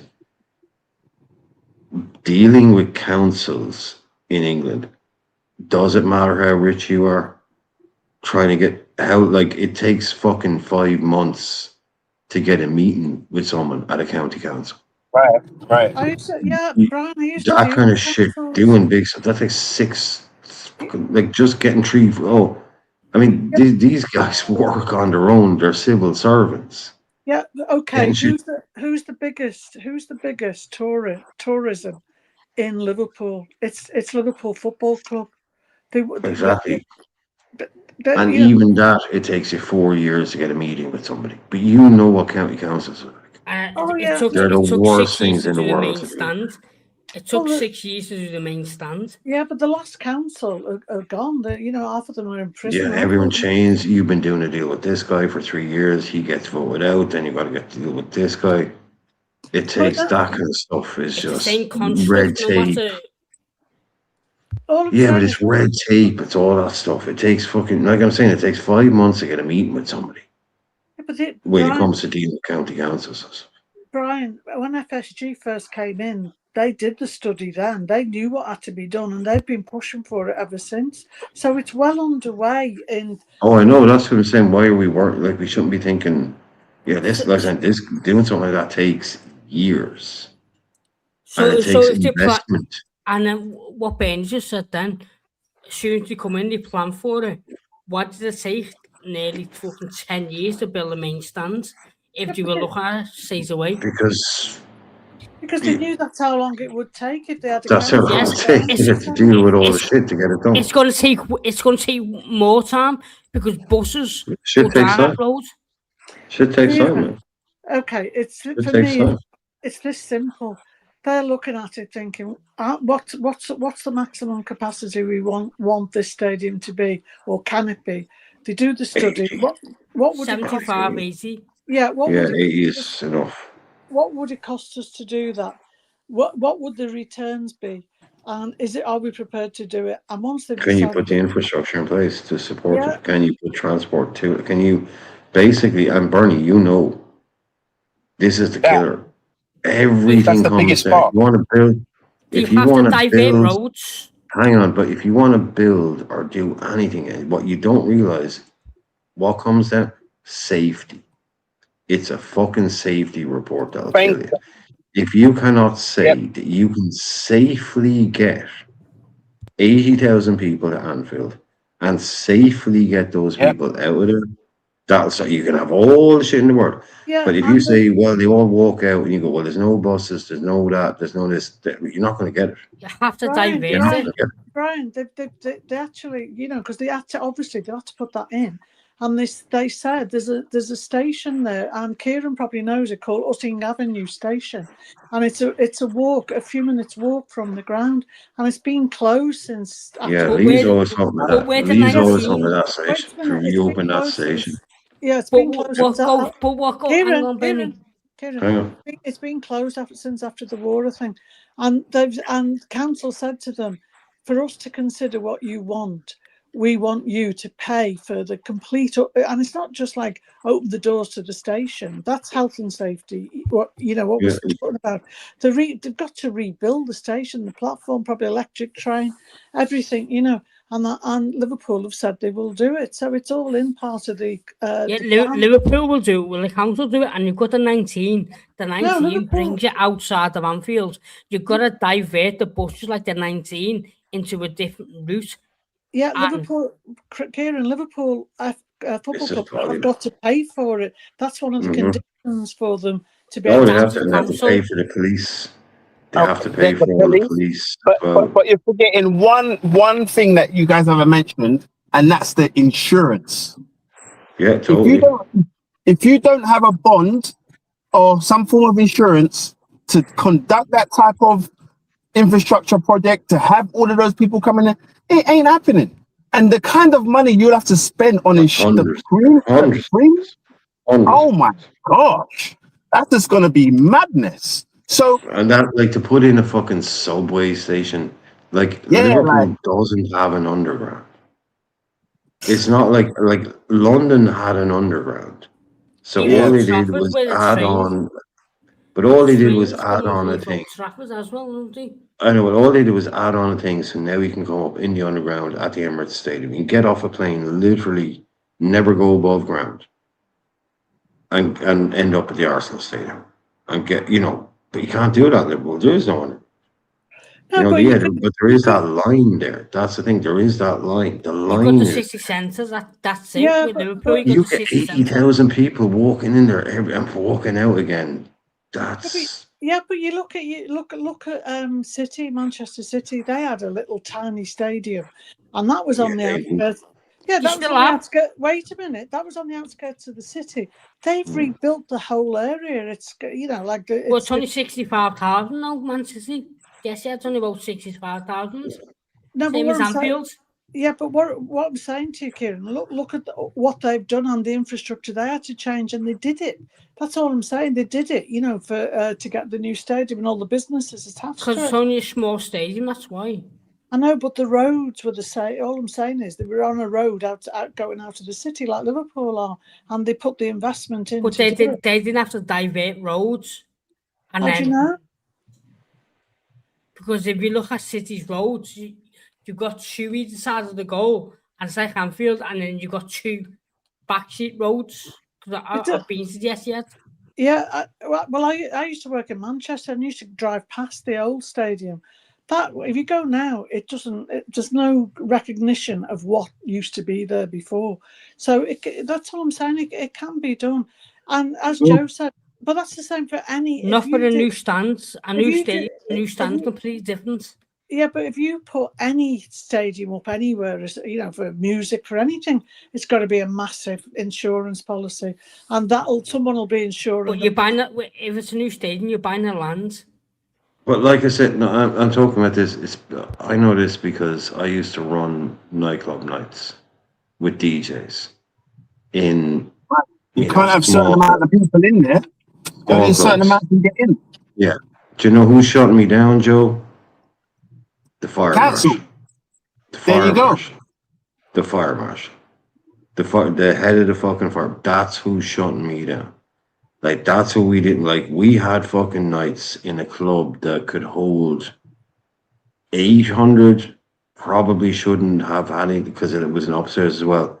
Anything more than 500. These floors are bouncing. The ceiling is shaking. All it takes is for the fucking fire guy to come in. He's the one that shuts it down immediately. But if nothing to do with your fucking anything. This guy walks in, he sees there's too many people here. This is over. This is shut down. Yeah, unless they do a study and they're both happy with it. And if someone they don't do studies. No, I mean if you like it's happened to us. You have a light. You have 11 o'clock on a Friday night. The guy walks in. He goes, "There's too many people here. I'm going to shut this down." What I'm saying, Bernie, is it's just like. There's a guy that's got nothing to do with anything you do can just come in and shut your whole thing down. Yeah, if you work with them beforehand and you stick to what you've agreed with them. Yes, I know it's not a rave. No, what I'm trying to illustrate the point is that you can have all these things and all these things. There's some guy sitting in an office in the council that can just show up and go, no, you can't do that because it's not safe to bring 75,000 people. Is what I'm saying. You have to check all those fucking boxes. And Bernie, why do you think the cops always last to do? The main problem is the council road with the buses. You've got to divert. They've got to make a new road. Before you build a stand, you've got to make a new road to divert buses. This is why the cop will get done last. Yeah, that is the main issue. Kieran, but they still have put in the plans to do it. And they've they've get rejected. See later. They put the plans in and they're in consultation and they're working it out with the council. But I can put a plan in to message fucking Carly Minogue and if she rejects me. The council have put conditions to them and they're trying to meet those conditions. And when they're ready and they've met them... And it's going to take about 4 or 5 years. Yeah, no one's saying how long it's going to take. All I'm saying is that's what they're trying to do. Yes, they will do that eventually, but it's going to take about 5 to fucking 10 years to do. This is the whole point we're making. You can't do these things in 24 hours. No one's saying you can't. That was my point, Brian. Yeah, you can't do that shit in 24 hours, man. So I'd like to find out that we're trying to do something and it's going to take 4 years because, you got to check all the blah, blah, blah. And I was saying you've got to get to the point where, at some point, some little fucking guy, pen pusher in an office can go, well, technically, you can spend 100 billion. Like I say, the fire marshal can come in and go, no, there's too many people here and shut the whole thing down. How long do you think that takes, man? You can't do that in a year. Shit takes a long time. I'd rather find out we're trying to do something. There's a YouTuber who follows all of it. He goes to the meetings, gets the documents, and every time there's something new, he reports it. And he's a Liverpool fan, and it's Beard's Media, I think. And Greyman Beard or something like that. Yeah. Well, he's gone into it with the fine-tooth comb. He's read up all the reports and he gives an update as it's going along, or what's stopping them, or where they're up to on every section of the ground and what they can do and what they're proposing. So just have a look at it and see. But everything. But that's his opinion, though. Hold on, Kieran. Oh, sorry, little cop out. Right. The thing is here, right? What I think you might not be grasping is that it's called feasibility study. That's what it's called. That's the official word for it, right? These billionaires, trillionaires, all of these guys, this is what they go by, right? So when you do a feasibility study, it takes a number of years to figure out the circles and the dotting your I's and crossing your T's and all of that stuff. Once that's done, it's only to do with capital at that point, right? Now that capital, thinking about Liverpool Football Club, when you're building a stand or building a stadium, that doesn't come out of PSR or SQR. That's coming out straight from the pockets of whoever's the investor.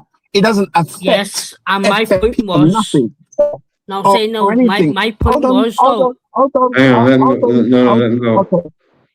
No, let him talk. He just wants to go on. No, Joe, I don't want to.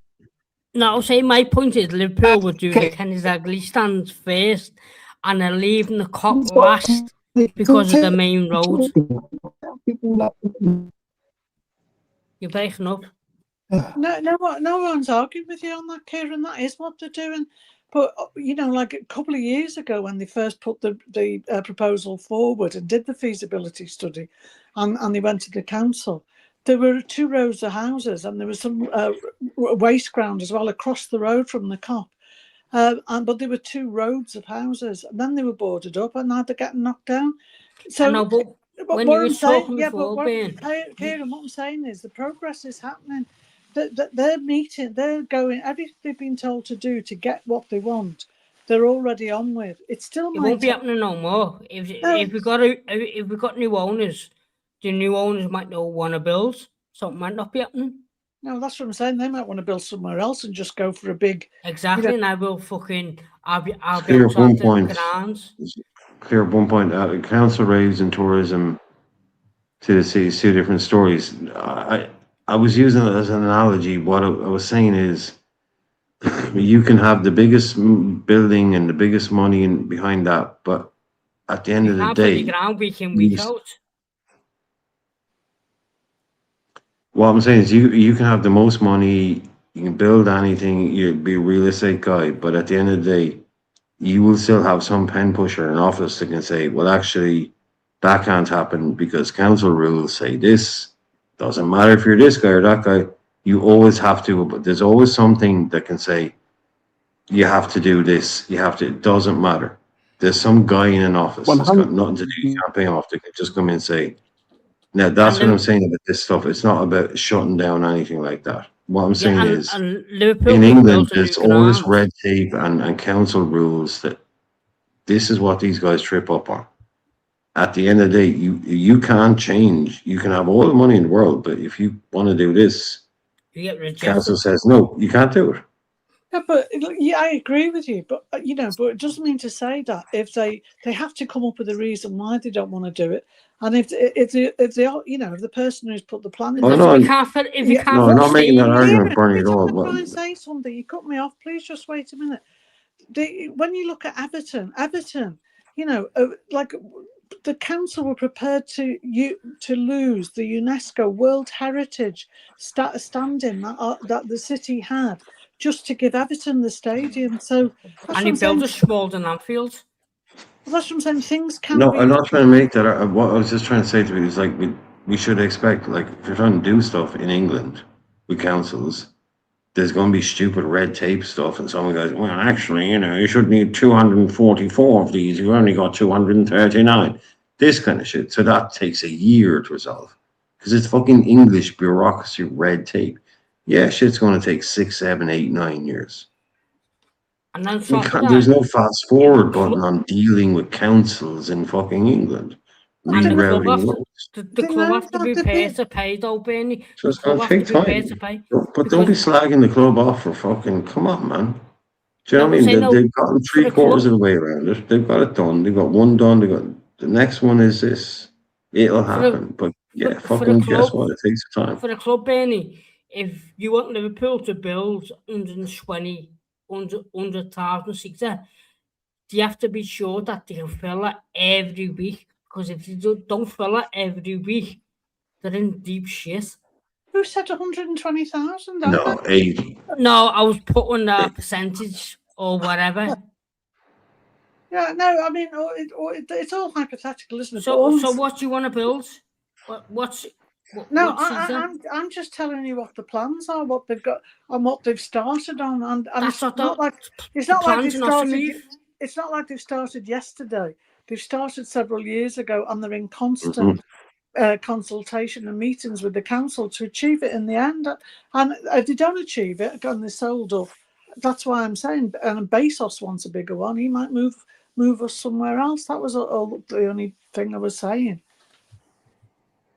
God, if he does, I'll hang him myself. Whoever moves Anfield, no need for it. I'll be outside protesting like I was with the COVID season. Yeah, everybody would be, wouldn't it? I will. I'll be outside there, and I only live 45-minute walk. I'll be there. Do you know? As long as they don't, if he does come in, they don't run it like flipping Amazon, because their factory workers are on absolute buttons and no contracts. They're always getting called out for the way they treat the staff. So, imagine the people at Anfield getting treated like that. They'd have a riot on their hands. I've heard he sold Amazon, but I don't know whether it's true or not. I don't know. He doesn't run Amazon anymore. No, he doesn't. He obviously owns most of it, but he doesn't run it. But have you seen his wife, Brian? He might be losing. Well, he might be losing Linda. No, the new one. He's just married. She's like the new one, yeah. She looks like a proper. Well, exactly what you'd expect a midlife crisis billionaire, trillionaire to marry. Exactly. So. The bit of fluff on his arm. Oh, she's got the tits, she's got the lips, she's got the eyes, she's got the whole thing. Yeah, all it's got it all. That's it. So it's a cliche at this point. These guys. Oh, this is your what was it you saw in the what was it attracted you to the millionaire Paul Daniels? The kind of classic kind of question. That's just these people, man. This guy couldn't fucking. I remember someone said earlier on, if Bezos takes over, he might accelerate the Barcola deal. Who was saying that? Come on, guys. Seriously, this guy he doesn't know who Bradley Barcola is. It's, even if he buys, 30% of the 30% that buys into us, they've already said it that they won't be investing. They're not buying 30% of LFC. They're buying 30% of FSG, which is different. They won't have footballing control. FSG will still be in charge of football operations at Liverpool. So it's getting a bit blown up here that we're being taken over by Jeff Bezos. We're absolutely not getting taken over by Jeff Bezos. Yeah, and they're getting him in for a bit of meat on the bone, aren't they? It's a consulting. It's the Batia guy. Yeah. The guy that's left QPR. He's heading up the consortium. Yeah. Batia. He's backed by Mittal. Mittal is his father-in-law, who, until the Bezoses and these guys came along, was one of the richest guys in the world, because he was worth 4 or 5 billion. Now Musk and these guys are worth 250. But like I say, it doesn't matter. We can only spend 300 million maybe every year and stay within those squad cost rules that they're bringing now. So, okay. I don't know, like Bezos. Again, I just think it's been overblown, basically, that we're being taken over by, Jeff. He really isn't. Like I said, you can add a whale. Sometimes you get these guys that are, as I was saying, like you can get these guys are like, we're trying to get a group together to take this thing over, or take a part of this. And then you get someone like Bezos might come in and go, well, how about instead of taking over a third of it, we buy all of it, kind of thing. And I can do that. Maybe that's my issue is as well. I'm gambling. I'm gambling because FSG can spend 600-700 million in a transfer window. Can't spend 700 million transfer window. Can. But you can't. You get fucked. You can't spend 700 million in transfer. Without PSR, yes, we can. Without the PSR, yes, we can. You can't spend 700 million in transfer. Yes, we can. Like, without PSR, without PSR issues, yes, we can. My friend, I'll say this. Can I just ask one question? I'll ask you this one question, Lil Cop, right? Have you ever read the company house documents of Liverpool Football Club? If you have not, if the answer is no, then you simply don't know. From what I've read and what I've seen, we can. I'm giving my opinion. But no, this is not about opinion. Great, you got an opinion, but unless you've read the company house documents, you simply don't know, and it's not hard to go through them. It's not. Facts with him. You can't say, in my opinion, we can spend 700 million. We cannot spend. No, I said from what I've read and what I've seen. Yes, well, what you? Someone's put a big number out. Send me the facts. I'll send you my email. Send me the facts and I'll read them. I've posted it into the Discord group multiple times. I'm not going to do it. Not know that we can't spend. What are they? Your fucking IndyCar? How do you not know that we can't spend 700 million? Come on, man. Company's no house. club can spend 700 million and stay within fucking regulations. Arsenal spent fucking 1 billion in 2 years. Oh my God. They didn't spend $1 billion in 2 years. Nearly $1 billion in 2 years, shall I say. Even though that's coming out from loans, my friend. You got to look. But they didn't even spend. They spent $1 billion. All I'm saying is, though, send me the facts. I'll read through. Yeah, but how can you genuinely think we can spend 700 million in a transfer window? This is ludicrous. We could if we wanted to. We generated 800 million last season alone. No, we didn't. No, we bloody well didn't. No. Yes, we did. More than Man United, more than Chelsea, more than Man City, more than Arsenal. We generated the most. That doesn't mean that's what you can spend. You could be wrong and keep on shouting, keep on interrupting me. Send me the facts. No, you're the one shouting and interrupting. Just because you generate 700 million in commercial and income, that doesn't mean you can spend 700 million. If we wanted to, we could. If we wanted to, we could. We can't spend 700 million if we wanted to, man.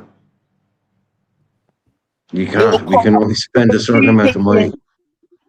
The best thing to do is just go. We spent 450 last season. How much did we spend?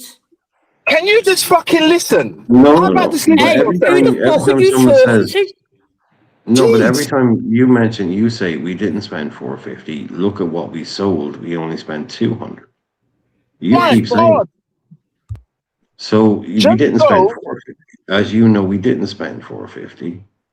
So you think we can spend 700 million in a transfer window and not get destroyed by FFP? Yes, 100%. Ludicrous. It's ludicrous, man. Mate, just Google.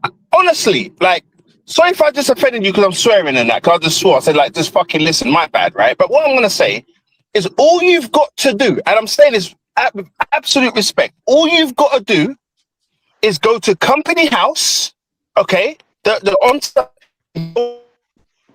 and then you can go to the actual company of Liverpool Football Club and download their accounts. It will show you in that document, it will show you what can and cannot be spent. That's your opinion. It's not fucking opinion. It's not an opinion. It's a link to the facts. It's a link to the facts. It's not his opinion. It's not his opinion that you can go. So you're the only fan. You're the only fan channel who thinks we can't. No. You said that's it. He's just said you can go to Company's House and download our accounts. That's not an opinion. But other fan channels have said different, so we use correct and all them are wrong. No, no one said no. He just said if you want to know what you're. Yes, and that's where I've got it from, and that's download why he said. Yes, and the That's other not an fan opinion. channels. That's just a fact. No, I'm going off my opinions. As I said myself, I've gone off with the fan channels who have said different to you. Okay, Different to what? That you can go and download the accounts. The accounts are public. Well, All Joe has said Coppers is... done that and said we can. Kieran, you know, like the accounts are government regulated. 700 million Yes, is what we can but spend. Bernie, what I'm saying is though, Coppers have already done that. Donu Sam has already done that and said we can. So I'm going off what I've seen. Yeah, So but other than actually downloading the actual Joe's accounts, saying to you're you, listening to Don. You're automatically right. No, what but do you mean, wow? Kieran, Joe's saying to you, you look at them yourself. Use your own mind to make your own decisions. Look at the numbers. He's told you where to go Like and I'm a find fan, the me. accounts. I'm not an accountant. I'm not like a little bum boy or not like that. I'm Lord, a fan. I don't care about accountants, but when like someone said or like you're multiple the fan epitome. channels. You're the epitome Can I of being finish and then wrong. respond? No. But I can't Hang on, interrupt you, don't but shout you can over each interrupt other. me. No. You can interrupt me, but I can't interrupt you. You're the epitome of being wrong and strong. No. Like, I'm not even trying to be like disrespectful. How I'm just am I saying, being wrong and strong when I've just said I've never looked at them myself? How's that wrong and strong if I've never looked at them you're myself? going by. You're saying you've never looked at it. Yeah, that's not wrong and strong. You're going by some because multiple. I'm going off multiple.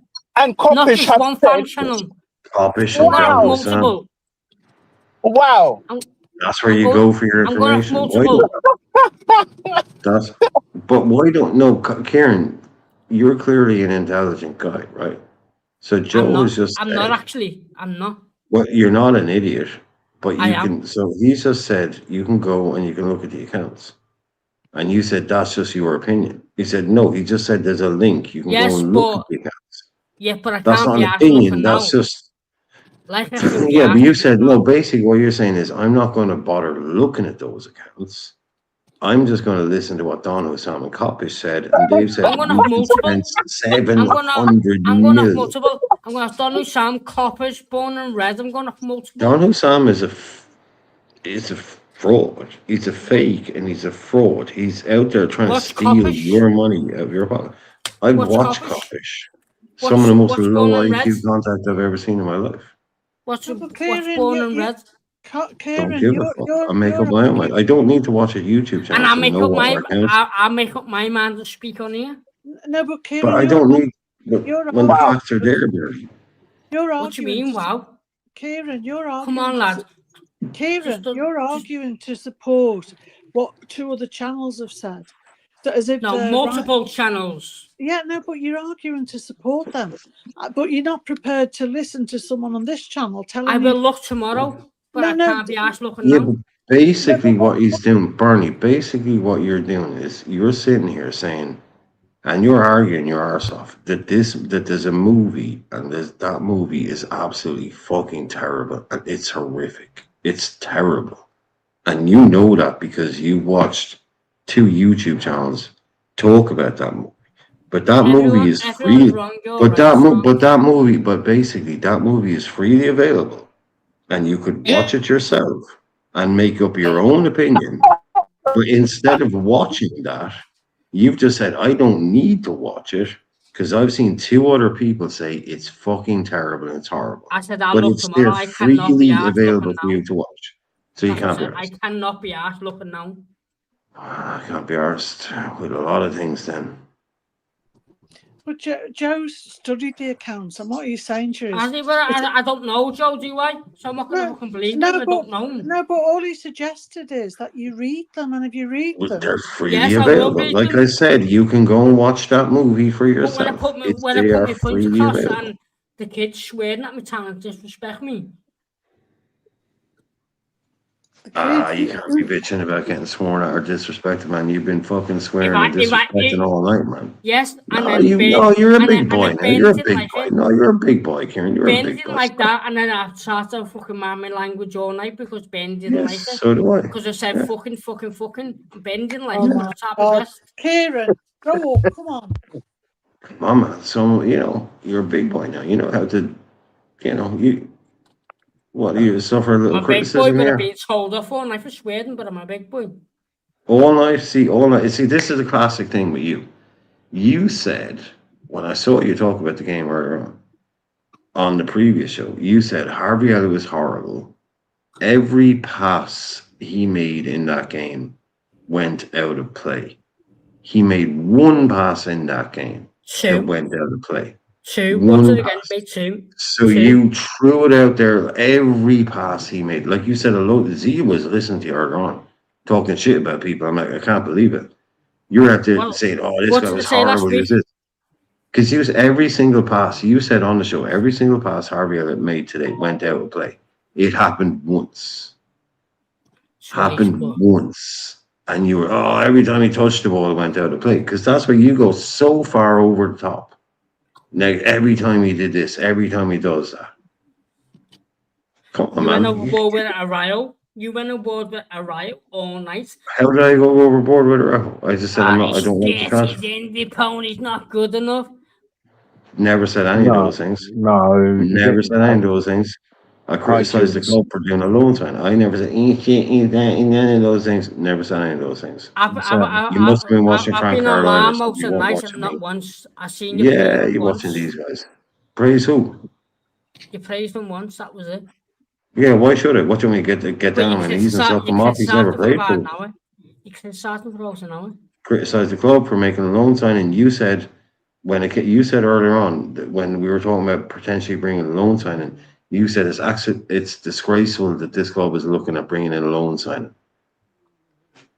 No. To fill that gap. That's what you said. The disgrace of this club bringing a loan signing and try and fill in the gap up front. But it's okay to do with it. I criticize a loan signing. Okay. You keep confusing me criticizing the club for making a loan signing with me criticizing Araujo. I've never seen Araujo play for Liverpool Football Club, mate. I'm not going to criticize him until he does. But I've seen him play for Barcelona. Brilliant. Great. Fair play to you. I've never seen him play for Liverpool. I'll wait till he does. What I'm criticizing is the transfer. I'm not criticizing the player. You want to keep bringing it back to the player. Sorry, what? We're doing this now, are we?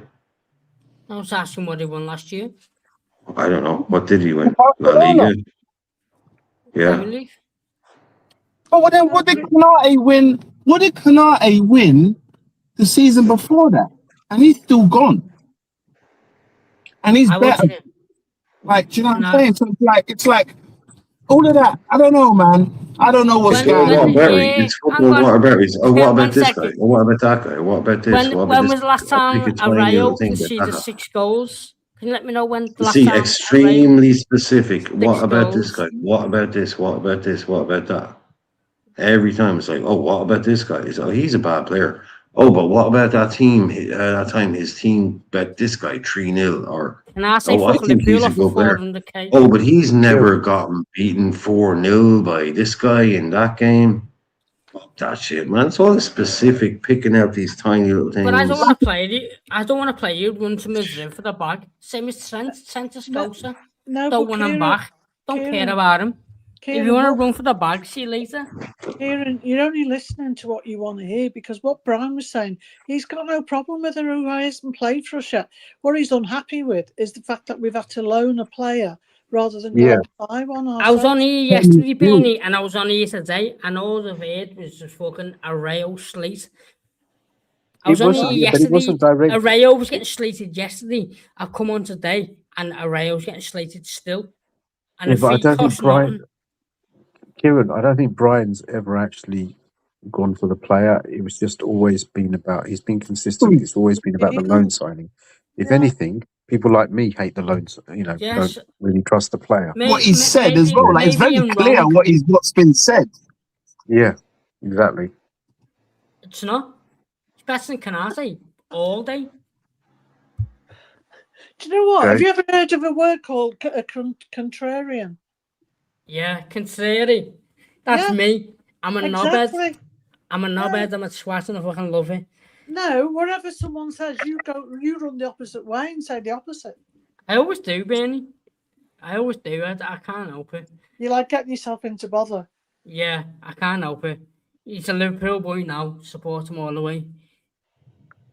Has nothing to do with Liverpool because Sonny, I listen to Sonny, and he has nothing to do with Liverpool, man. I'm not buying none of that. I'm different to Sonny. Am I Sonny? No, I'm kidding. I'm different. Exactly. So don't talk about because you're from Liverpool. No, I know Liverpool people. Yeah, well, I must be the fucking knobhead from Liverpool, then. Yeah, sounds like it. Yeah, Brian's got a number one there now. Can we forget about it and just move on? Actually, Kieran, don't change because you're quite good entertainment here.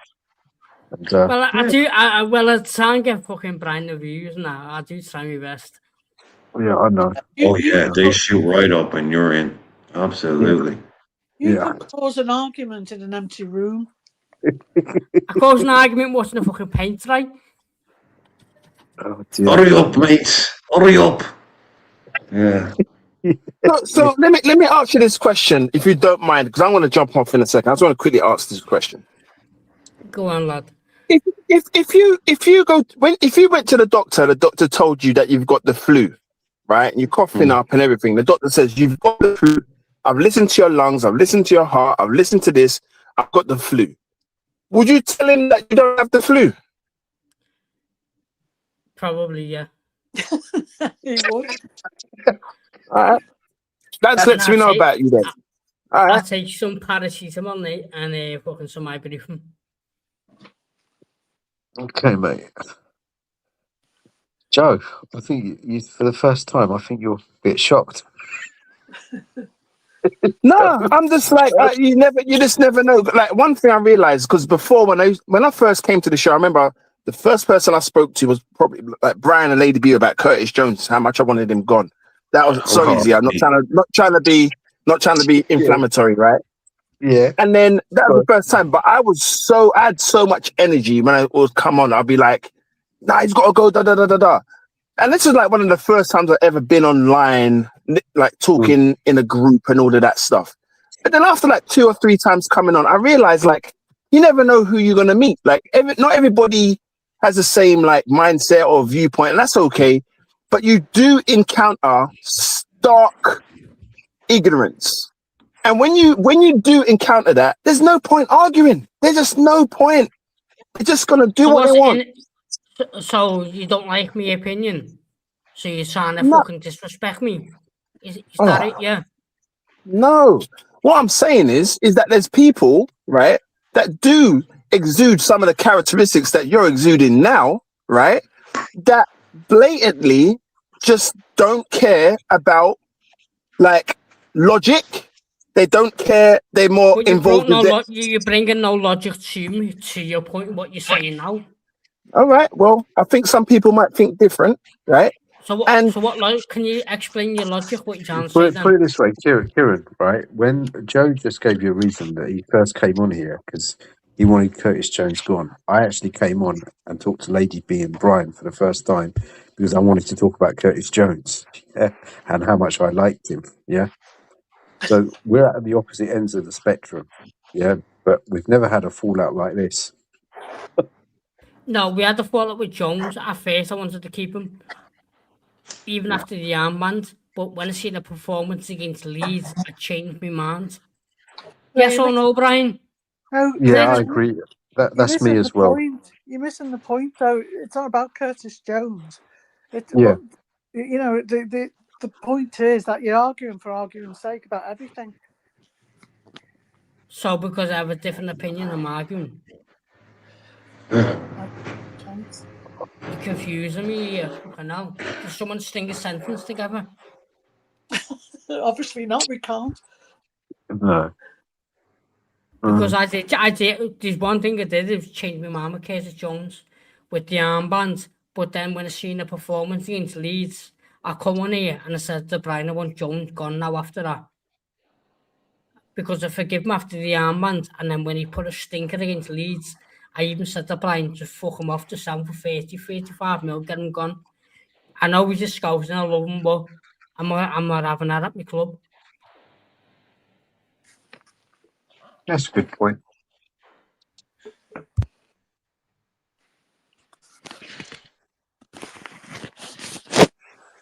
We've lost Joe. What's Joe gone? Joe. What's Joe? What's gone? Okay. Of course we have. This wasn't supposed to be one of these shows, but it's what happens. Everyone comes in. And yeah, Zia, you are back. Was there any reason in particular? Just hearing this whole argument taking place with Kieran just attracted me to see what's going on here, because it's almost like, you know, Avengers Civil War here or something. Everyone against me, innit? Yeah, you're like Doctor Doom, seems like right now. I don't know. I don't actually see what the argument is. Yeah, I mean, neither do I. I'm still waiting. That's why I asked before. I'm still waiting. So who did you say that you? I know that you said that I mean, you've made an accusation about this whole defender person, right? Coming in. Yeah, because what it was, I was on here yesterday, and I come on today, and it's just the same shit over and over again with Araujo. There's more but like we said, that this isn't that channel. None of that has happened on this channel. And then you start accusing me of doing that on this channel. We've never done that. I'm saying what you did. You said no. You said you were calling him shite and all that, and I corrected you, and you apologized. No, no one here is trashing the guy. Nobody is trashing him. You spent all day. What I'm saying is, once I've been here yesterday and today, there's more negatives than positives about our new sign. So what do you want? Do you want 100%? Like, have you ever, as a little, have you ever? Objective.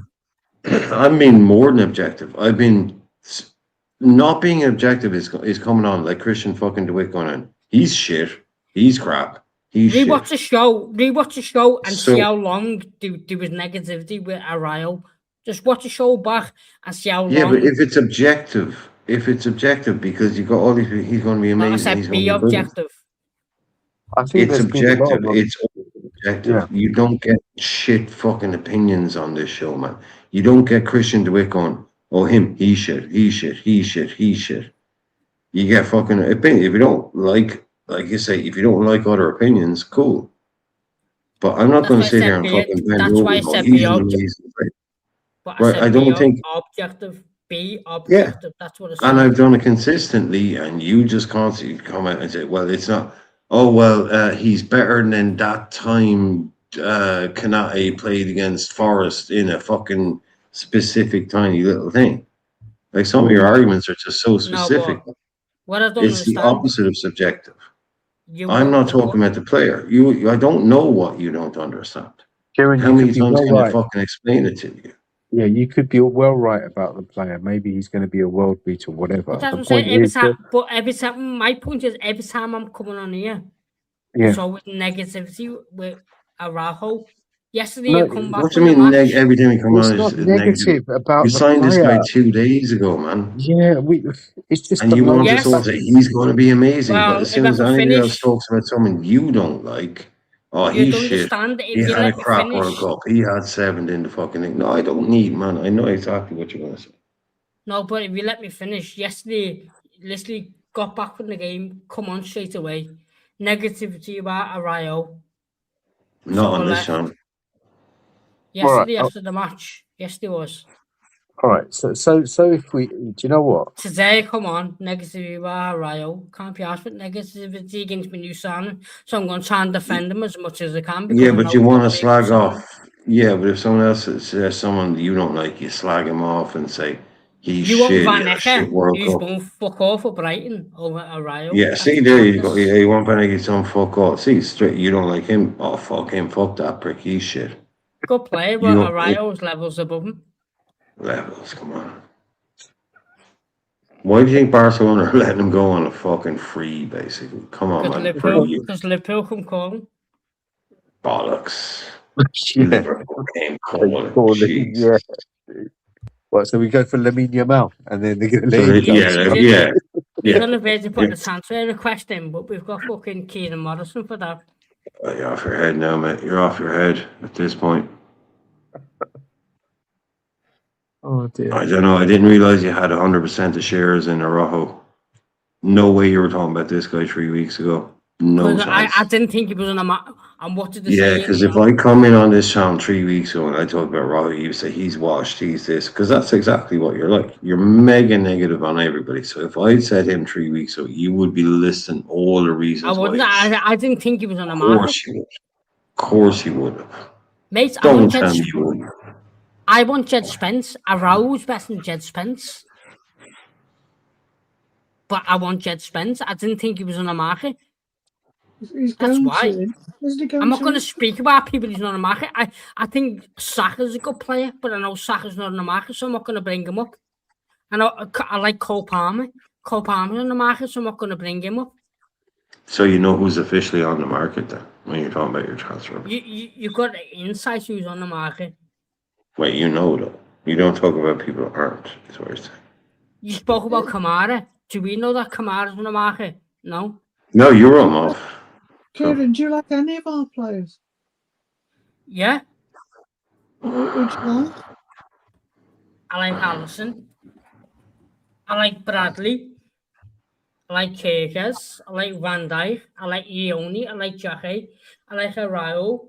I like Soboslai. I like McAllister. I like Gravenberch. I like Waite. I like Isaac. I like Ekintike. I love Rio. I like good. Munoz. So what are we saying? That's good if you do. But if I find someone not good enough for the style of play, I'll say it. I won't sugarcoat nothing. So neither will I when I say the same about Araujo. So give it and take it, man. But no, give it and take it. No, give it and take it, Kieran. So give if I said Seamus, if I said Seamus Coleman, see, you've lost the argument immediately. He's never played a game for Liverpool. He's because never you're basically for saying Seamus Coleman is better than fucking Conor Bradley. That's what you're trying to say. I'm saying Seamus Coleman is better than Conor Bradley. In a way, yeah. With the Araujo, you're the king of putting words in people's mouths, man. I just said or something about Araujo, and you just said I'm saying Seamus Coleman. I said that's what it's like. I said that's what it's like. You're off your fucking head, mate. You know what? It is really. Honestly, you're in for the surprise. This season, you're in for the surprise, and when he has a when he balls out for us. So, but when I think it might not go, you're right because you're predicting this. You're saying Van Heck. You're trying to say Van Heck is better than him. Yeah, if you said, do you want to buy Van Heck or buy Araujo? Ludicrous. It's ludicrous. It's ludicrous. It's ludicrous. That's like saying Seamus Coleman's better than Conor Bradley. It's ludicrous. Saying Van Heck is better than Araujo is like saying Seamus Coleman is better than Conor Bradley. Yeah, it's ludicrous. It's madness. Yeah, but you said Bradley is shit or wrong. Seamus Coleman is better than Conor Bradley. He's a brilliant right back. He's not. He's retired from Everton now. Of course he's fucking retired. Are you talking about like as his top player? Of course he's fucking retired. You mean right now? So you're saying right now? I'm saying that saying Van Heck is better than Araujo is like saying Seamus Coleman is better than Conor Bradley. Yes, it's ludicrous. It's madness. How the fuck do you get there? How did? Because how I mentioned. Because Jesus Christ, you mentioned something ludicrous, so I mentioned something ludicrous, so it matches together. Oh fuck off! I think I think Kieran is king of the wind-up merchants. I think he's doing it for a laugh, and he's getting a laugh, trying to wind you up. No, it is ludicrous to say that Van Heck is better than Araujo is ludicrous. Yes, fuck off. Do you know what, Kieran? I know for this thing.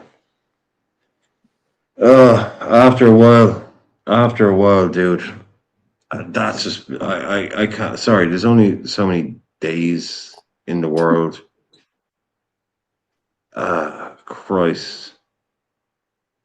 Jesus. Jeff Spence now wants to go to You're Inter. frustrated, Brian. No, I can't expend any more brain cells on that. I'm sorry. Kieran, man, do your own channel, do your own thing, slag me off. Go do your own show tomorrow. Call me a cunt for kicking you out, but I just can't do that kind of insane argument shite anymore. I just have no more time for that, man. You're great, you're fun, you're a nice guy, you're super aggressive, and you're annoying. Cool. Go do your own thing, man. Go do your own fucking thing. Serious, Jesus. No, look, life's too short for that crap. Sorry, Kieran. Sorry, dude, but just seriously, life's too short for that crap.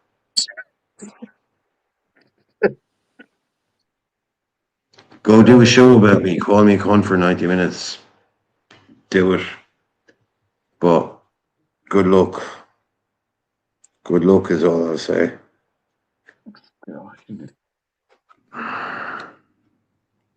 Do it, mate. Look, seriously, man, we're just not compatible. You're just too aggressive. You're too fucking whatever. You know, do your own thing, man. Nothing but love, but do your own thing. It's quite intense, isn't he, Brian? I mean, I got to think about the audience. Yeah.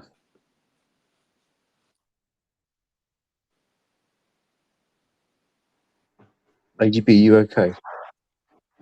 Yeah. Look, guys, we'll leave it there, okay? We'll leave it there. We'll leave it on that. We will leave it on that. We'll head off. Yeah. And we'll see you all tomorrow, hopefully. We'll have signed Bradley Barcole and Kamara and all that stuff. So, yeah, take care. Yeah, I didn't like that. Don't like that stuff, but it is what it is. So, we'll see you soon. See you tomorrow. Bye. Bye. Bye.